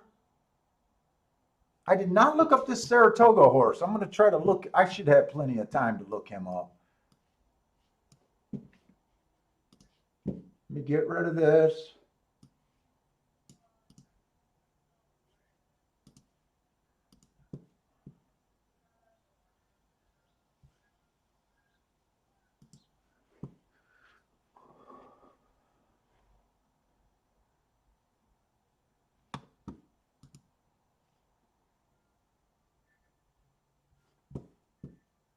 That was an early pressing day. I got him just being average, match strides with the slowest winner. I don't think that's a bad race in this field, but I don't love anything yet. This 6-horse inside of the track was good last race. This horse had a 5-hole. I should have gave him an asterisk. He matched strides with the slowest winner, 7-2.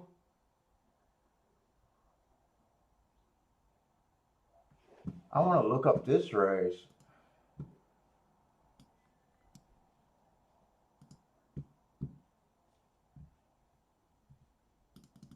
I'm not overwhelmed by this race.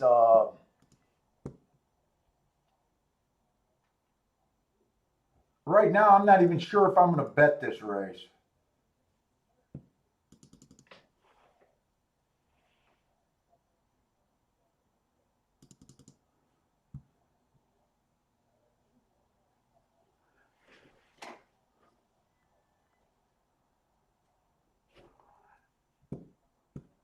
I wanted to look up the chart directly. This horse, there was 3 turf races that day. This horse chased the slowest pace of the day. Speed was good that day. I just don't think he was able to cut into that pace.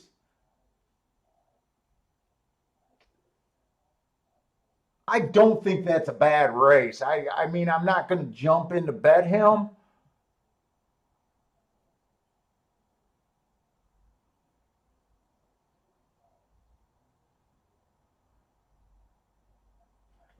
Let me see if I can do a double here. I might do a little double starting with the 8 and the 6 here. If I can find something on the inside with speed that I like, that's give me a little bit of value. If it's another $13 double or something like that, I probably won't be interested in it.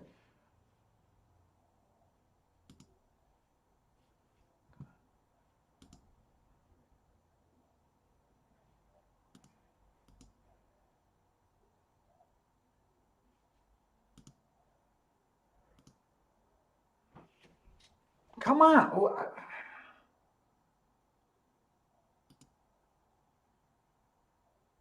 I am starting to hate this this Twin Spires price. It won't give me the doubles. Finally. I only had to click on it like 5 times. Let me look at the 7th race. Inside was good last time this one ran. I'm in the 7th race. He really backed out of it 2 races ago. Speed was favorable. I gave him an asterisk there.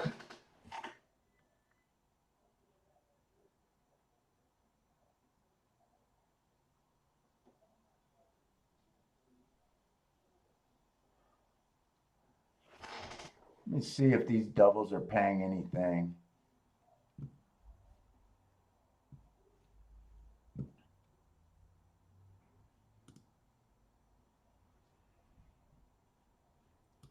Uh,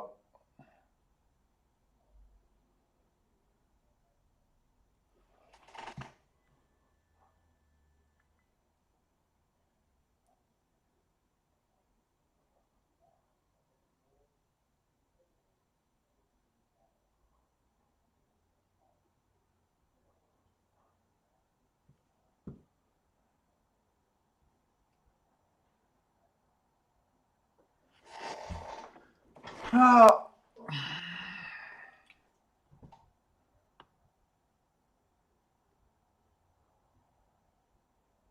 I don't love this bet. I'm thinking about taking just a 6-8, hoping to get through this leg to the 2-3-5 next leg.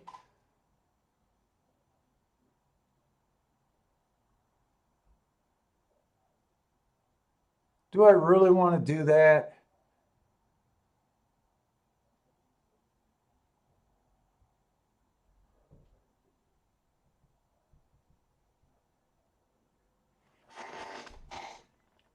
Eight and 6 to the 2-3-5.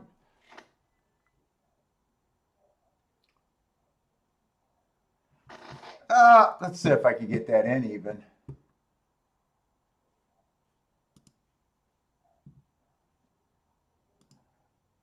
Double. 8 and 6 to the 2-3-5. I got it in. I don't know if I love this bet. I'm looking to make something happen. I don't know. I'm wondering if I should have left the 8 off the ticket and just went 6 and 5 instead of 8 and 5. And I still worry about that New York horse. What is that New York horse at? I don't even remember what number he was.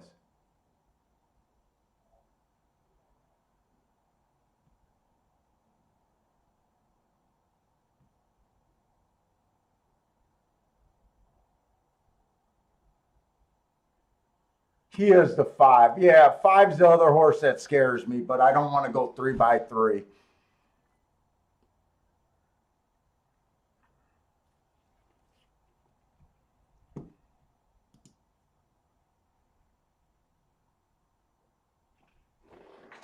Oh, Parsons! I thought oh, my phone went completely dead.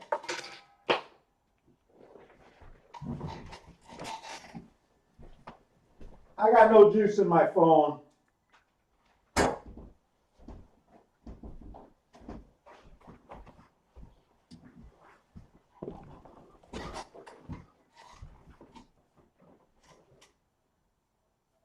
Wow, I wanted the lead, and this is a problem with trying to bet races that you're hoping to get lucky in.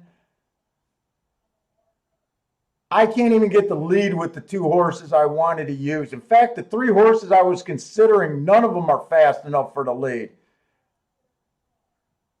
Oh, God, I knew this was a bad bet, and I played it anyways. Who the hell was this 3? Way to run on late, eh? Hey, I hate taking chalks. I shouldn't have done that bet.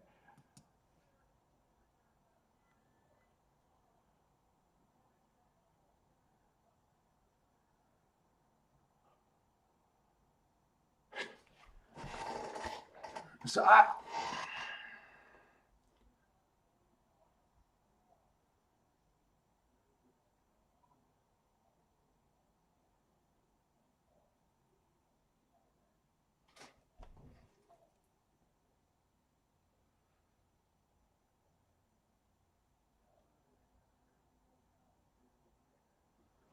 yeah, I was the wrong person to follow that phone. I got a feeling I know a lot of people are going to have this horse.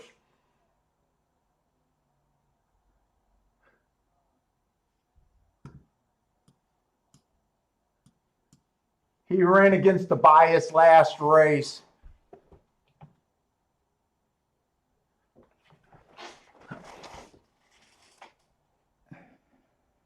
Oh, Parsons hit that one.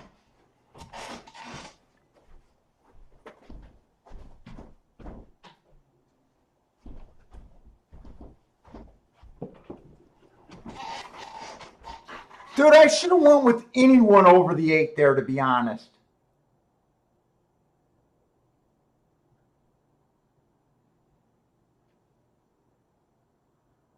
The reason I played the 6 was the exact same reason someone else would have played the asterisk. There was 2 horses that ran against the bias last race. Son of, I can't believe I made that big of a mistake there.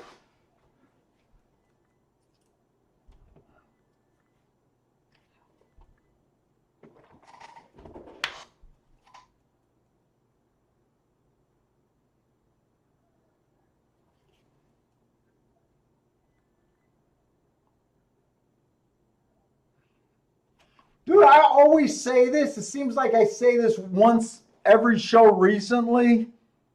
We've been getting a lot of these lightly raced horses lately. You know, it's so tempting when you look at a speed figure. The 8 had the highest speed figure on the race. You got a race where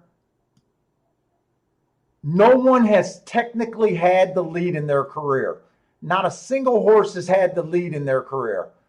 Well, I'm wrong about that. Actually, the 3 horse has technically had the lead twice in his career. He's the only one. And it's so dangerous to take a horse with a speed figure that came out, ran one race, and you're guessing and you're saying, well, with that speed figure and everything, I'm hoping that he gets the lead, and that's kind of what you're doing. And then reality sets in, the race goes off, and he's just not on the lead. It's so dangerous. I was kind of hoping the 5, the 6, or I didn't bet the 5, but I kind of thought that the most likely horses to get the lead would be the 5, the 6, and the 8. And you're just guessing, hoping. It's, oh man, I know that's a bad race. A bad race to hope.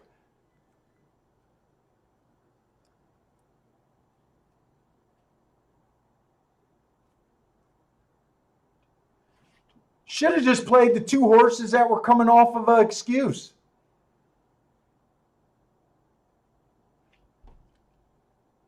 That would have been the 3 and the 6. That's it. Oh, 12 to 1 too.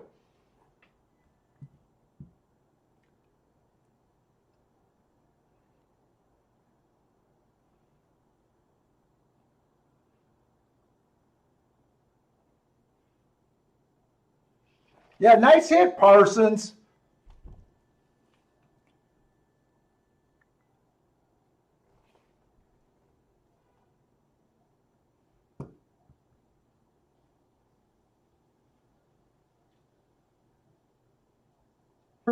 We focus this bet hoping.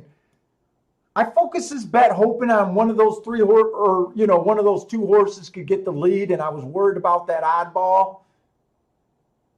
Those were the 3 horses that were farthest back on the track.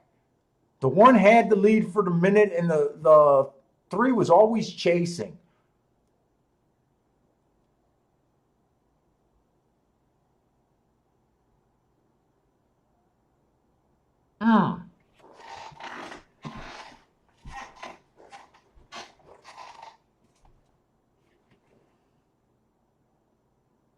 That was ugly. Back to Keeneland. I really need something to come around at Gulfstream. I really do. Races. 3 more races.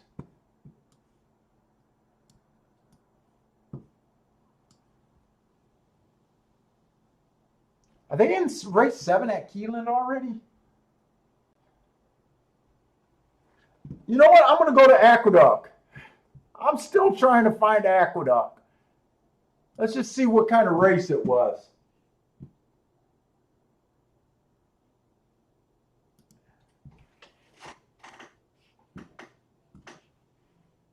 Going into the 8th race here.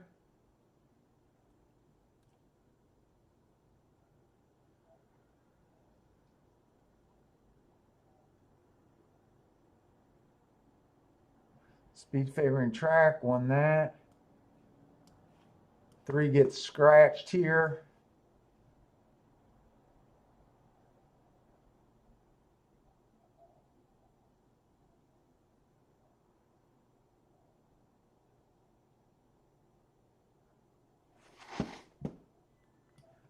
Let's see if they can squeeze a play out of me here. Another super lightly raced stakes. Oh, not what I wanted.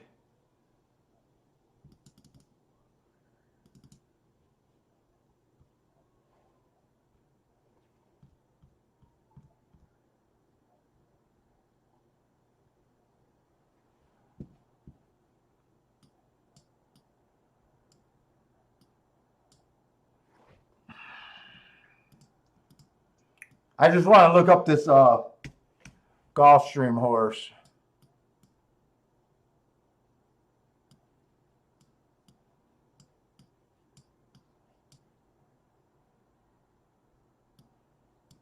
Wow, that doesn't look great. Speed favoring day, couldn't get the lead.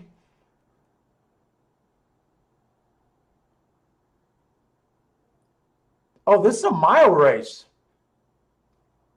I probably lost complete interest in this race. I think it's going to be right back over to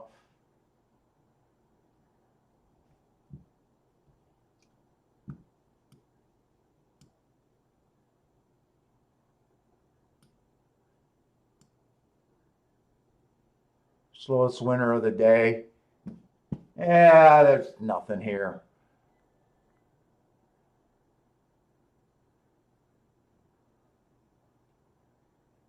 There's no cheap little claimers at Aqueduct today. Yeah, it's Gulfstream. It's Gulfstream. I just got rid of that form. I don't even care.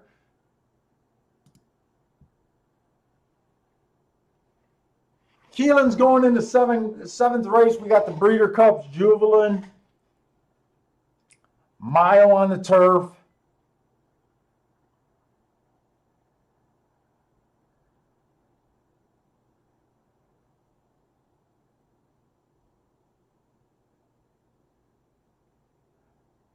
I am so not interested in this race.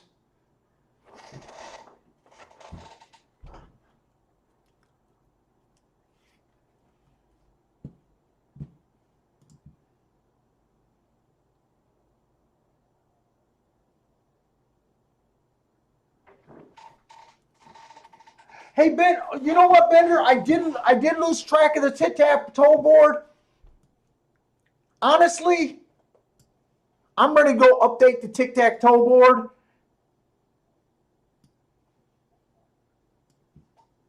But honestly, I'm feeling bad because I put myself in a situation.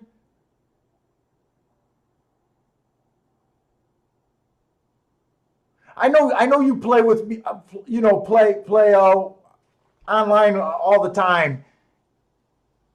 And really, it's just not the tic-tac-toe board. That horse had an excuse last race. And I kind of glossed over him because I focused so much on the last three races. And my first thought was his last three races, I didn't see any speed there. That was a big mistake. But really, I can't believe I took okay, I only did $10 double, so I only bet $60 that race. So it wasn't that bad of a hit.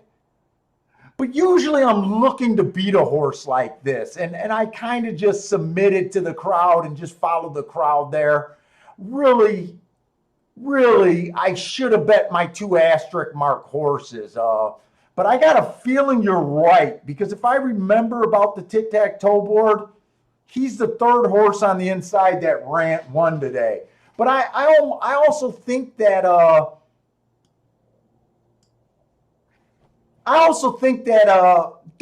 another day I probably would have had that horse. I know that sucks, but I honestly believe that there was enough there for me to make a better decision than what I did. I just think it was a bad decision.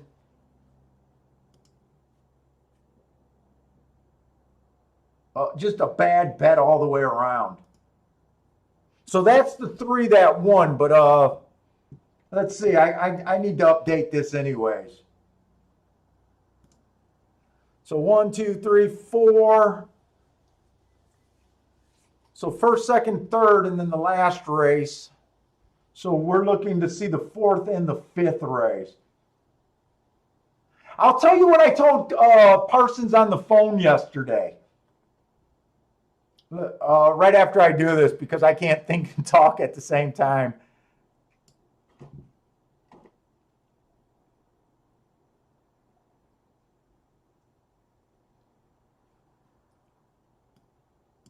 So that should be 6 races. 1, 2, 5, 6.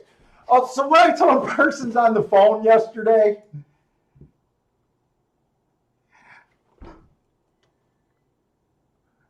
I said when I do this tic-tac board, so I honestly believe that the tic-tac board is a really good thing to do. Because first of all, we see these horses clumping in the 2 samples. Remember, this is dirt sprints, dirt routes, turf sprints, turf routes. I set it up the same way so everyone kind of knows once they follow the show.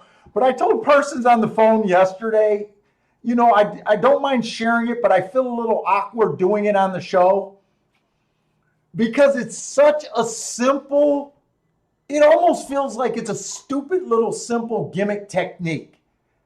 I know that it has value and I know it's good to do, but I almost feel a little bit embarrassed doing it. I almost feel like I'm above it and it feels so gimmicky.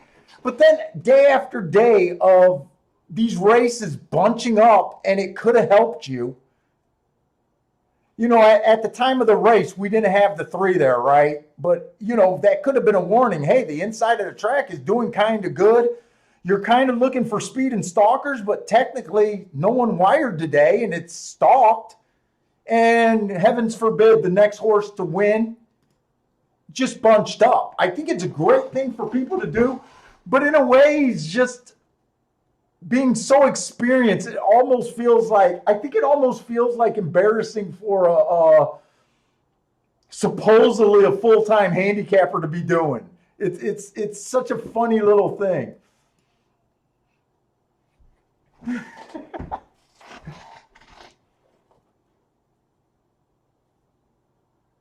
Rex says it's natural. Everyone does. Well, you know what? Especially you new players, I really hope you guys are doing it. I really hope you're doing it. You know, it's one of those almost you should do it religiously until you get pretty good at it. And then you should probably still do it. And maybe after telling you guys that I'm a little embarrassed about doing it, maybe I'll just settle down and just keep fucking doing it.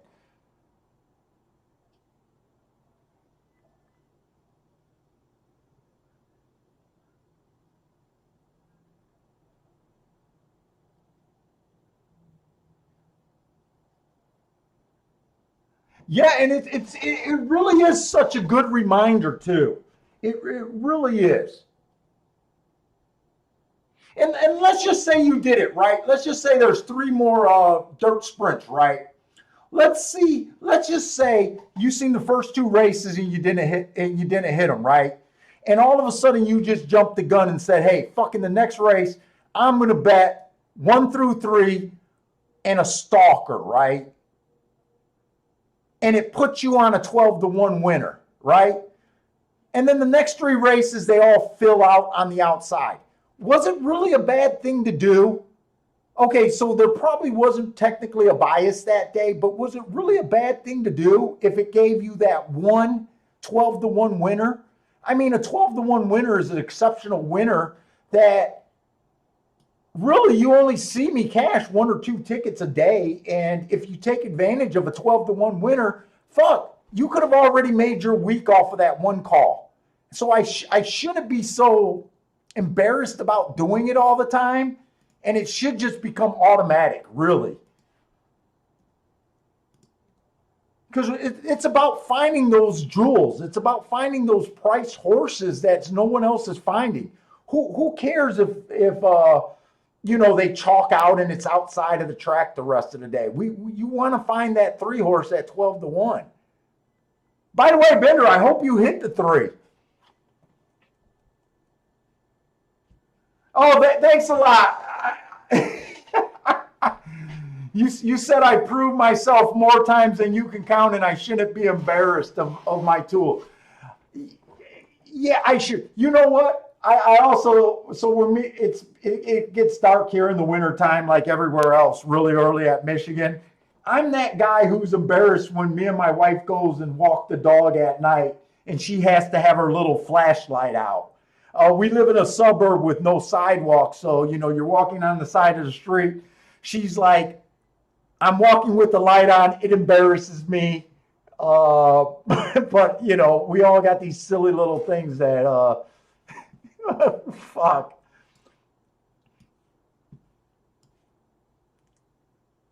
Now these Breeders' Cup races with the turf racing, look, overall I don't follow big racing, but even I know that it seems like the Euros have a big advantage on the turf route racing. I think that's been kind of proven a long time ago.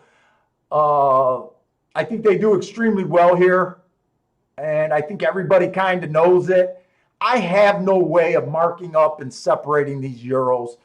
I just have no opinion in a race like this.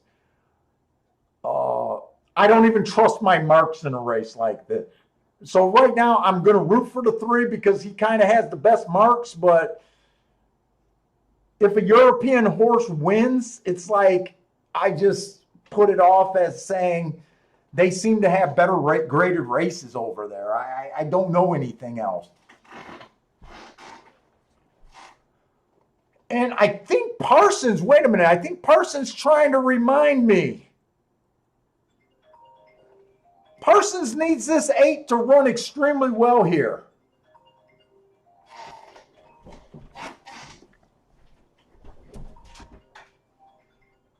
Yeah, I just realized what you were saying.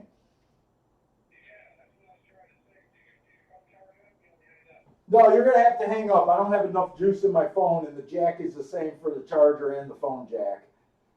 So I can't even charge it. Okay.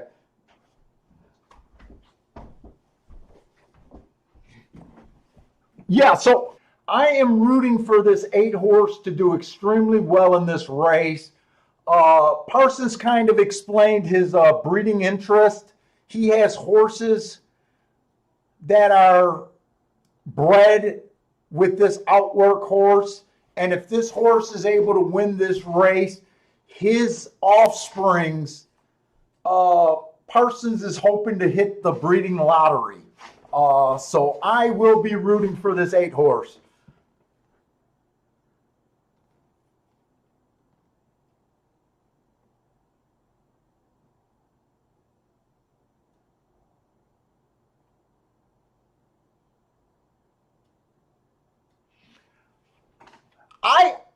I don't know, and I can't have Parsons on the phone right now because I'm charging.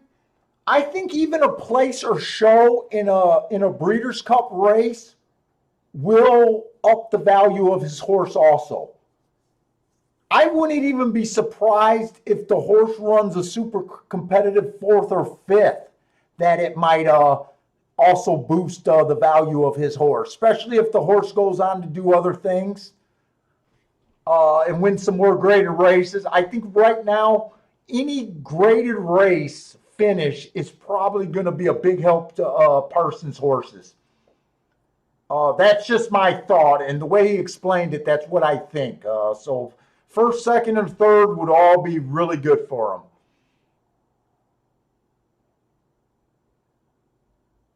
Okay, so he's answering the question in the chat. So it just moves the outwork up to the sire's first crop list and brightens the outlook filly for that racing. And yeah, no, I can't read worth a crap.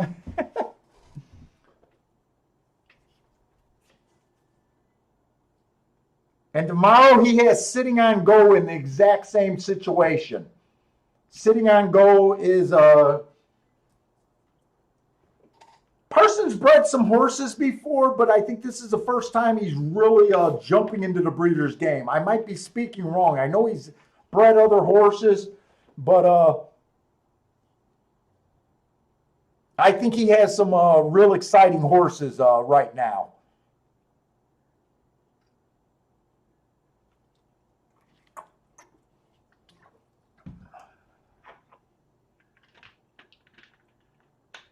And one of the horses was given to him. So he didn't even purchase the horse. It was a rescue horse, from what I understand. Uh, so that would be the people that gave him, well, they were a rescue operation, so they probably don't care. They probably just more concerned about the horse's health. But if that situation pans out, someone's going to regret letting that horse get away.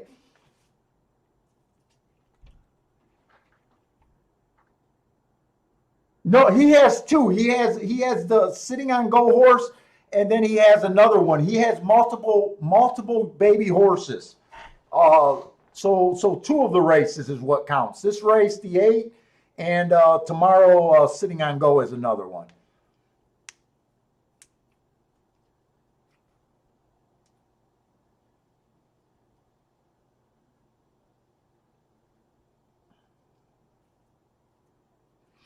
I had a friend from Chicago a few years back that I lost contact with.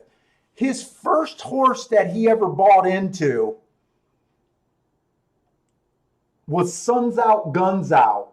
And that horse made it to the Breeders' Cup and actually had the lead at the top of the stretch before finishing. And that, that ruined him. His first horse ever, he made it to the Breeders' Cup. He wasn't a full owner. He bought in a group. Uh, Last I talked to him, I know he had a few more horses, but that getting to that level on your first horse just set his bug and going to ruin him for life. I imagine he's still buying horses and chasing the dream. But Suns Out, Guns Out after that Breeders' Cup race was retired. Didn't come up with a bad injury, but just wasn't able to be a racehorse anymore.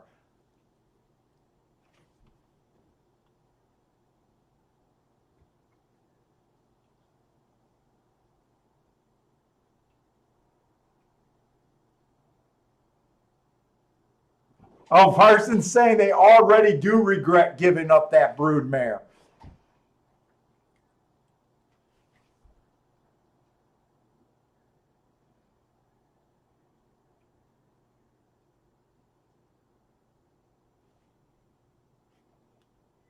And there looks to be some people at Keeneland today, but I got a feeling that's probably just owners and trainers and probably just people that are associated with the horses that are running would be my guess. There does look like there's a bit of people there.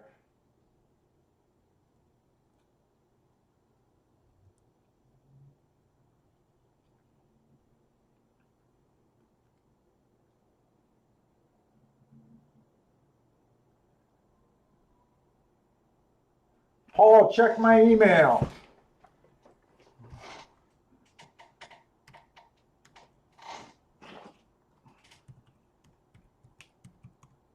Whoops. I hate this computer.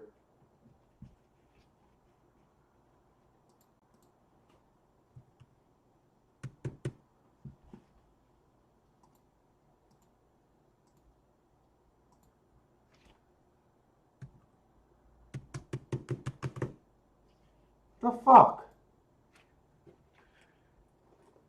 I'll try to check that email. Right now my keyboard's not working. This thing is so finicky. I'm going to try to turn it off and turn it back on. Hopefully that fixes it.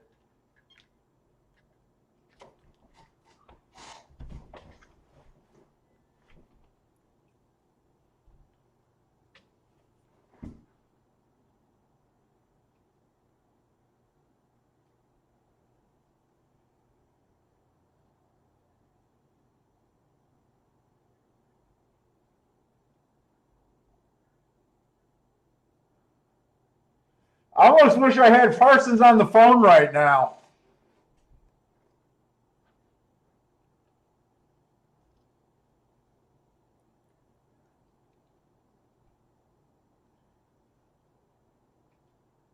23-3. I have not been watching fractions today over there.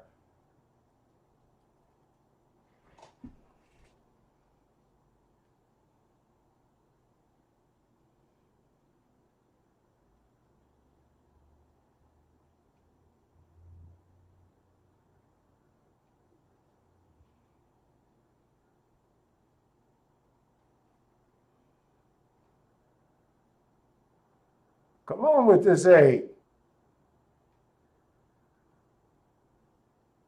Come on with this 8. This does not look like a bad showing. Come on with this 8. Come on with this 8.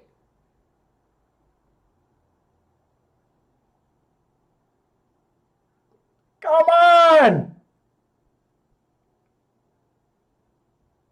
Come on, keep second for him. Keep second. Okay, keep third. I don't think Parsons is going to be upset at all with that finish.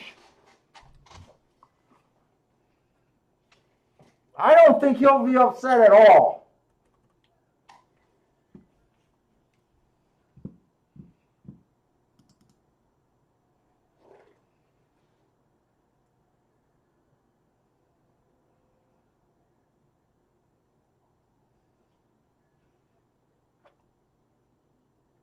I'm actually surprised he was able to type in race. I got a feeling, I'm surprised he's not running around the house right now. Unless we're on delay and that was during the race. We might be on a bit of a delay. He might be running around screaming at the top of his lungs right now.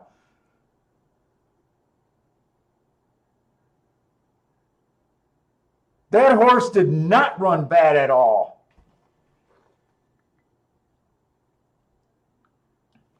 I don't know who the 7 was. Was 7 a big euro, or did American horses do well here?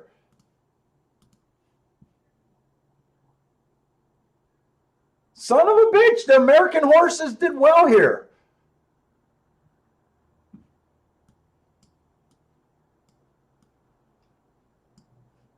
In fact, I think it was an American pick trifecta.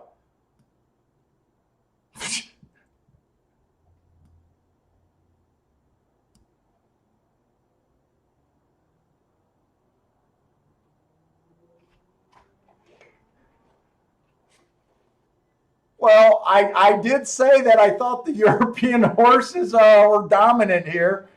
The American, are these the boys or the girls? These are the American boys did their job and showed up today.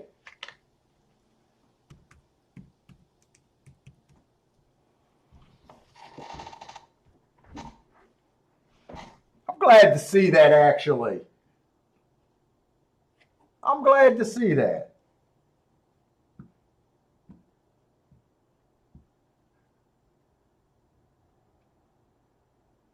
He ran a really good race, but fuck, the American horses showed up.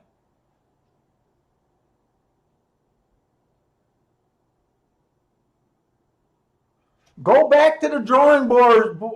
Go back to the drawing boards if you think American horses can't run on the turf. I'm happy to see that, actually.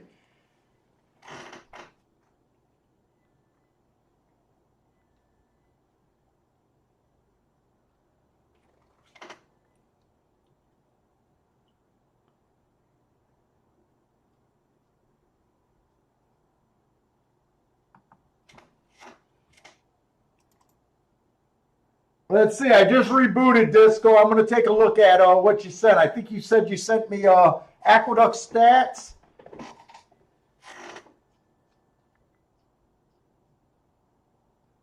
It just takes a little while to warm up over there.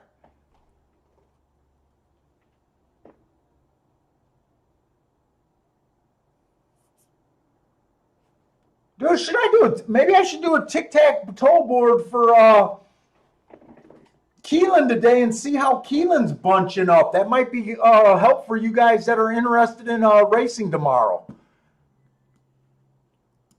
Let's see. Let's see if there's been enough races. I know when they do these stakes races, they run on every freaking surface, and sometimes it's hard to get multiple races on a single surface.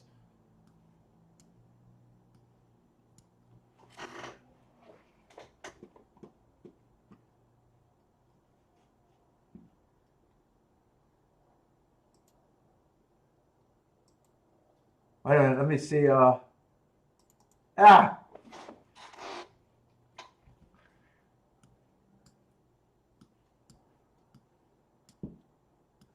I'm just curious to see, because didn't that 11 win on the turf? What has the turf been all outside today? I don't know. Before I run down that rabbit hole, I do want to look at Gulfstream, because Gulfstream is, holy shit, Gulfstream is my best chance today.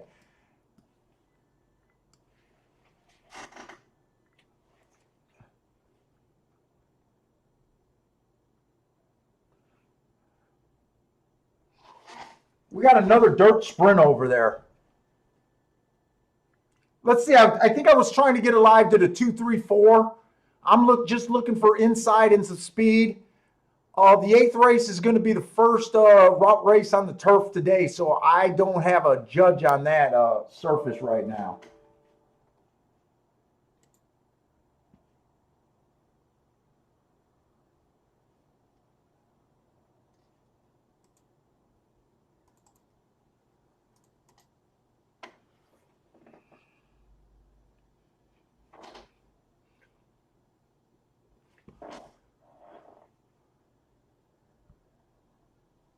Am I in the right race? I started scrolling around.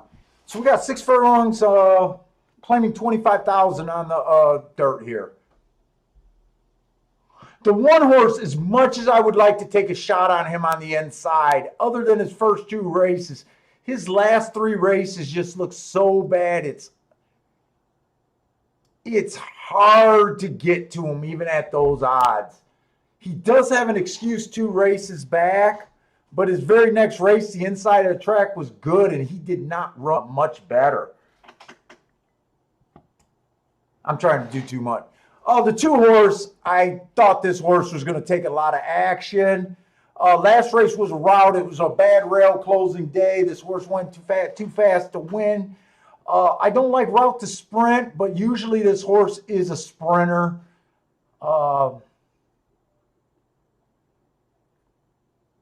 Probably deserves to be the favorite too, or also the 2 deserves to be the favorite.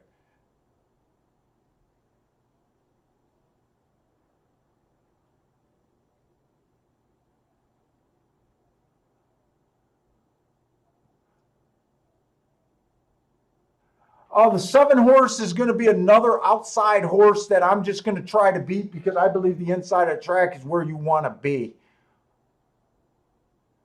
I don't have a lot of time to think this up or to even check my stuff.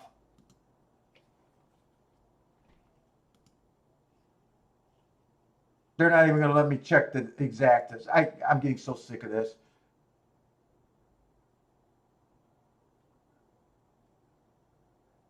I'm going to do a 2-3-5 exacta box, 2 on top of the 3-5, and 3 and 5 to win if I can get all of that in.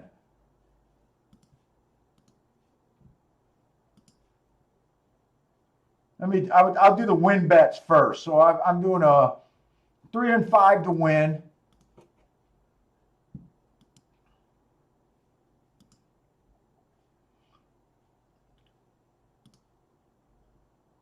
Exacta 2 on top of the 3-5. I don't know if those are going to pay thing. And then exacta box 2-3-5.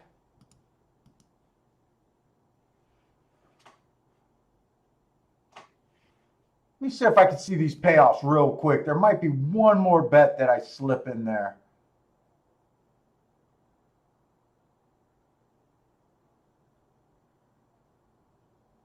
I'm thinking about adding a 2 on top of the 1-4, but I'll play those for less.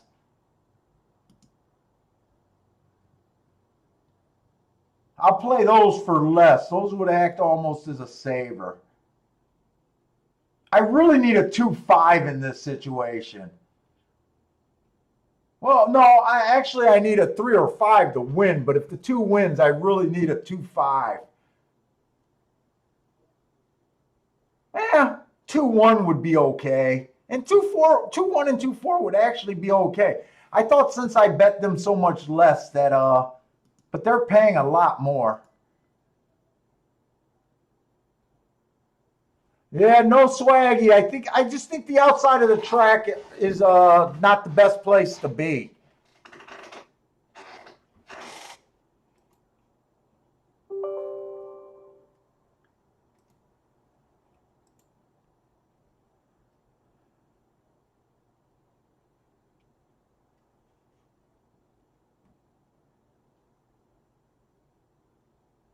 Oh, someone sent me Chase's picks today.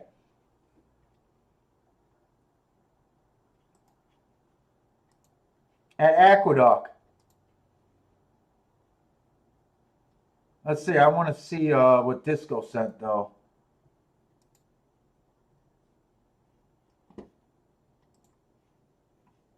Disco sent me I think Aqueduct's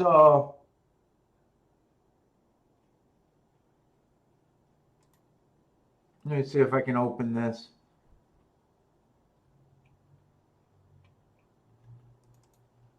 How do I open that?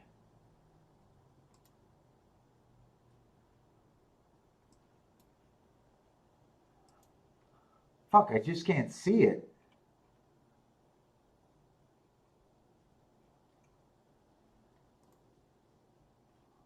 Oh, I think I know how to do this. I think I know how to do this.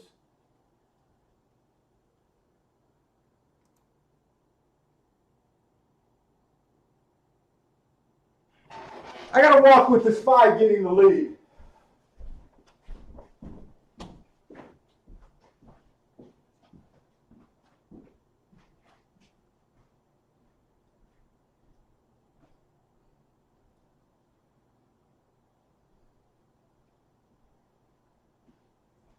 Come on with this 5.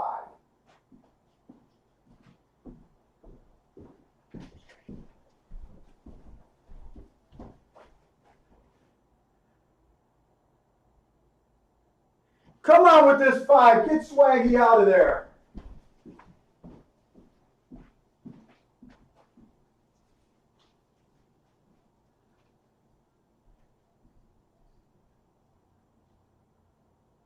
Come on, baby.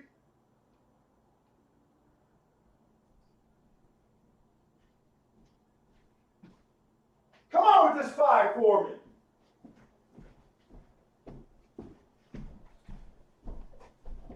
Tell me he's home.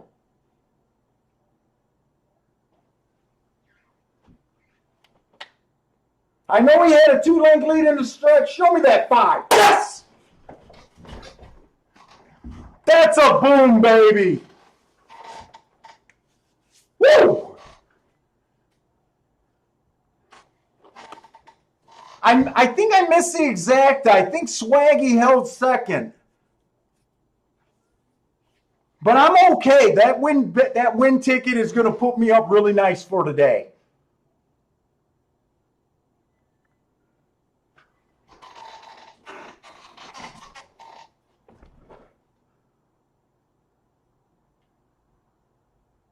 And oh my God, you guys are seeing the depression and the realizing the mistake last race of me not having that 3. I played doubles to the 2-3-5, but I didn't have the 3 last race. Seven's going to mess up my exacta, but I'm okay with that.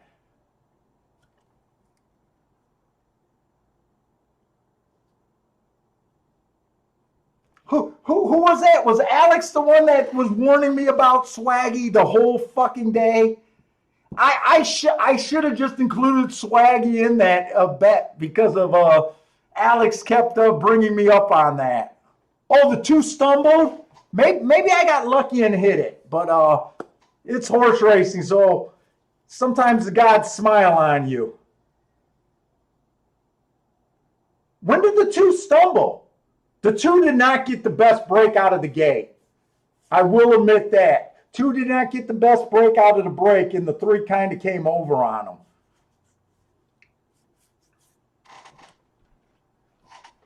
Ooh, it took all day, but that's okay. I'm happy with the day today. Yes, Swaggy, I'm not, dude, I'm not disrespecting Swaggy. I just thought that the outside of the track wasn't the place to be. And yes, I do believe he ran a pretty good race today. He might have been the only horse at Gulfstream that we really seen challenge for the lead on the outside today, actually. And if that's the case, that makes me think that that was really a good race.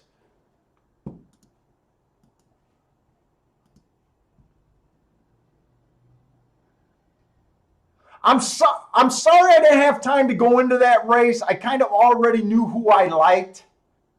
Or did we go over that race? I think I got distracted and really couldn't go after it. I thought he had speed. Obviously, I liked him because of the heart and the stalking closing Bad Rail race 2 races back is why he was even on my radar. The 2 probably didn't get a chance to run his best race. I didn't see a stumble there, but it didn't look like he got the best break. But I'm okay with that.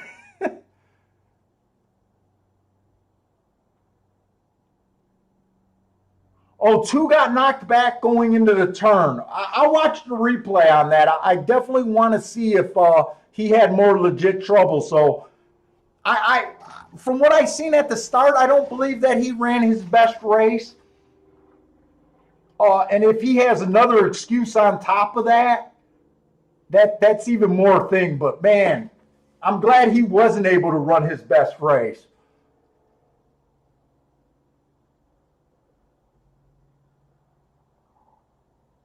Yeah, respect the tic-tac-toe, man. I'm going to stop being embarrassed about it. You guys, I'm a sensitive guy, dude. I don't like people talking shit about me, and you guys won't believe some of the emails I get. People like to take shots when I have bad days.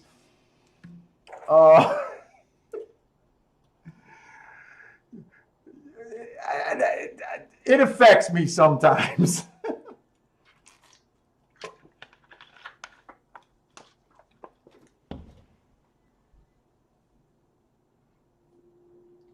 Oh, let me go back to what I wanted to do.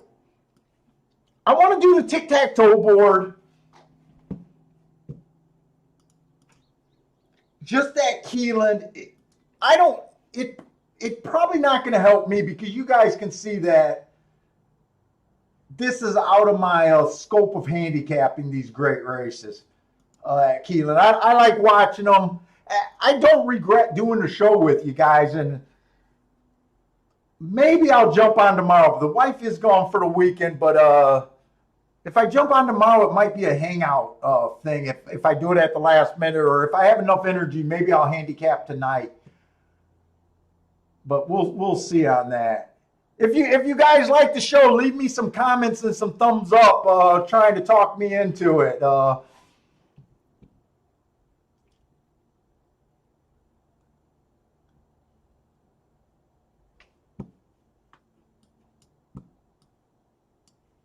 Let's just see. We got the 1 horse winning stalking in the first race. Second race was another sprint race. We got the 5 going wire to wire that race.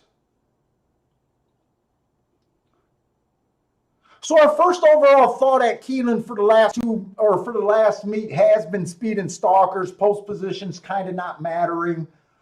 Remember, we're just not looking for horses to huddle in a certain straight line. It also goes when they, every horse wires, every horse stalk, or every horse close. There's a few ways to look at it. So when we're looking for clumping horses, it's not, a bad day would be having 1 here, 1 here, and 1 here. That would be just a day where, if there was 3 races, but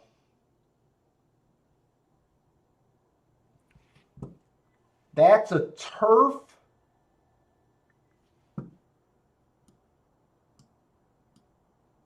That was a 14 horse coming from the 14 hole.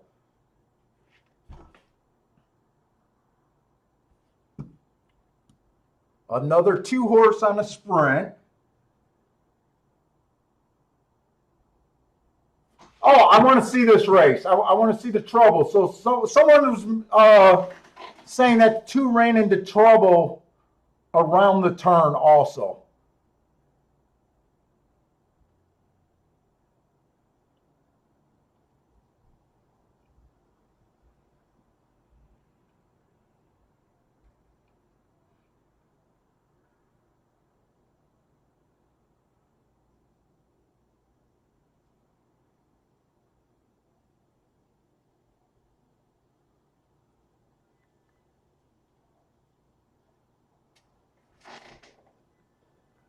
If it happened, it must have been at the top of the turn where I didn't see. I watched the head on, but from what I seen there, I honestly didn't see anything.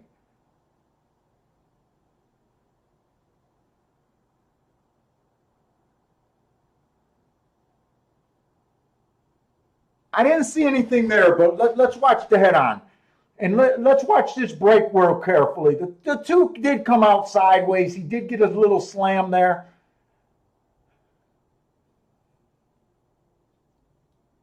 There was something there. I don't know if it was as bad as I thought it was at the time, but 2's also a bit close here. There, okay, I do see it. I see it. It was on the backstretch. Honestly, I don't know if the break was that big of a problem. It was a little bit of problem, but at the break, there's a lot of problem. The 2-horse going down the backstretch, before they came over, it looked like the jockey got concerned and couldn't ride his horse aggressively. And then we all saw the big bump and everything. 2 lost all chance to win that race. There was definitely problems there. I think for about 4 steps, he definitely was not riding before he got whacked. I'm glad they didn't look at that and decide to take down the 5. I don't know if the 5 calls that, but it was definitely the 5 and the 7 coming over. So there was definitely something there. Good eye to whoever.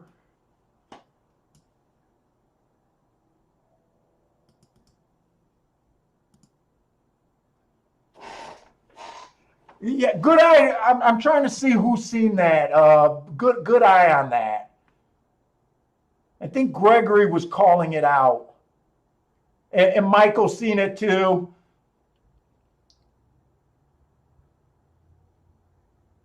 Yeah, dude, you guys honestly won't believe the freaking. This is what I always say about horse racing, right? And when I watch On the Wrong Lead, when I talk to Pat Rat in the chat room, he'll be like, "Hey man, the picks." He said something like, "The picks aren't going well," and I was like, "Dude, I don't judge your picks because you're making your picks a day or 2 ahead of time." I said, "Dude, I don't judge it for that. I understand that you might change your mind based on odds. You might relook at it the morning of, and the horse that you loved, you might see something else." I never judge guys' plays like that. And you know, I think a lot of guys that put themselves out of there, we're all a little like, you know, you're putting yourself out there to get ripped on. But man, it's like the comments are ridiculous. I don't know if they just watch a little bit of a show. I don't know if we had one guy on there that was really trolling us in the chat room. I know a lot of you guys were just ignoring him. I had to actually block him and get rid of him. When I was reading some of his comments, he was leaving me long emails and shit, and I just realized that he wasn't even a horse player. He was talking about, hey, you hoop and holler when you get a 15-1 home, and you just bet 4 races in a row that were losers. And I was like, wait a minute. If you bet $2 on all those 5 races, that would have been $10 bet. And with that one winner, you would have got $32 back. He was saying that was break-even play or losing play. And I was like, you're a fucking idiot. You're not even a horse player. Get the hell out of here. You don't even understand anything. Then he didn't understand that, some of the bets we say we're doing play bets and the other bets we say we're going after. But, some of these people, I just don't even know if a lot of them are horse players. I think real horse players watch the show, and you can like or dislike me. I don't have a problem with that. But I know every time I play, this is going back to when I used to go at track.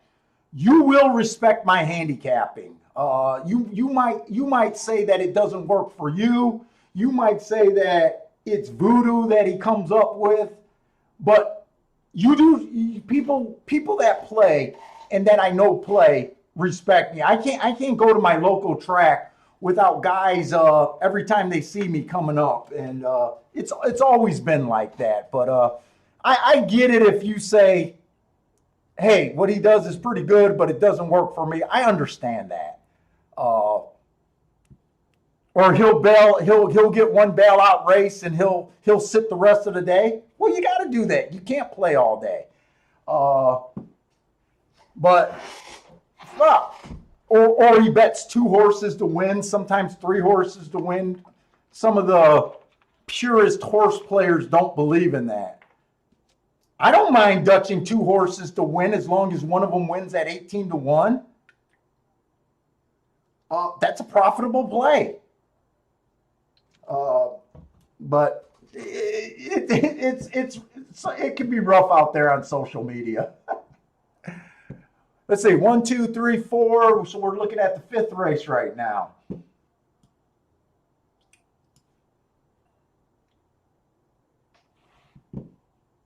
That was a route race. The 3 horse from the 3 hole won by closing. He came from a mile out to win.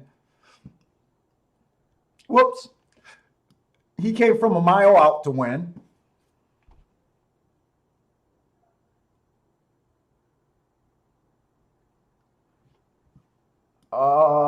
He was in the 13 hole.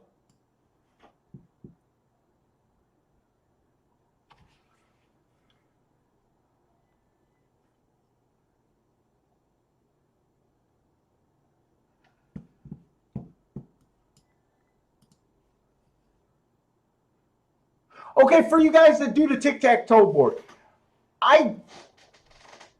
certain days it's what I'm going to say is a little bit of tricky.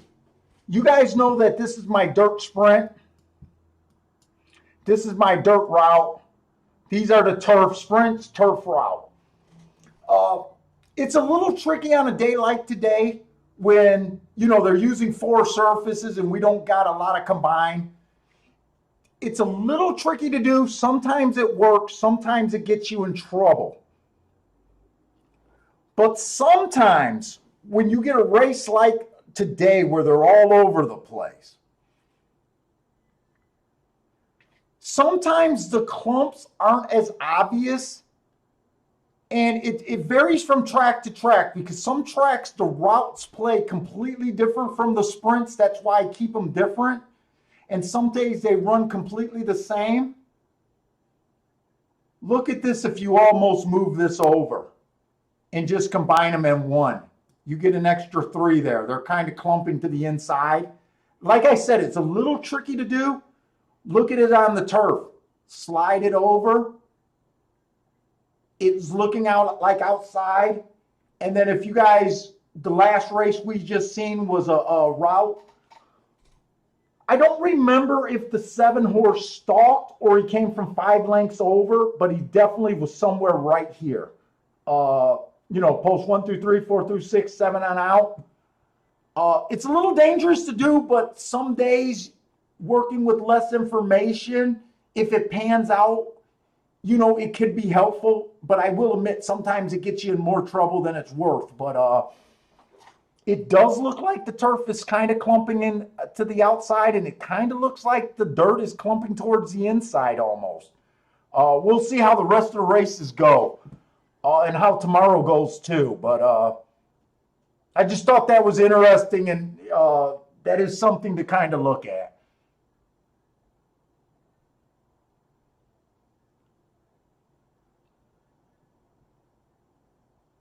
Black goes.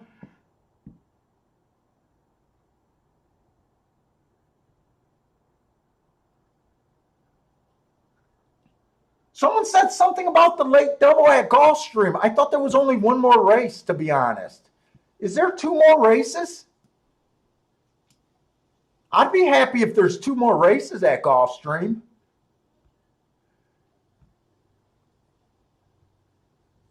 Oh shit, there is two more races. Okay.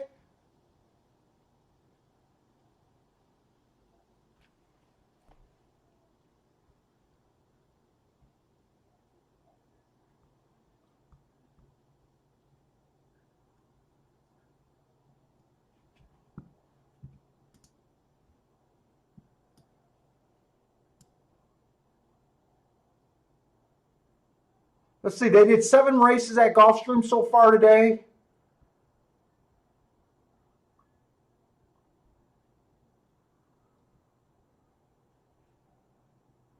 The 5 definitely went wire to wire. Was there a scratch? Did the 5 have the 4 hole or did the 5 have the 5 hole? I definitely want to check that out. 5 did have the 5 hole. He would have been in the same column regardless. I'm sorry about doing all this scrolling. I think it looks bad on the show.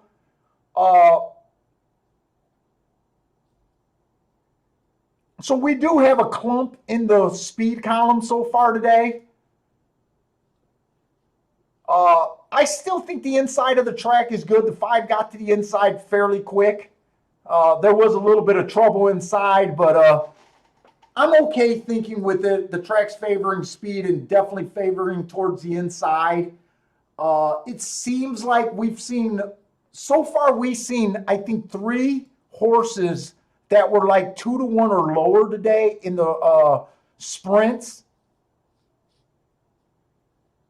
I think one of them was the 7-horse last race, and I think there was 2 8-horses earlier today that were all bet down in the 2-1 range. Maybe one of them was even lower. None of them did better than second today. I'm pretty sure on that comment. I might be wrong on that comment. Maybe another one ran second, but for some reason I think that the other 2 outside horses got beat pretty soundly. I'm almost sure of that because the 1 won for fun and the 2 won for fun.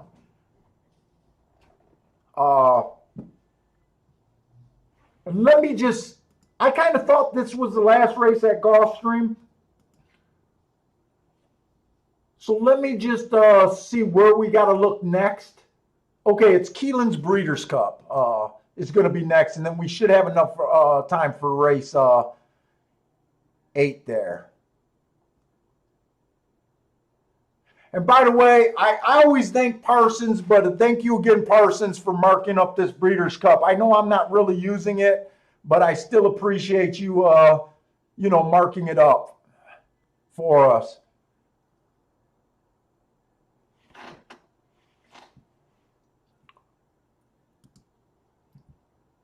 In fact, I appreciate everything Parsons does. Like I always say, Parsons helps me with a lot of the charts. He gets a lot of the data for me and makes it easier for me to keep track of more stuff. So,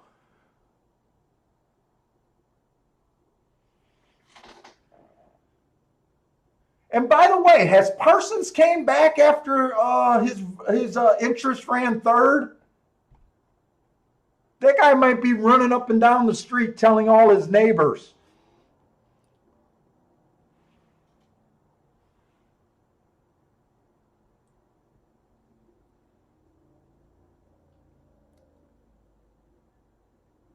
Ah, shit, I got trapped in my trolling. So we're going in the 8th race at Keeneland.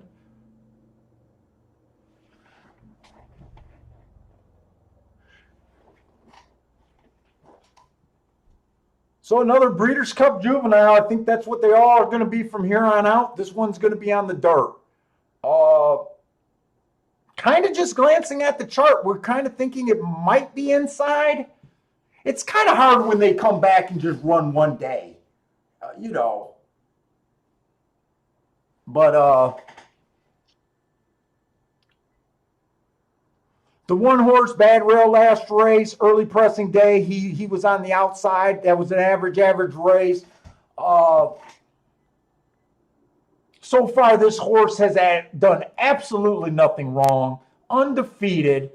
Uh, without watching these races, you know, when these horses win by 8 lengths, for you people that like to watch replays and stuff, it's good to watch the jockey's hands and to keeping your notes if the horses were ridden out, were they under wraps, how easy they did it. I don't go that deep. I keep enough records, but just for you people that do that, I'm getting around to saying that because, you know, he won his races average, and average matching strides with the slowest winner of the day. Obviously, he's a special fucking horse, right? Obviously, he's a special horse. He doesn't have to earn triangles every time they run. You know, usually in regular common races, you want that, but you don't. This is a different situation of racing. But he's done absolutely nothing wrong. The 2-horse, all honesty, done nothing wrong. He ran second a couple times and he won easily one race. I got no excuses or anything. The 3-horse is another undefeated, looking like stud. Same thing goes for him. His marks look a little bit sexier, but like I said, a win's a win. You know, to me, he got better marks, but would I split hairs in a race like this? And I'm not going to have enough time. Oh, there's only 7 horses in this race. The only horses that I have marks on that might have ran against the bias is this 4-horse. And this 6-horse possibly might have, depending. It said he was too wide last race when I thought the rail was bad. But 2 races ago, he was on the bad inside. You know, those are the only 2 horses that I see like some marks that might make a difference. But other than that, this is just a race for me to watch and enjoy. Disco Partners at a 5, 6, 7. Disco, I'm trying to figure out how to. Thank you for what you sent. It's too small the way I gotta view it. I gotta figure out how to download it, but I do appreciate what you sent to me. I think he sent me a bunch of Aqueduct data.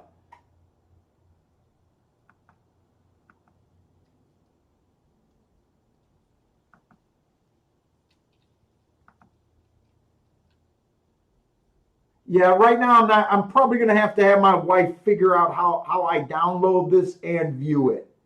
I can see it. I can see what you sent, so I think my computer has what it needs to view it. I just don't know how to get it out of the email, and in the email form, it's just super small.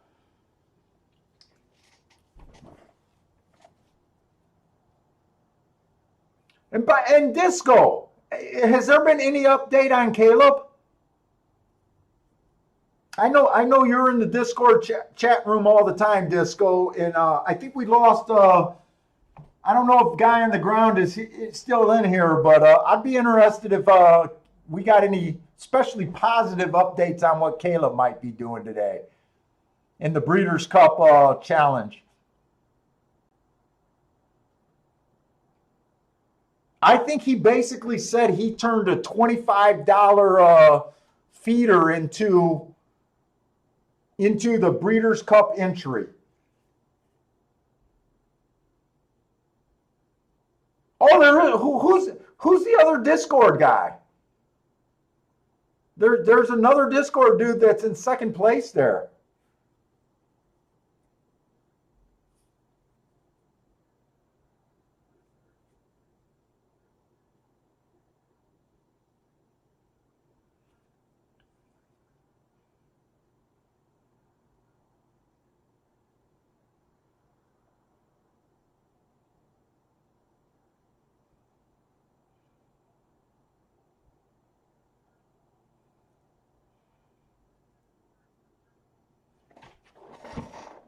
Was 2 the asterisk horse? I want to say 2 was the asterisk horse, but I also want to say 2 was the tic-tac-toe board horse. No, 2 was not the asterisk horse. 4 was the asterisk horse. I knew it was a horse towards the inside. I don't. Oh, the 2. Yeah, the 2 was useful. The 2 was 6-1.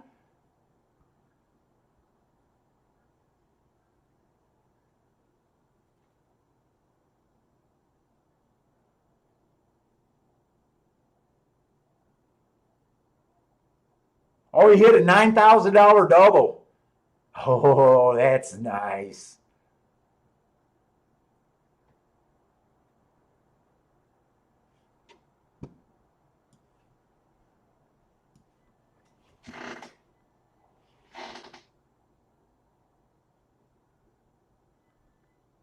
I technically don't know if the 2 stalked or closed there, but he's definitely. I don't know. I wish the tic-tac-toe board was my invention. But I see someone, Gregory, already saying that the rail looks like it's dynamite. Maybe I should not feel self-conscious about my little gimmicks.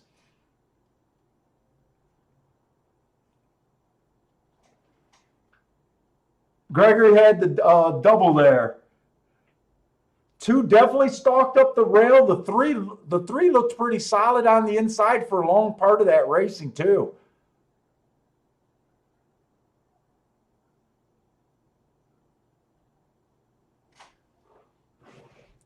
Let me see. I want to go over to Gulfstream. I know Gulfstream's next race is a 7 furlong, and I've been completely honest with what I've been telling you guys about the turf routes over there at Gulfstream. I kind of been avoiding them so far since they moved over to Gulfstream Park West. I don't have a real good firm grasp on what's going on there. Nothing's like, they haven't ran that many is the biggest part of the problem there.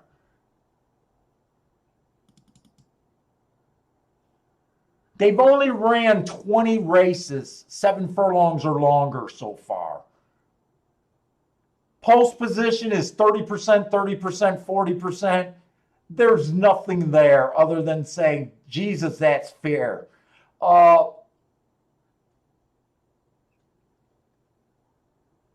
They wired 30% of the races. They stalked 20% of the races. They closed 50% of the races. I mean, from that number, it looks like closers had an advantage so far, but with it being only a 20 race sample, it's really on the low side. It's not enough for me to hang my hat on. Hey, welcome to the show, John Paul, and nice hitting that $2-3 exacta for $20. I don't think that exacta is going to suck. The 2's 6-1. I didn't see what the 3 was at. Oh shit! No, that's a nice exacta. 6-1 over 4-1. Well, if that's your first bet of the day, fuck, you're off to a nice start. Nice hit.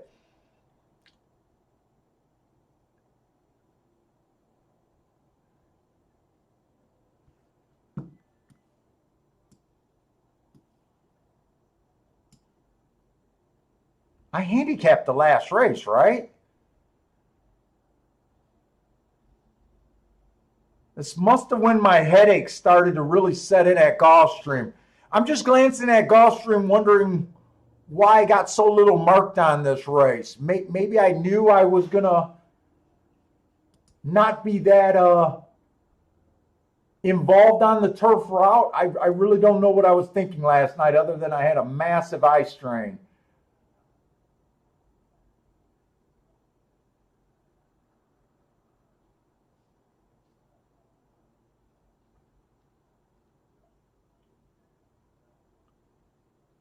This looks like a full field, and it looks like I didn't even do the scratches.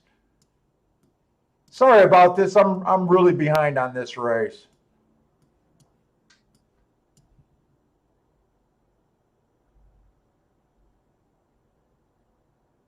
You know, it looks like this is when my headaches set in. I got some stuff done, but I don't got enough done that I'm happy with in the last race. I'm really going to want to look at that race. I'm going to try to look at this race. We haven't seen a route race on the turf today. They have been clumping up. The inside won all of the turf routes or sprints today. I don't know if the track's going to play kind of the same way. It's like I said, that's a little dangerous way to look at it. I guess if it works out, it's useful information. If it doesn't, it's dangerous information. I don't know how you want to take that.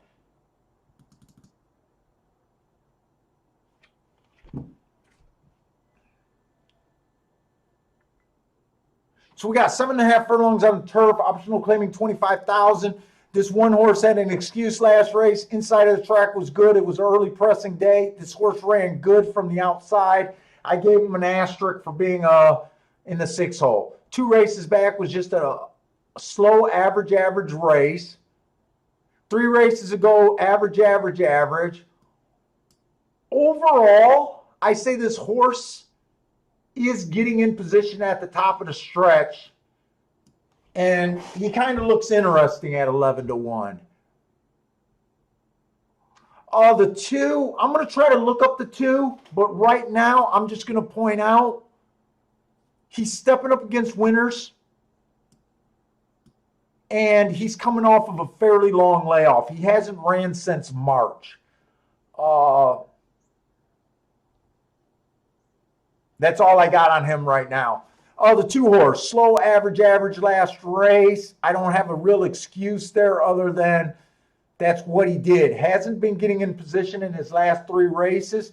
2 races ago on a stalker closer day.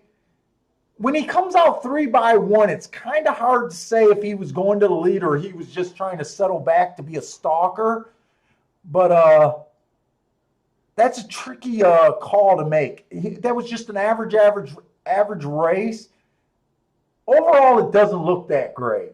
3 races back, he came out slow, average.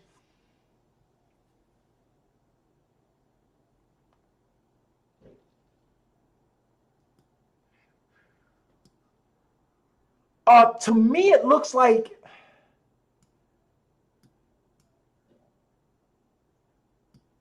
I think this horse runs best when he's kind of near the lead.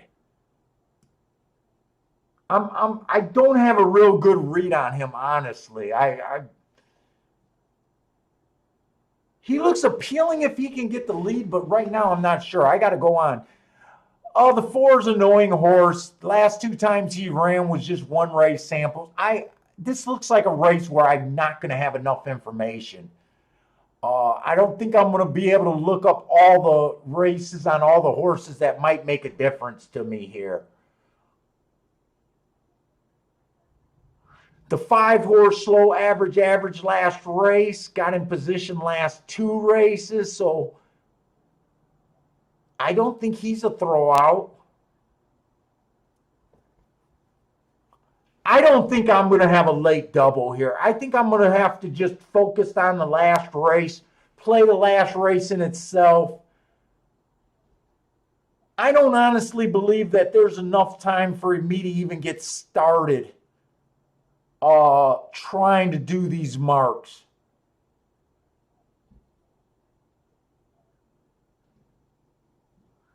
The 10 horse, 3 races ago, I thought I got my numbers mixed up. So 3 races ago, the rail was bad. He had the 6 hole. He did go inside, but I'm not going to give him an asterisk for that race. Next race, the timer malfunction, can't judge that. His last race does look kind of interesting. It was a stalking day. He was a stalker, and he was a fairly fast stalker.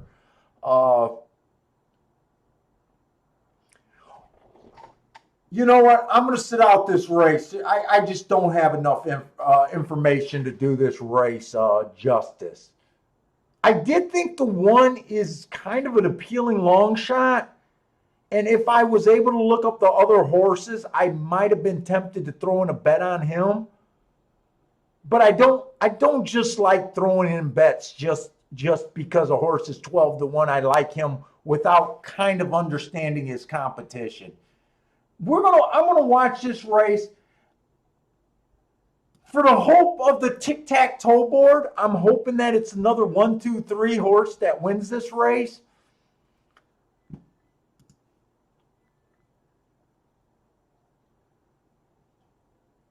I didn't realize that there was a 10. Well, I realized that there was a 10 horse here, but I didn't realize that there was 11. There's not enough here. There's not enough there. Right now, I'm rooting for maybe the 2 or the 10, or I'm sorry, the 1 or the 10. I'm rooting for the 1 or the 10, or it'd be a 1, 2, 3, something in there. But otherwise, I'm not putting any money. I got to find the chat room here.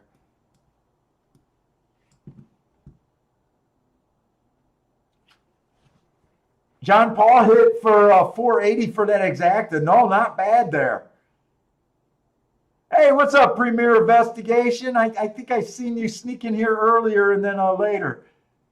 Oh, Pam hit the 2-3 exacta too, I think.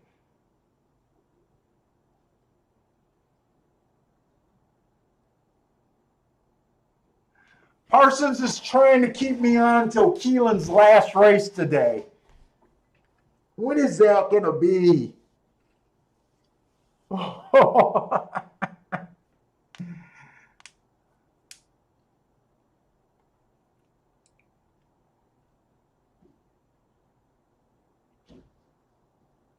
Bender thinks those turf routes are favoring stalkers and closers. Okay, Bender, I'm interested. Is that Keeneland or Gulfstream right now you're thinking?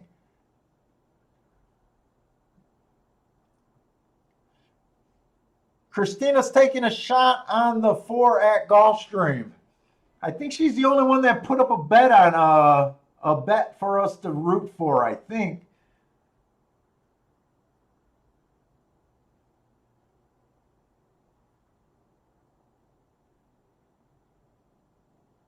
Hey, Parsons, how excited were you about that 3rd place finish?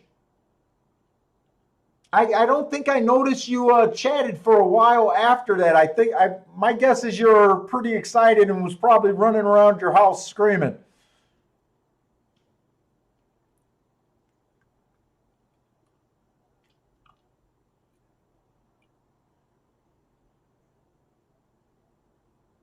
Oh, Pam's on the 10 at Gulfstream Park. Oh, good luck. That 10's a 50-1, I think I seen.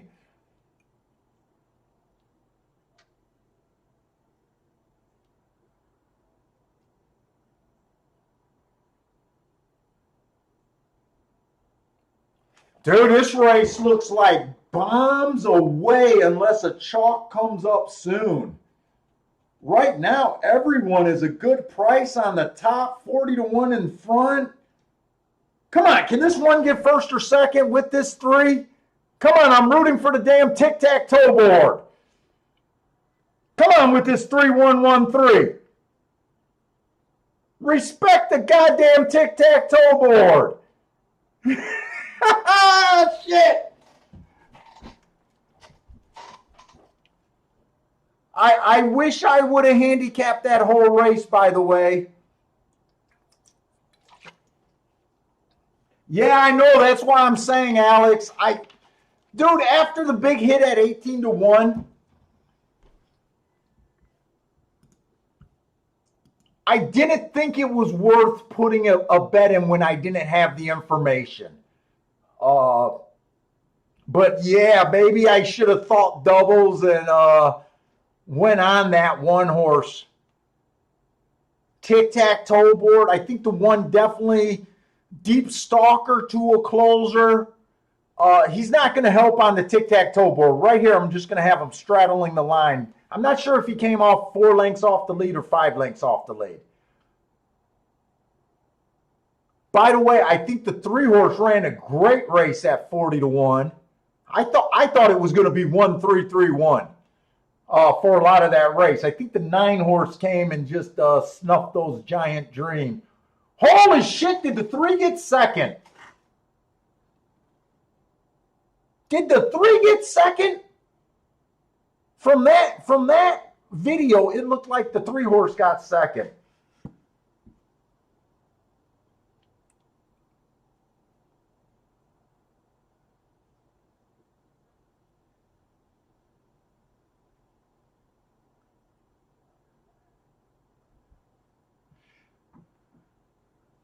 Hey, Christina, congratulations on that hit. I'm just now seeing it. Where did you hit that hit at? You hit a 50-cent pick 3 for 1,800. Is that this Gulfstream Park pick 3? Congratulations. That's a really nice hit, and I didn't even see it.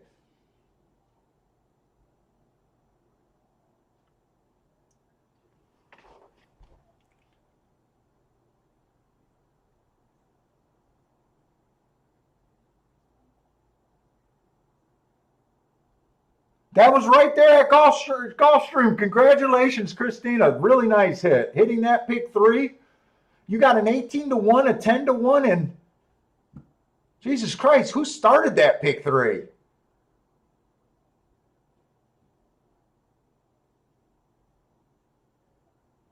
Oh, the 1-horse. The 1-horse, I think the 1-horse was 3-1 or something like that. If I remember. Wait a minute. No.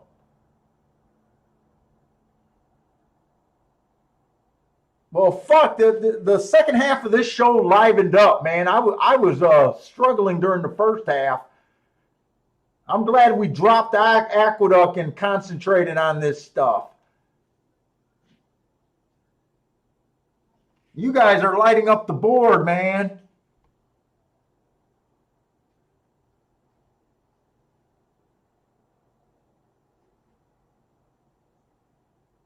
Bender's on a 1-2-3 trying to cash himself a pick 3 ticket in the last leg, and that pick 3 got to pay boxcars too. Good luck, Bender.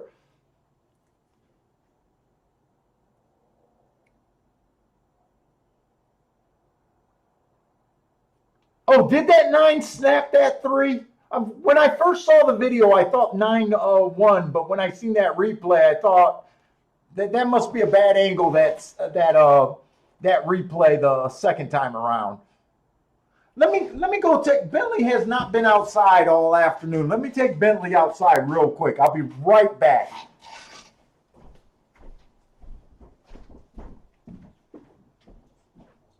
Bentley. You need to go outside, buddy.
Oh,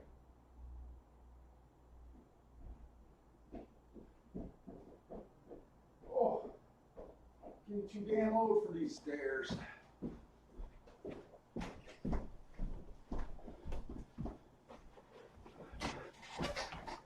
All right. Yeah, Pam, I'm kind of kicking myself for not jumping in.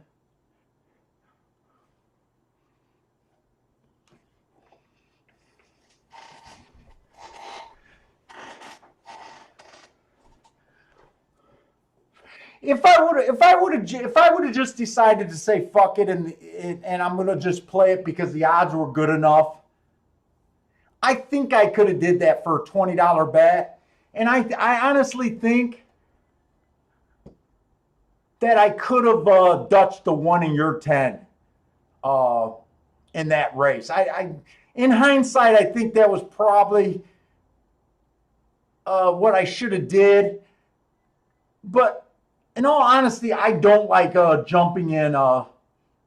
Put it this way: if I didn't hit the 18-1 shot, that put me up pretty solid for the day. I probably would have done it. More out of desperation than anything. More out of fuck it, let's do it. But because of that hit, I was just intimidated by not having as much marked as I would have liked to. At least I'd like to think that. Let's see. I think I want to go over to the Keeneland race. Keeneland's 14 minutes away. Yeah, we got time for Keeneland. And I put that mark. And I think I put this one. They are in the 9th race, so we should have 8 marks. 1, 2, 3. We got 8 marks.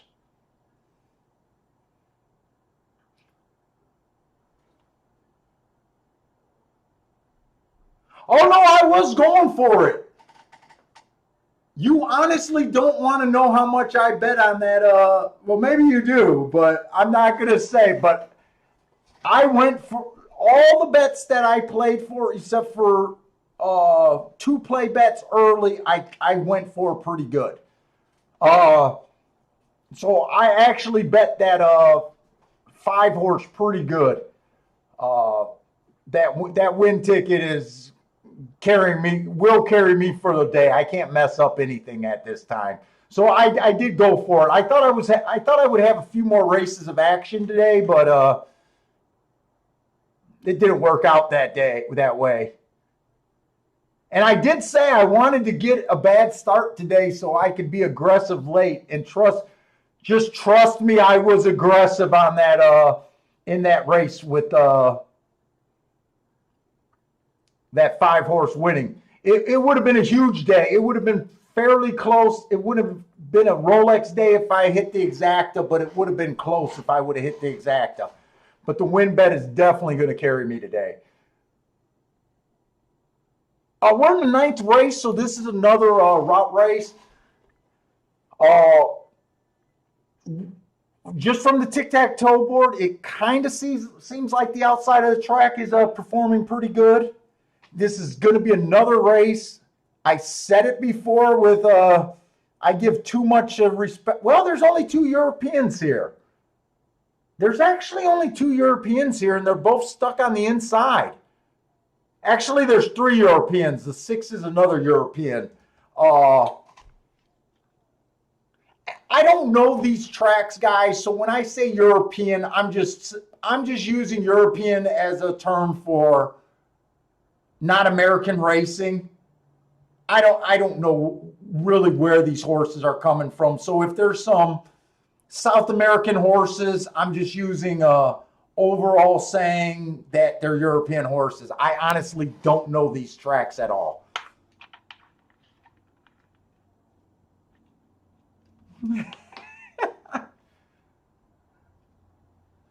No, Disco, you probably didn't hear me. I got the email to work. I can't, I can see what you sent, but it's minuscule. I don't know how to download it and to view it. So right now I see the green and the looks like a spreadsheet, but it's so small I can't make out anything. I can just see what looks like to be a bunch of pages. And even if I do the touch screen and kind of blow it up as big as I can, I still can't see it. It's that small. Bentley, stay out of the wires. Come here. Come here, B.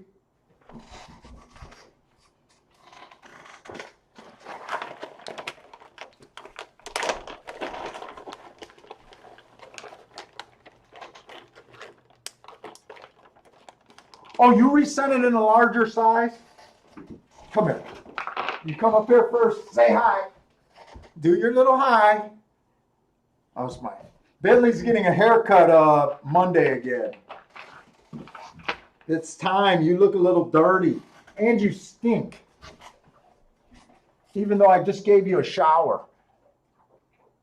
You know what? I'm going to go through these horses. I got plenty of time. I'm going to go through these horses thinking that the outside, I don't know if I'm going to want to bet this race.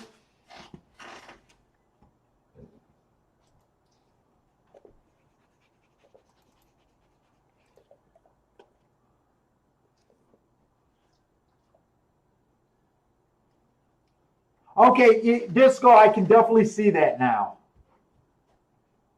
So you got a post position analyst here.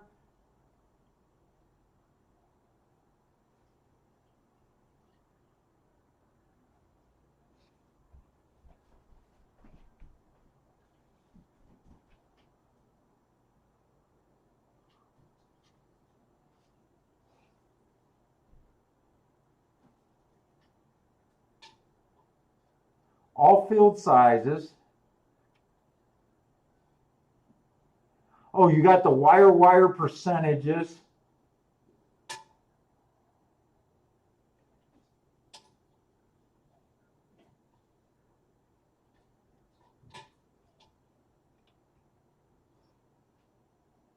That looks like turf. Can I blow this up a little bit bigger? Yes, I can blow it up a little bit bigger. I'll definitely take a close look at this Disco. Thanks a lot, by the way.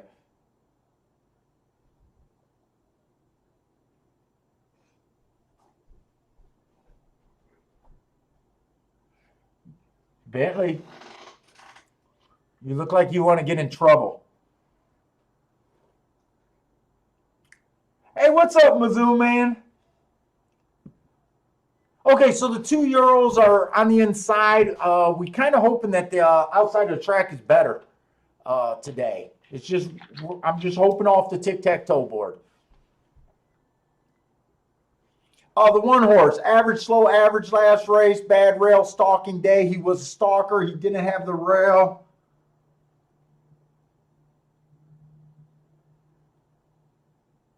And well, I guess that's an okay race. I'm not crazy about it. 2 races back, it was a stalking day. He matched strides with the fastest winner for the first 2 calls, which he was. He won that race while stalking. To me, he kind of looked like he ran with the bias. 3 races ago was 1 race sample. So this horse has not done anything wrong. The 4 ran against the bias. Closing day last time he ran, he was a stalker. So they were coming back. Whoa, wait a minute. He ran against the bias. It was a closing day. He was the only horse that won without closing. He came from 3 lengths out. I draw the line at 5 lengths out. So this was a stalker that closed. He was the fastest fraction at the 6 furlong mark. 2 races ago, bad rail, stalking, closing day. This horse is undefeated, did nothing wrong, and just really hard to judge. 5's the favorite. Bad rail last race, but he was nowhere near it. Basically the fastest winner of the day.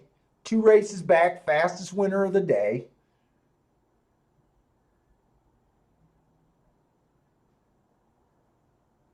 Oh, how did I miss? The 6 is a Euro and the 8 is a Euro. 7 got scratched.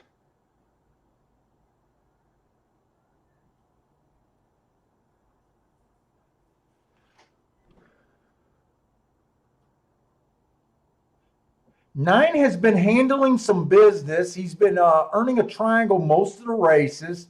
2 of the races he kind of ran with the bias. You know, when you get the horses so good here, like a horse that's undefeated, I wouldn't fault him. You know, a lot of times in cheap racing, I'll downgrade a horse when I think they got aided by the bias.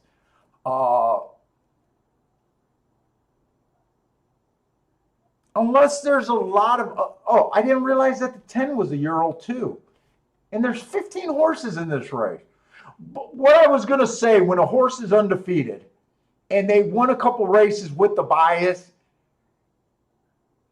I don't know if I downgrade those races and be like, hey, you know, he sucks. He got the 8 of the bias. The horses at this level, you just got to respect that they're at this damn level. I guess is what I'm getting at. Okay, so this race had, I don't know what I was looking at, but there's a lot more Euros on the outside than I ever even knew. 10's another horse, done nothing wrong. Like most of these horses, Jesus, this race goes on forever.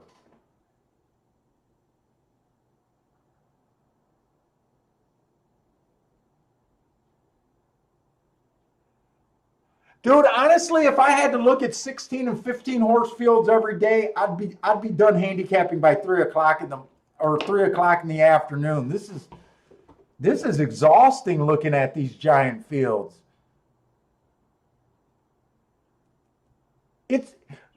I'm so used to looking at 7 and 8 horse fields like probably most people.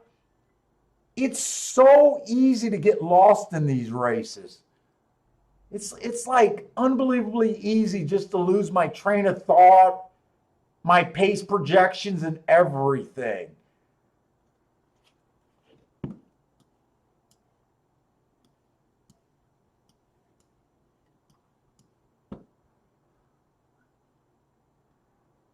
This isn't even a good race. I was going to try to do a pace breakdown by the tic-tac-toe board. Honestly, there's 5 or 6 Euros. I can't tell if those horses are on the lead or what. I'm just going to watch this race and enjoy. It's a little sandbag to say that I'm hoping that the outside of the track wins. Because literally everyone outside of the 6 hole is an outside horse, and that only leaves you with 9 contenders. That only leaves you with 9 contenders. It's this race is nothing. I'm just gonna watch and enjoy it. Hey, what's up, Mac and Co?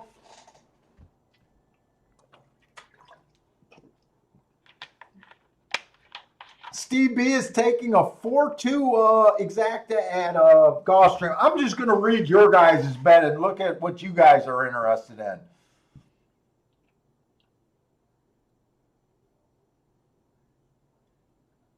Oh, Mazuman, I think he's thinking of doing an 8 through 17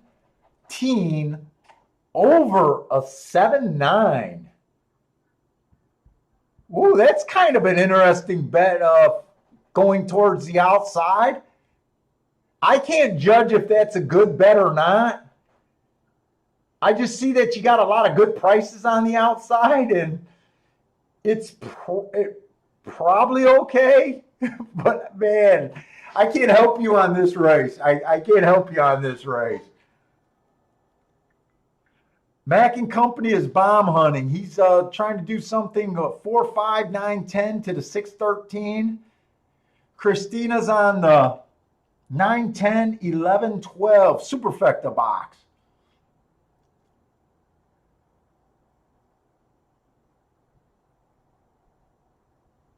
Paul, check Binder Savers.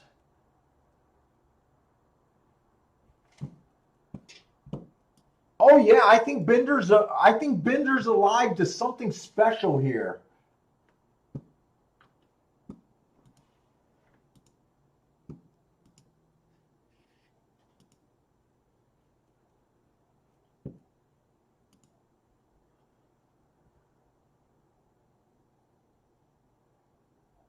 Holy shit, Bender. Yeah, Bender's alive to something special here.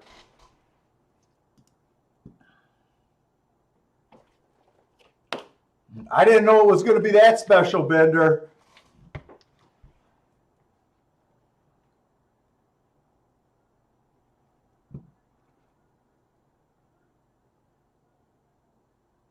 Hey, Bender, are you doing savers or are you just going to let that go?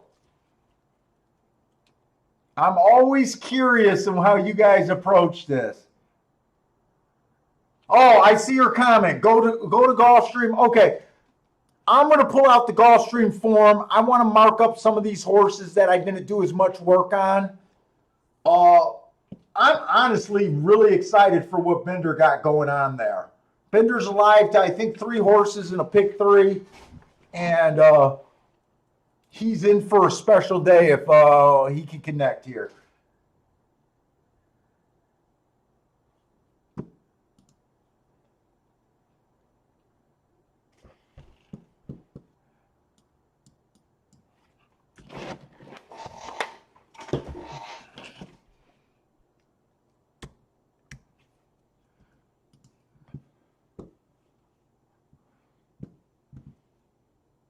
$23 and 1.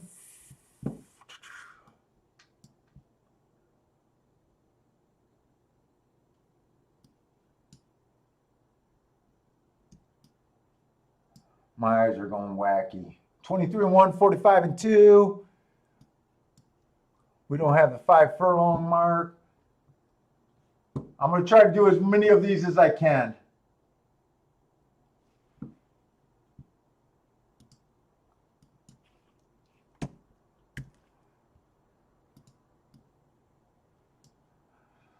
$23 and 2. 45 and 4 is fast for the day. 70 and 4.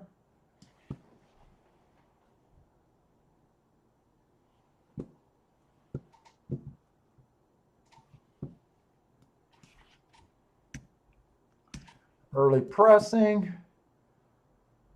23, 46 and 1 is okay. 71 and 2.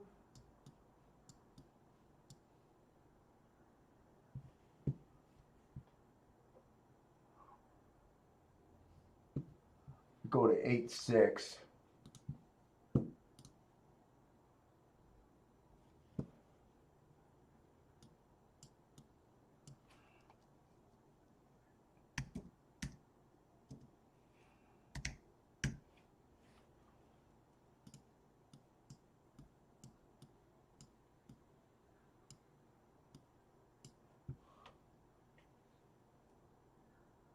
Is that the finish of the race, or are they going around again? Did 5 just run them off their feet? I guess that's the finish of the race.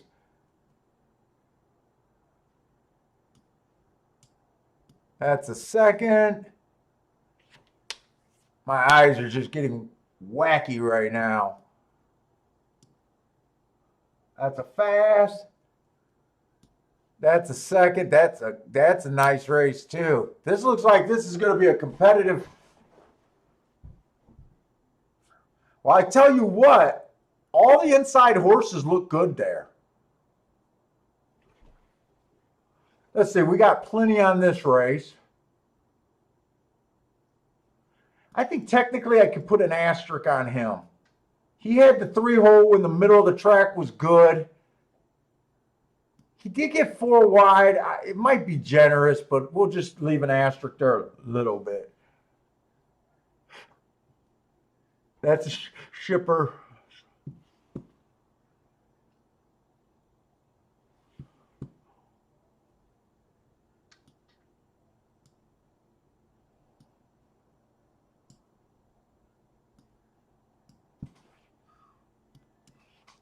Inside, so he ran with the bias there. August 21.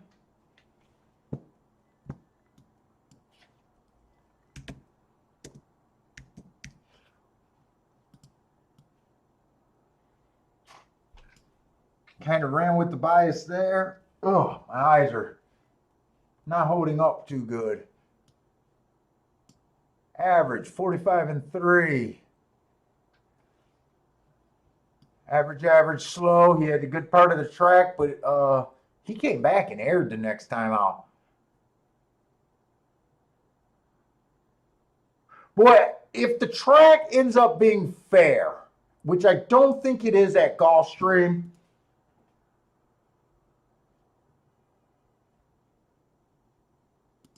I don't want to believe that it's fair at Gulfstream.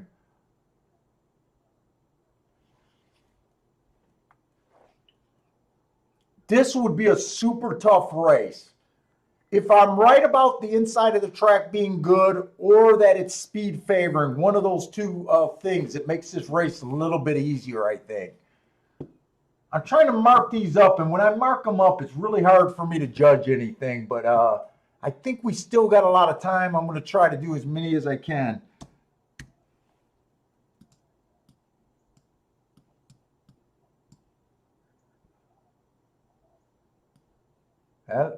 I mean, this is a tough race. These are talented horses for what they are.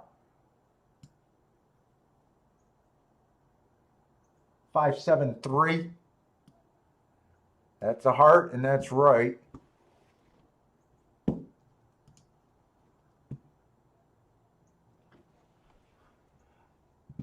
July 19.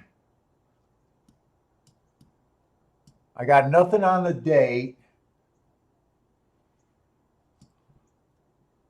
69-4. There was only 5 furlong races that day. August 6th.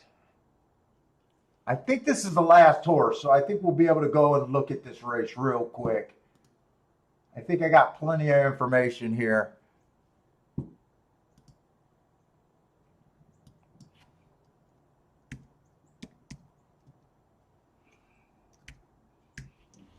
EP outside. He was outside. He was early pressing, so he looks like he ran with the track. 22-3, 45. 45 is a fast. Remember, if I put a triangle with a mark inside, no matter what the mark is on the inside, it's 1 tick slower than the fastest winner. A triangle is still a triangle. Just makes it so much easier for me. Fastest winner of the day. Let's put it this way. I'm glad that this is not a get-out race. To me, you got to either be really right about the inside of the track being good or speed holding. So far, I haven't seen anything else happen. I haven't seen an outside horse or a closer. I haven't really technically seen a stalker today. I won't argue if it's one or the other. Just one horse, speed favoring track last race, bad rail. He couldn't get the lead, and the rail was bad. I think that's a really good race, average. 2 races back, early pressing day. He was an early presser. He earned a solid speed figure. It kind of fell out about it. I'm not that worried about that. He might just not have been good enough against that group. I noticed that a horse in here beat him, but today he gets the inside of the track, and maybe Man of Honor won't. 3 races ago, it was an inside speed day. It was also off a layoff. He was outside. He couldn't get the lead. He was slow, but he gets an asterisk, so I don't care about that slow. Speed figures look fairly good. I'm seeing everyone able to hit high 80s and 90s. But he looks like he fits and he gets the inside. The 2 horse, I like that he has the inside. If it's a speed favoring track, I don't know how much I like that. He looks. He has 2 races that he went wire to wire. He has 1 race that he closed. I'm confused. I honestly don't think last race was a bad race. I don't like betting closers when they don't get in position. I don't know about this horse. 2 races ago, the rail was bad. He was off the rail, no problem there. 3 races ago, the rail was bad. He was in the 4 hole. He won that race. I don't know about him, other than he has the inside. The 3 horse, early pressing day, outside of the track was good.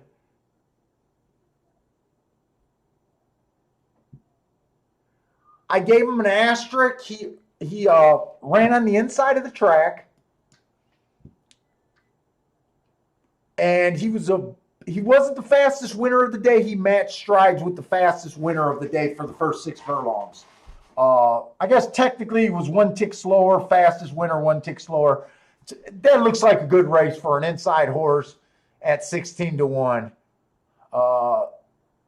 I could kind of make a horse. I think this is a race where you're going to be able to make a case for every horse in this race. I don't know where you can go with savers here. The 4 horse is going to be in the 4 path, which is going to be close to the inside. He ran against the bad rail speed favoring track last race. He couldn't get the lead, and he was on the inside. Asterisk, not a bad race. 2 races back, middle of the track was good. It was a stalker day. You know what? I misread that. My eyes got jinky. He was in the 5 hole that day. Take that asterisk away. He ran with the bias at the very best, or very worst. So far I got 4 horses that all make sense. The 5 horse makes sense. Bad rail last race. He looks like a stalker here. I gave him an asterisk for running against the bad rail. He managed to win, but he got 4 wide. I circled that 4 wide because I gave him an asterisk. I did that last night because technically he wasn't on the inside. I wanted to still give him the asterisk, but honestly, I don't know how much of that race he was 4 wide. If he was just 4 wide at the top of the stretch, running down the stretch, he probably deserves the asterisk. If he was inside, then angle out. But if he was 4 wide the entire race, I don't know if he earned that. And everyone to the outside looks good.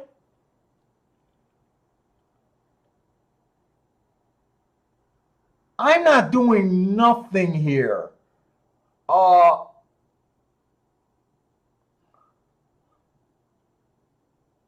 I guess if I was alive in Binder's situation,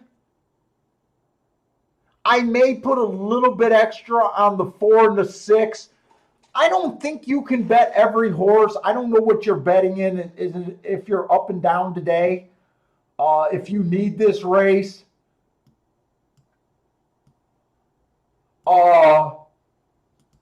I've seen your payouts and they're amazing. I don't know if I would want to give enough money back to. When I make a saver, I like to cover every horse in the field. To me, you can cover the 4, the 5, the 7, and the 9 for relatively cheap and still make a couple $100 in the race. But when you get to the 6 and the 8, you almost got to take a stand. In this, you got to put so much money on there.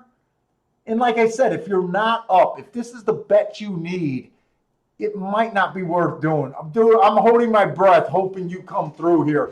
But honestly, I'm glad I didn't have to come up with this race. If I would have came up with this race, and let's just say I played the 1 in the 10 last race to the doubles, I probably would have just went 1 through 4. Or I would have been alive to the exact same thing you were. Maybe if I was feeling really wild, I would have went 1 through 5, but I can't go farther than that. I kind of believe that the inside of the track is good.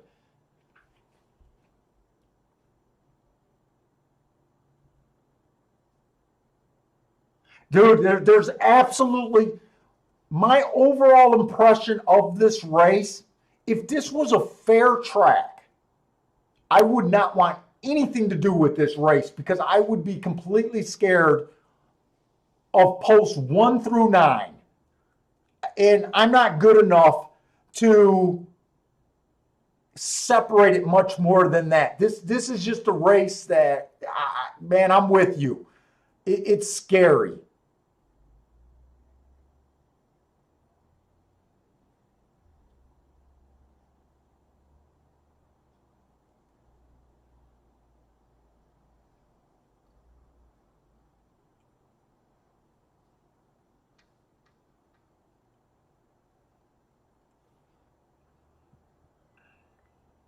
Come on, don't steady this 3.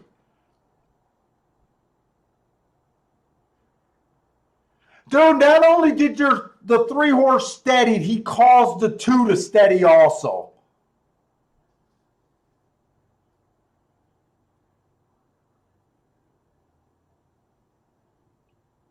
And he had a ton of fucking horse.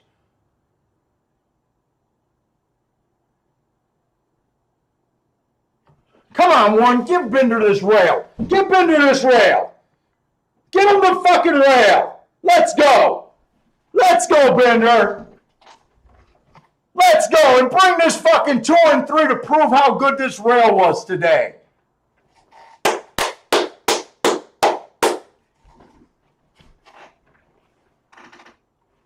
I love it, Bender. Congratulations, man. I really wanted to see you take down that pick 3. Congratulations on that. I would have loved to see this 2 horse not steadied in the race. I think you would have hit the fucking 2 horse might have won that race for you. And that would have been a pretty big, that would have been a $2,000 pay raise for Bender. Beautiful, Bender. Congratulations, man. We're having a good day in the chat today.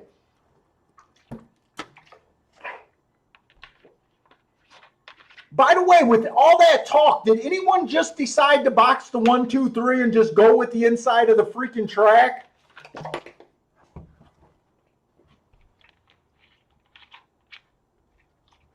Did anyone decide to do that? I feel like someone decided to do that.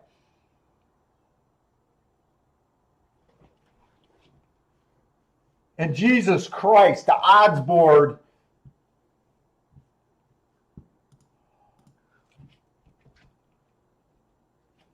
Boulder did? Pam did?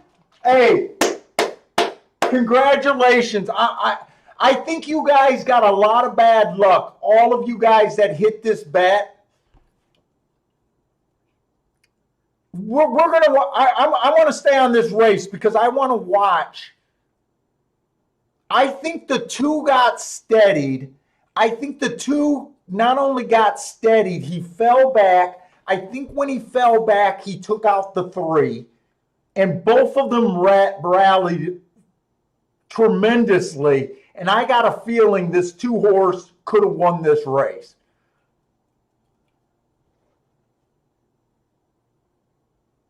But, well, that makes up for your 10 horse, Pam. That makes up. You came back and hit a nice one.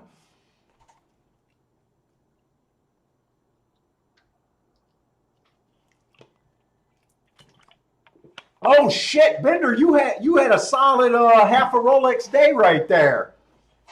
I don't know if all of that profit, but that's definitely a half a Rolex hit right there. I was screaming for the 1 to open up just because I thought he was the safest one. I did not, at the time when I was screaming for him to open up, I did not see that this 2 and 3 horse had that much horse left. If not, shit, I wouldn't have screamed for it. Dude, fucking, the start of the show started off rough. It didn't seem like anyone was doing something, but the second half, the whole chat room came through. Bender with a all-star hit. I think Christina had a $1,700-$1,800 pick 3. A lot of people had this exact as maybe some people had the doubles too. The doubles were hittable.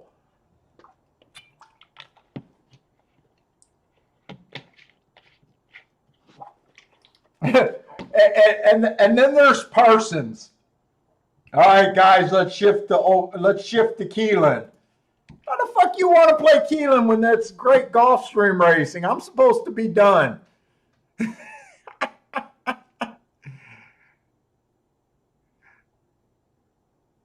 You guys want to hang out for a little bit longer or what? I can hang out for a little bit longer.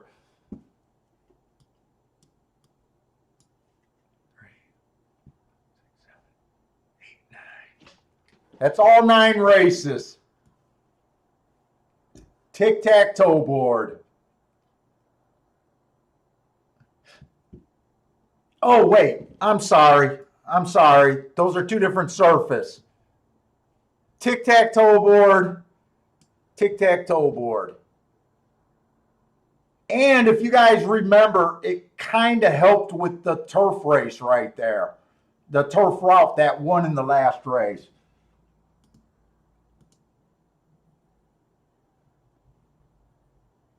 All right, I'll stick around for at least one more.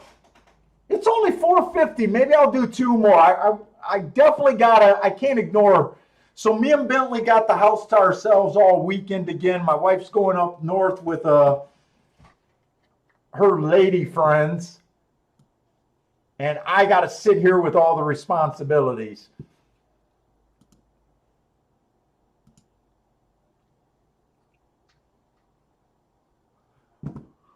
All right, so Gulfstream's done.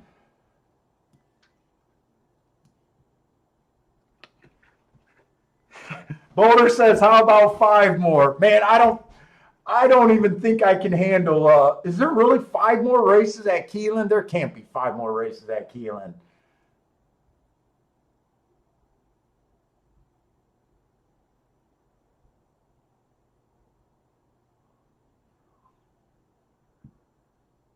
And correct me if I'm wrong, but I think the 5 horse won the last race at Keeneland, and I think I didn't see the start of the race, but I'm pretty sure he went wire to wire.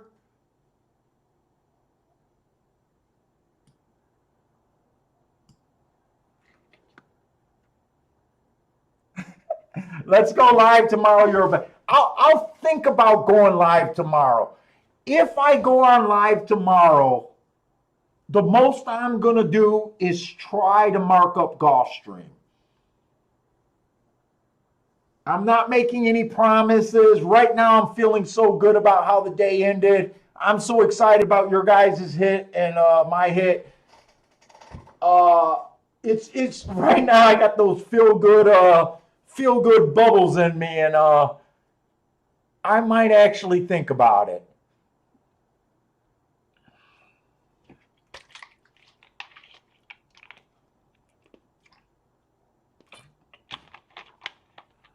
I might actually think about it. Hey, Mac and Company, you know what? Wild Bill's been hunting. He's been painting. Uh, so most of his absence been due because he took over for a friend, painting a whole bunch of places, and then when he was finally able to come back, the 1 week he was hunting, hit a deer, and couldn't make it to the show because he actually shot something. He actually shot a deer and had to chase down the deer and get it gutted and everything. And then the very next day he was supposed to come over. I don't remember if it was the next day or next week. He got the call from the school that a kid in the school had a COVID and he's on quarantine. I don't know what's going on. I think it's because he's hunting. I think he's taking this as his time to hunt during quarantine. But each time I call him, I have not tried to call him in the evening yet, but I keep trying to call him in the morning and the afternoon. And his phone's going right to voicemail. So I got a feeling he's out hunting and I'll have his phone off. He's still not good as that little girl who killed 2 bucks with a single shot a couple years ago.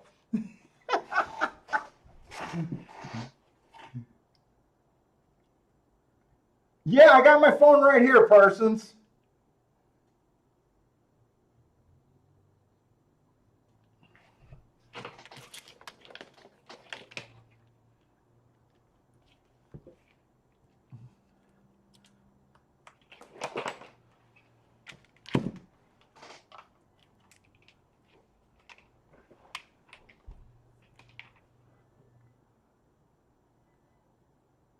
By the way, I want to see who got second and third.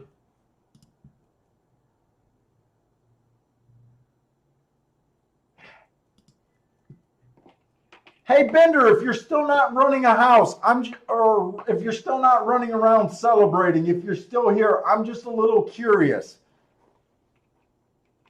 Did you do savers or did you let it go? I'm just curious.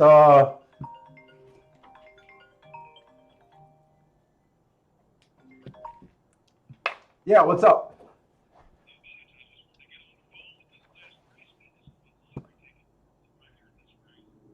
Oh, this is the sitting on goal race. Oh, I'm sorry. Why did I think that was tomorrow? Oh, this is the last race at Keelan. Oh shit! Yeah, I'm definitely sticking around. Okay, okay, I'm definitely. I don't know. I thought maybe they had 12 or 14 races or something like that. Oh, that's right. They don't have lights there. I keep forgetting that. They like that quaint little racing out there. All right, so I kept saying that Sitting on Go was running tomorrow. I was completely wrong all day. This is a person's little horse. I was wondering why everyone kept saying Sitting on Go, Sitting on Go. I thought you guys were just rooting for luck for tomorrow. Who is Sitting on Go? Well, he gets the outside of the track, Parsons.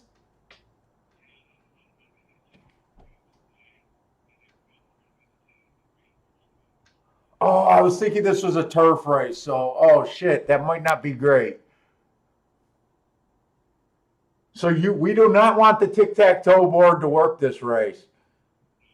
We want no tic tac toe board. Jesus Christ! Now I got such a rooting interest for him. I don't even want to. We'll go through.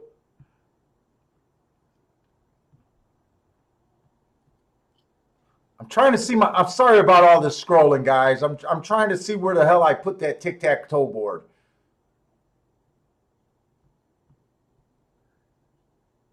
I did it. Yeah, I did it kind of late today, didn't I?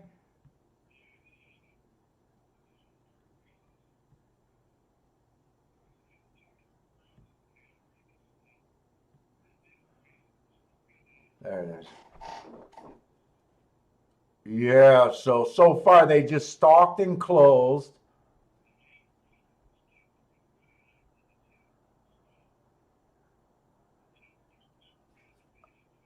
Yeah.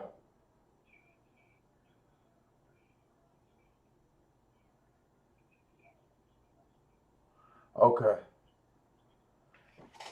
So I never got an answer. Were you running all over your house when that horse got third? Was that? I thought so.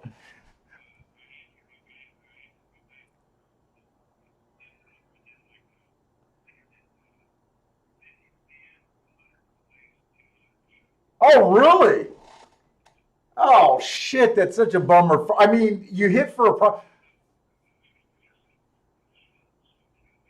yeah, yeah. Parsons giving me an update of what he did with that 8 horses earlier. I don't condone what Parsons. When you say you emptied out your bankroll, did you just bet more than you usually bet, or you seriously took your bankroll to zero?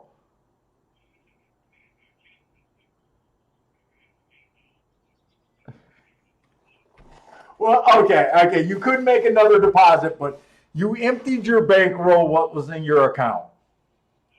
Okay, so I did not know this. I did not know that Parsons was even betting that race. But Parson made a big win, place, and show bet. He bet most of it to show. So actually, it worked out. I did not know that you were actually backing that horse with money, but congratulations. Did that put you up for today? That put you up even more for today. Oh, okay.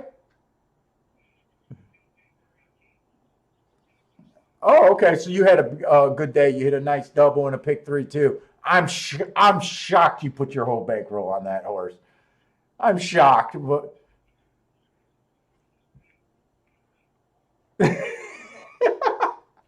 he put his whole bankroll on that horse. Said if he does not get anything back, they're not allowed to go eat for a week. Nice. All right. Anyways, let's just look at this race. We got a mile 16th on the dirt.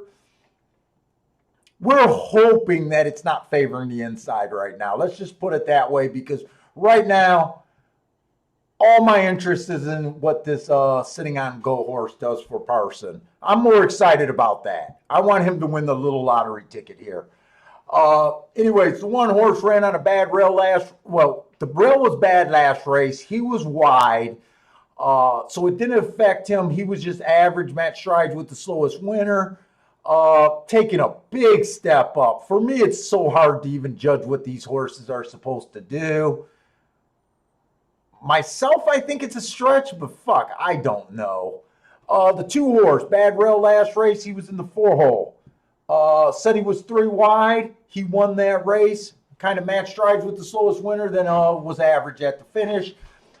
2 races ago, bad rail. He had the 9 hole, didn't affect him there. 3 races ago, why did you give this horse, okay, on the 2 horse, why did you give him an asterisk? Was that just an accident? Because we got that the rail was bad and he was in the 10 hole. Okay, that's just an accident on Parsons' side. I was just wondering if you thought there was something else there. So, I mean, for the most part, this horse has done nothing wrong.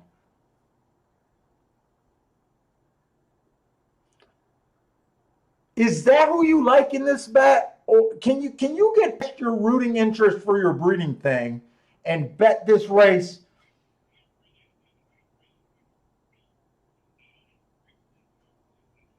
Oh, you actually, okay.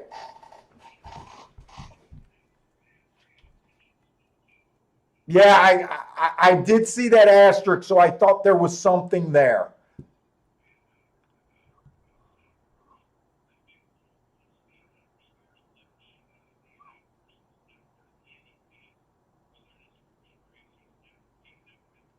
Oh, wait a minute. I know who's sitting. You and I did not play together on Derby Day.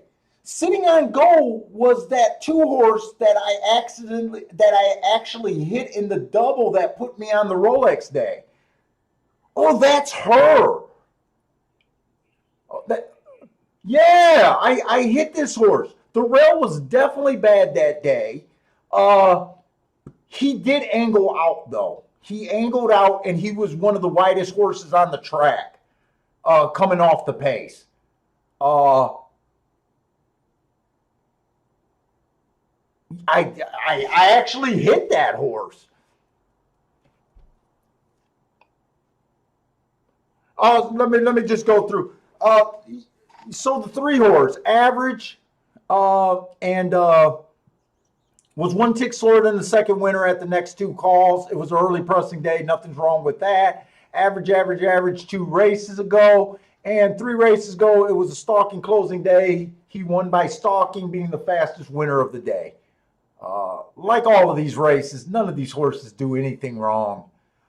The 4 horse, 1 race sample last race, but he won easily. 2 races back, it was early pressing day, just missed by a nose. I mean, I don't even know how you guys can separate these horses, to be honest. The 5 horse, bad rail last race, early pressing day. This horse was in the 4 hole. It said he was 4 wide. I would be interested to know how long of this. It said he was 2 wide. I would be interested in knowing how long this horse was 2 wide. Uh, Undefeated, did nothing wrong.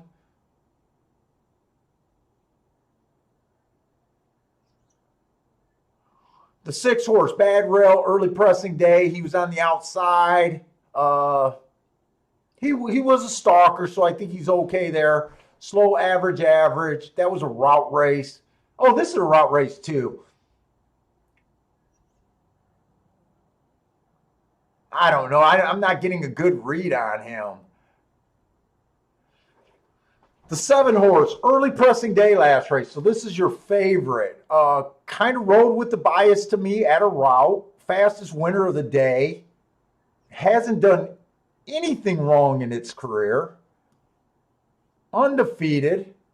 I don't even know how I draw differences in these horses.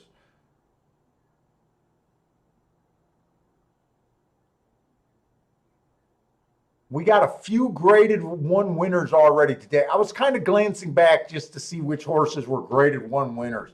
I guess you're going to have to use some class, and I'm not comfortable with class in this race. The 8 horse, second average, 1/6 lower than the fastest winner. Then he was just average. Yeah, what can I say? He won. He handled business, and here's the horse that I'm pulling for. I honestly don't know. Okay, Parsons, do you want to hang up as I talk about this horse? Okay. So look, his first race out, it was a bad rail. Won that race, but was nowhere near the rail. Last race, Kentucky Derby Day, it was definitely a bad rail. Definitely a bad rail. I almost didn't play this horse. I thought it was a bad rail off the pace that day. I know that this horse was never on that bad rail. Parsons gave him a bad rail asterisk. I don't know if I agree with it. I'm pulling for this horse like nobody's business. But I do know that this horse won when I thought stalkers and closers were the thing to be, and the rail was bad, and he was the widest horse on the track. And he improved greatly from his first to his second out. I'm not discouraging this horse because he made that trip, but I'm questioning, is he an asterisk player or not? The 10 horse. Bad rail last race. He was nowhere near it. So to me, he just ran a nice race. You can't fault him. 2 races ago, it was a bad rail stalking closing day. To me, I can give this horse an asterisk because it was a stalking closing day. He dueled the whole way. And 3 races ago, he was the fastest winner of the day. So I think this horse is a horse that earned one legit excuse. Remember, I'm not going to bet this race. The 11 horse, I mean, what has he done wrong? Other than he won his race and allowance non-winners of 2 lifetime. I don't know what to do with these races. Usually what I do with these races, and it's not even a good thing, is I try to use class. Every time I use class, I get in a little bit of trouble. To me, the horses with some class is the 9, winning a grade 3. Obviously, the 7 horse. I think the 6 ran well enough in a grade 1 race.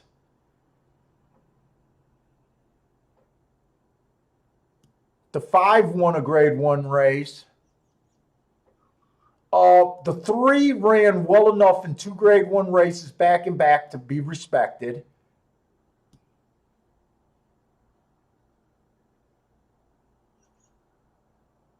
And that's all I got. Everyone else is stepping up, which is a dangerous thing to say, hey, just go with the graded winners, because every one of these horses, like let's just look at the 3. He won his maiden special weight race.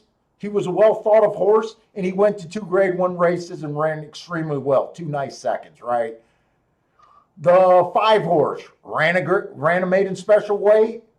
He comes up and wins a graded 1 race. So it's kind of tricky using class. I don't like to use it, but this type of race is so far out of my pay grade. You got anything, Parsons? What is your bet here? I know. Dude, I'm not saying your horse is bad because I played him when I knew the rail was bad that day. Well, you want to know what I thought I saw on that day? I seen a lot of speed horses in that race, right? He was the last horse that I used because I said he's got the bad rail, right? But to me, off of that first race he ran, he looks like a closer, right? And you remember the line that I always say, I hate. No. The main thing I said, look, when you got a bad rail and the horses are in post 1 through 3 are speed horses, count on them being on the rail, right? They're speed horses. How can they explain them going wide, right? Unless it works out. If they lose the race and go wide, they look like idiots and everyone says stay on the rail. When a closer has a bad rail, to me, they break so slowly they can move off the rail if they want. And a lot of times a closer is forced to fan wide trying to avoid that inside trouble. So that's kind of the thinking I used to say, okay, he got a bad rail, but I'm going to use him in a bet. And it worked out really well that he was able to do the trip that I kind of envisioned. If he was a front runner, I would have never played him on Derby Day.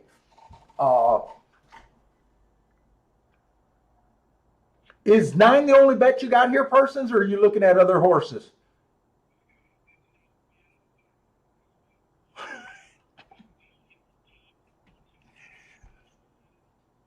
Okay.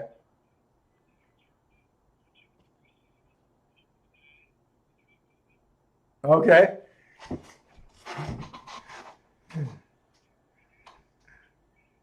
So if he wins, in other words, what you telling me, if he wins, you're not only going to win the breeding lottery, you're going to have a really nice day. Winning the breeding lottery is not enough for you. You're going to put more. You're going to chase with more. Good luck, man. No. I know, but I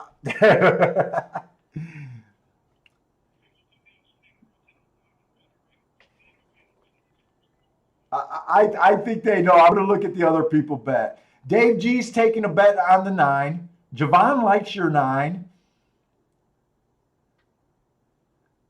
Steve B, I don't know if he's talking about betting this horse, but he's saying the 13 looks really good.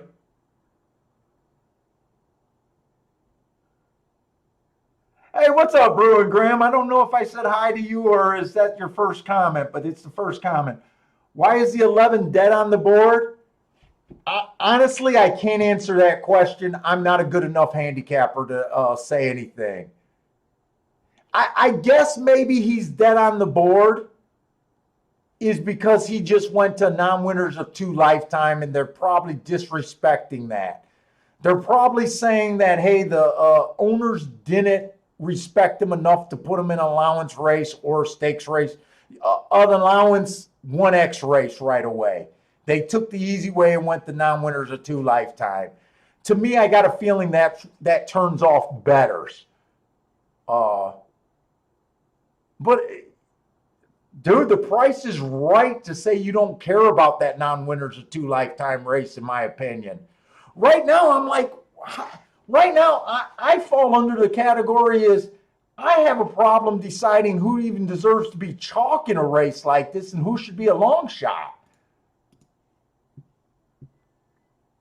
I'm like, why is anyone long in this race? And why is anyone short in this race? To me, everyone should be 14-1. Everyone should down the road be 14-1.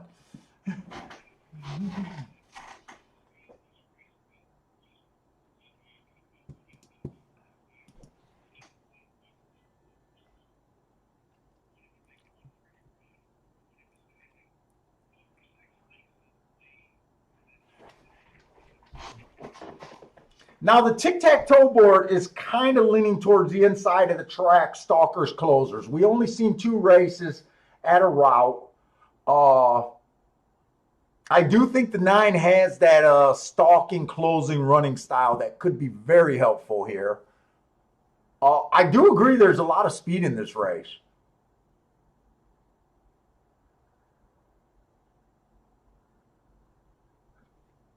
Let me see.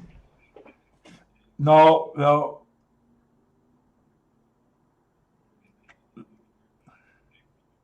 Hey, what's up, Ryan? Yeah, I had a really good day. I had a really nice bet on an 18-1 shot.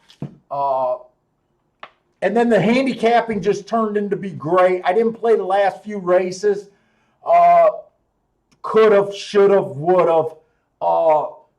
It's not just about my day today, man. Fucking Bender hit for like $5,000 on a pick 3. Christina hit for so many people in the chat room had big days today. Christina had a big day that I know of. Pam hit some tickets.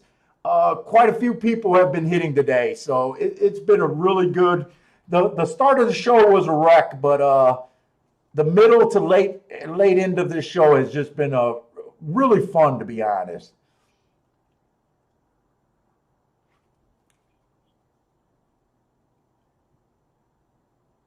Let's see, I'm trying to see what else. I don't think anyone wants to put up their bets right now because I think so many people are pulling for your horse here.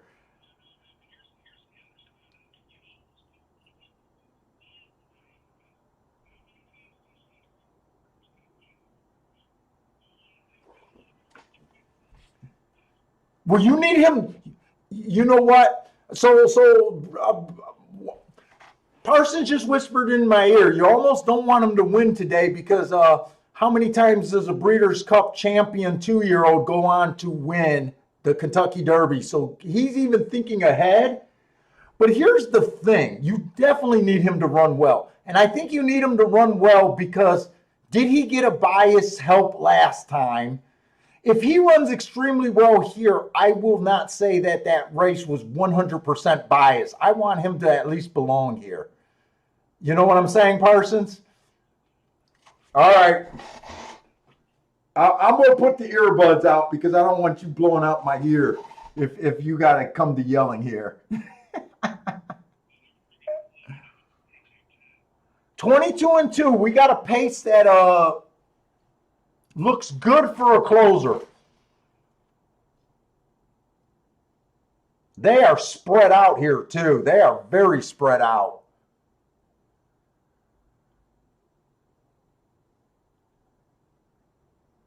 $45-1. This looks like a pace someone can close into.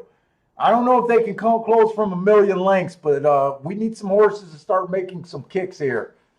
This definitely looks like a pace that might melt down here.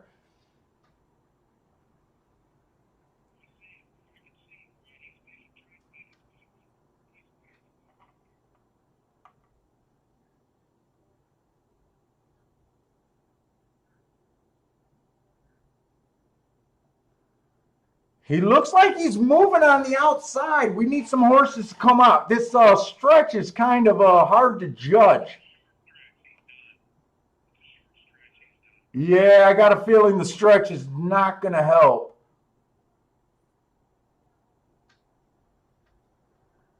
Well, they're going to beat the 7 horse, who I think was the favorite, 5-12-7. I just want to see what kind of horse this was.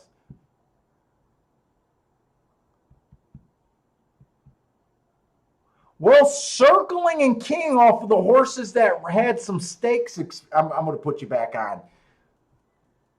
That actually was a little bit of help there, maybe.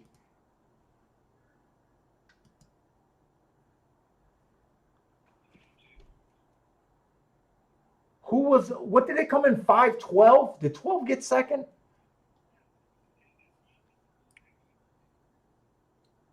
Wow, 12 was a maiden special weight horse. These races are so tough. Boy, if you asked me, I would think that the 12 had the worst resume.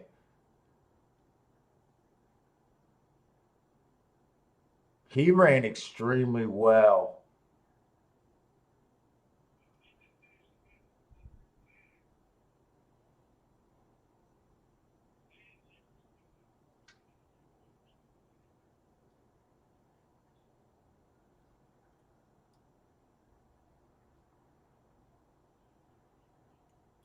And who was the 6?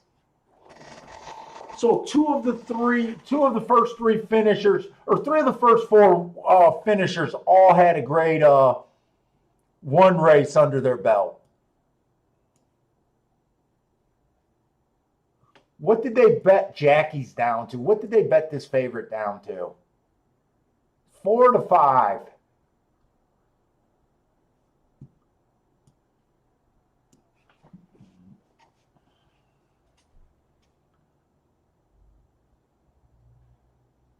Mac, Mac said Mac and Co had the 5.6 exacta. That's a heartbreaker. What was the 12 at? 12 had to be about 70, 80 to 1, right? 94 to 1. Jesus Christ, did I ever look at the 13 and 14 horse?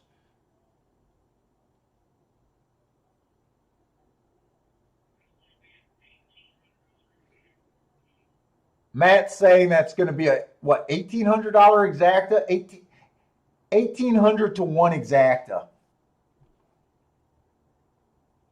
Let's see. Doug O'Neill loves bombs. ESPN big races. Did he like that 12 or something? Stevie. Oh, Doug O'Neill. Jesus Christ. I sound like an idiot when it comes in knowing people about racing.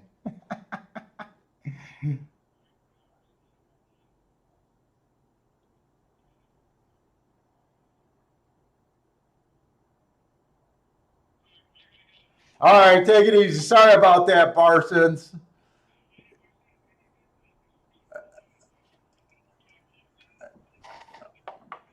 Oh, yeah, maybe. Okay, cool. All right, Yep. Okay, I'll think about what I'm going to do tomorrow, but I'll talk to you. Yep, bye.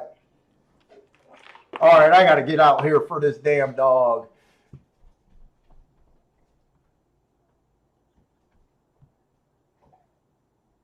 By the way, I don't know what the 5 did. I don't know if he was speed. I don't think he was a speed horse. He was either a stalker or a closer. I'm not sure where he finished out. Uh, Let me see. Anyone have that, or Mac and Company moving over to Del Mar? Oh, Javon had the 12 across the board. Nice little hit there. Even $5 on him to win place and show might be a nice little ticket.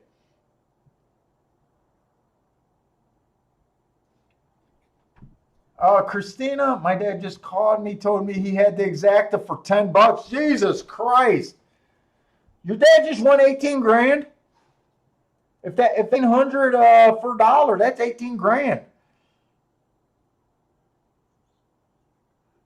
Christina, you're going to have to call your dad and ask him what the heck he's seen in that horse, man. Oh, Ryan had $50 to place on the 12. Nice hit. Sorry about that. I did not see these.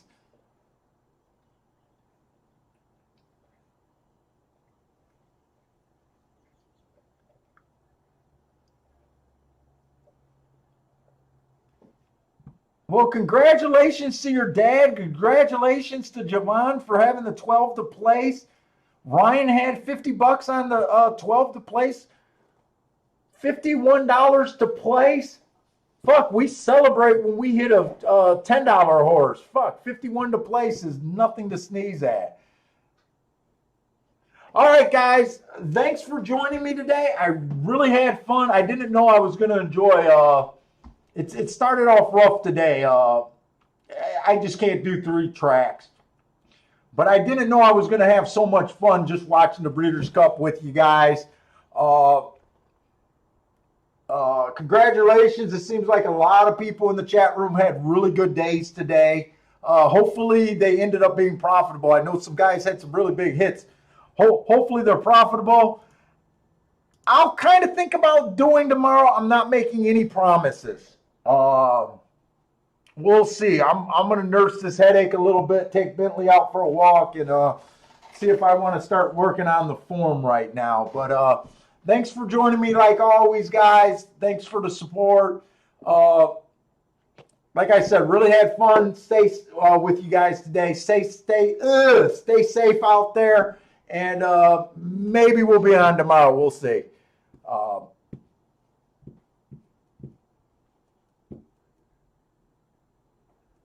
Thanks, Pam. Where's my thing?